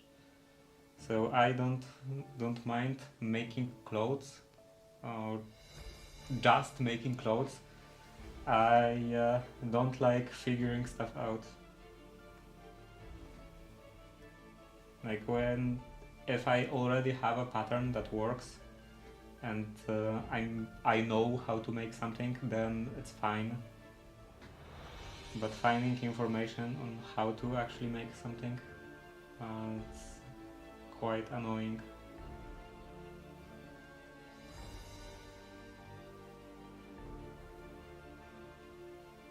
And I have some problem and I don't know how to solve that problem.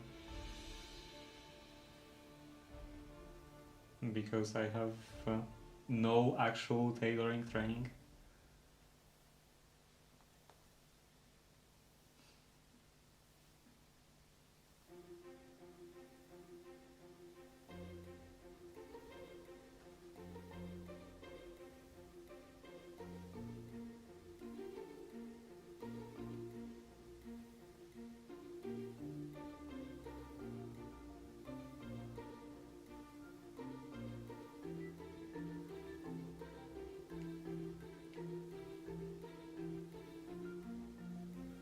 So I think that when I will be making another morning coat someday, it won't be as bad, won't be as dreadful of an experience.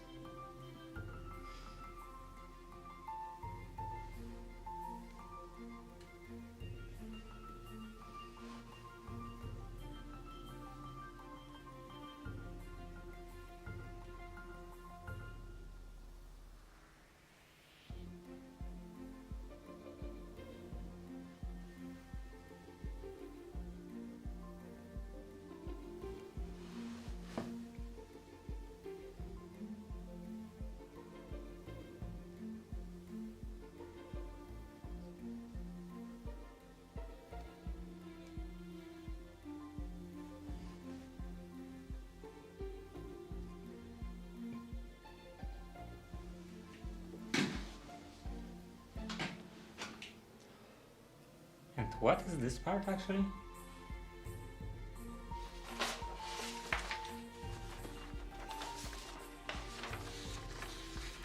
It would be this.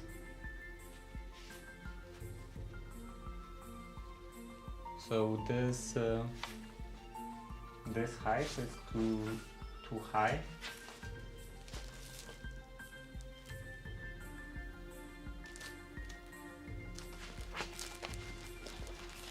Where is it actually measured? It's 5 1/4. Sleeve system.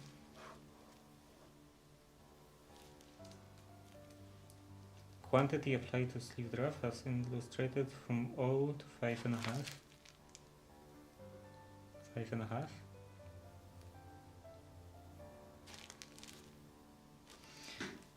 First then, regards to sky, measure from 7 1/4 to 12.5, diagram 8, which gives extreme width of sky. This is necessary to provide any variation there may be in the width of the back and shoulder. Quantity applied to the sleeve draft and as illustrated from 0 to 5.5, diagram 9.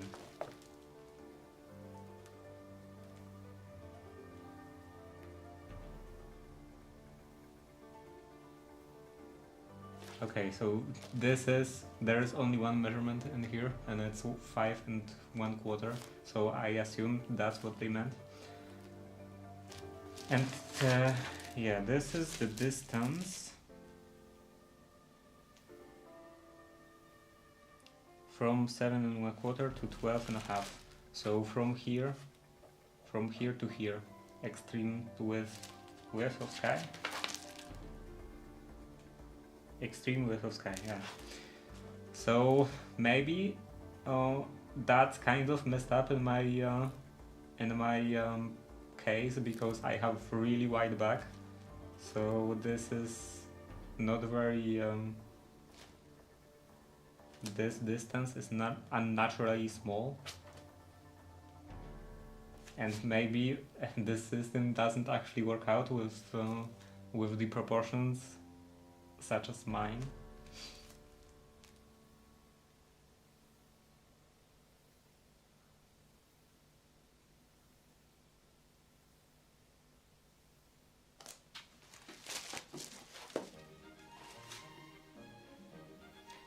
What was I doing? Okay, so I have pins in here. Let's continue on this edge.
And I want to both turn this a bit and also take the bottom of that of the sleeve.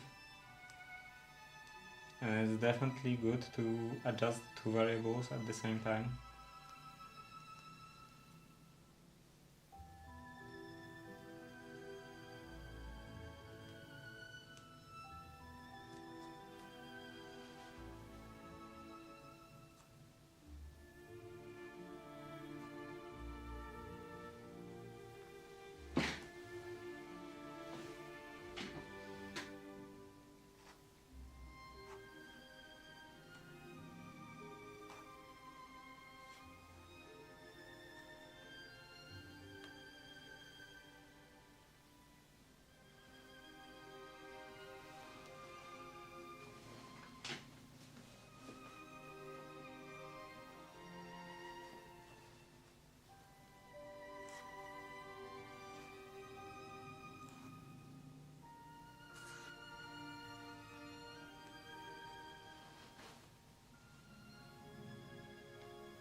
It kind of feels like my shoulders are the source of all my problems.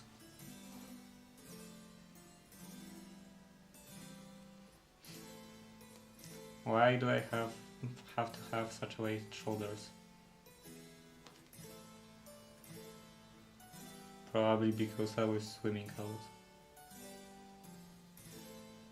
as a child.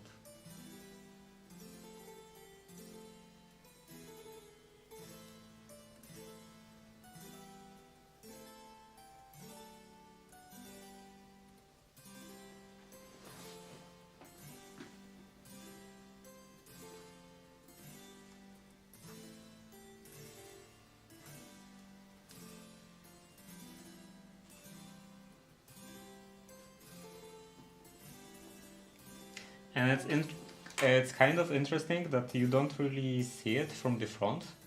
It's only my back that looks like a triangle.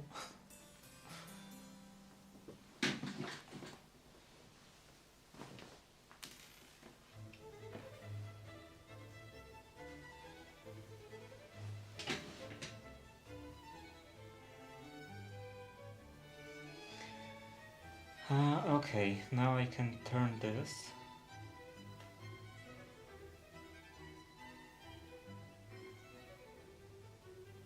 And this should go down.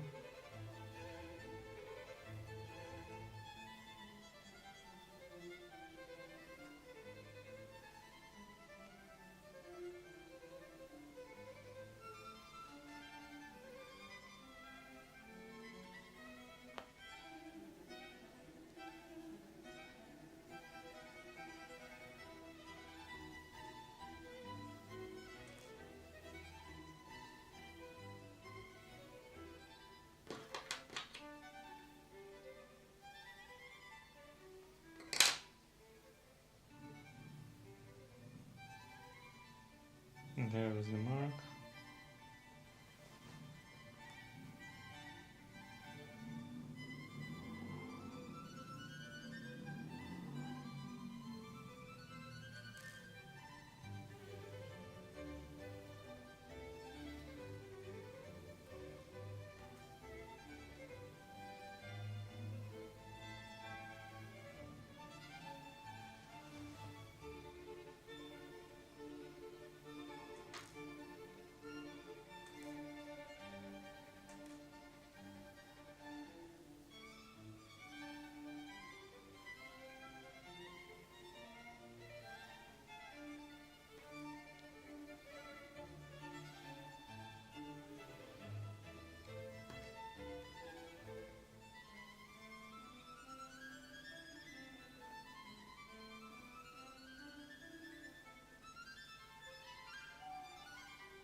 And then I can put this up a bit, a quarter of an inch.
Okay, and now everything evened out.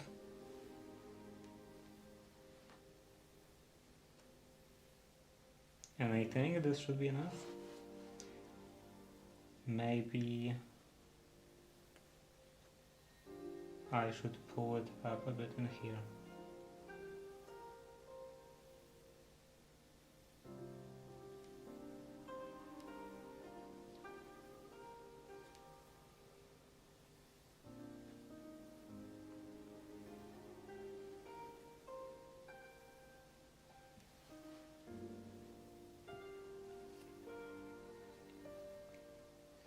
And then this part will go up.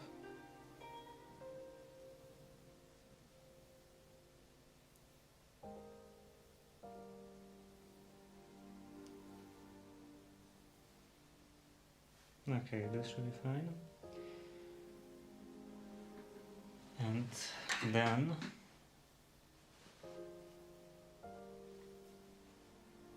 I can attach everything together. This is quite a lot. What is that, like 1 inch? 3/4. 3/4 of an inch. That's really a lot.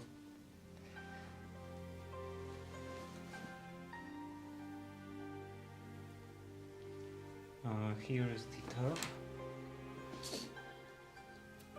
And let's take a new piece of thread.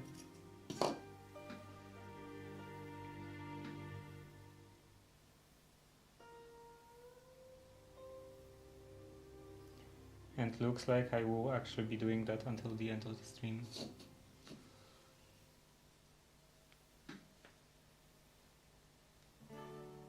And well, I would be doing that anyway until the end of the stream. I meant looks like I will be streaming until the normal hour of streaming, until the normal hour of band.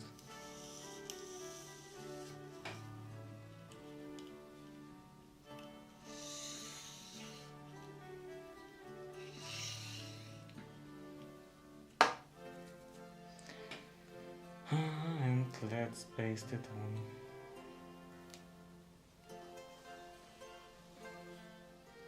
My back hurts a bit.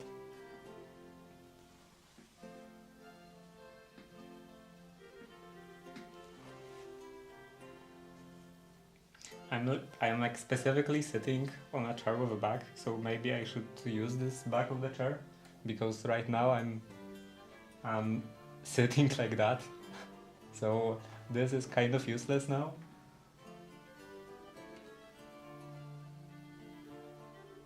Ad starts in 1 minute.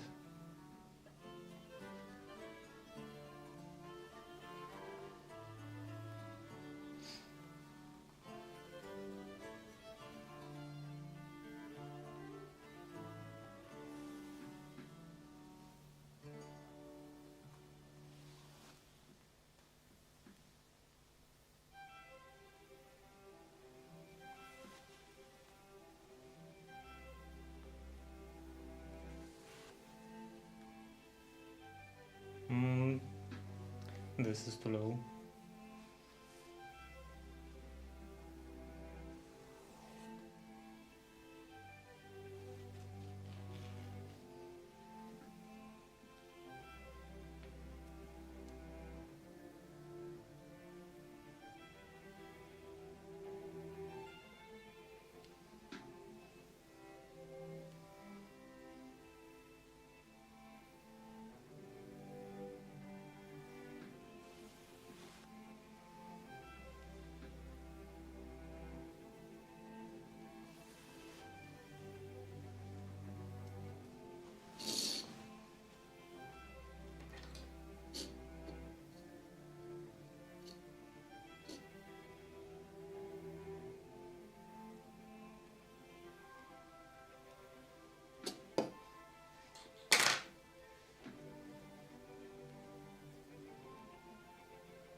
And that's the time to end the stream.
And then I can work up.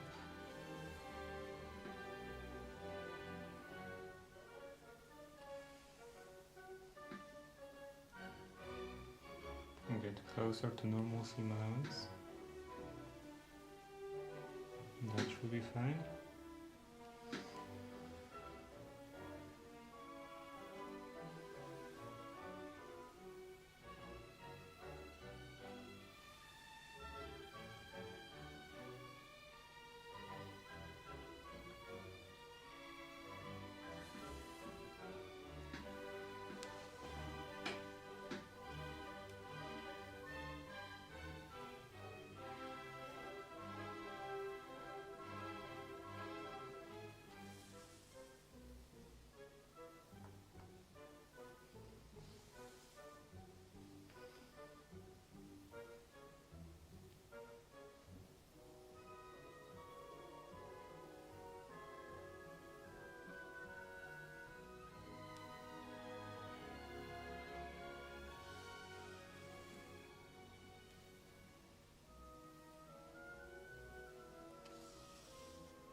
Okay, this time I don't feel any pins. Let's try that on one more time. And if it doesn't it doesn't fit perfectly, I'm rage quitting the stream. At the most convenient time, so after the normal time of ending.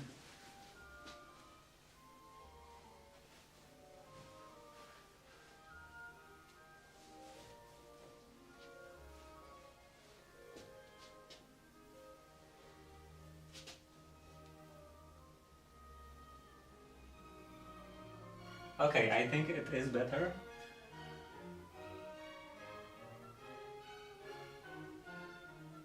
But maybe I went a bit overboard. Maybe I went a bit overboard with this part. I went too low, and now I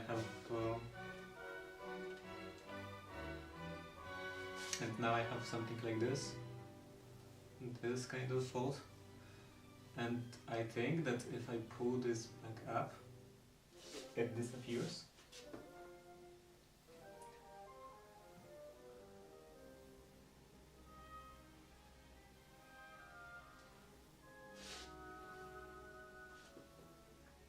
And yeah, other than that, I think it's good, maybe.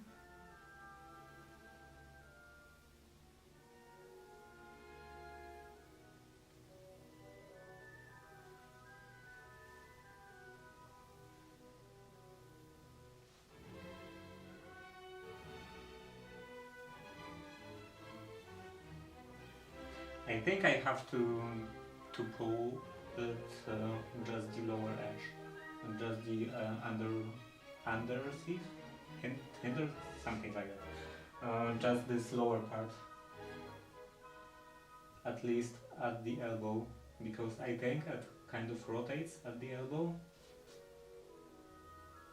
Like this seam starts in here, and then travels up to the front. It ends up in here, and then it's in here, back down.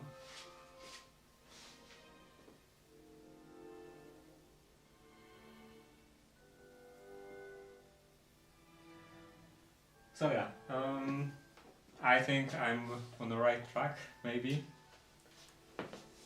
And maybe tomorrow, hopefully, it will actually fit properly after one more alteration. And yeah, that's it for today. And tomorrow I will continue the struggle, the very difficult fight with the sleeves, and maybe after that with the collar. So yeah, see you tomorrow. Bye.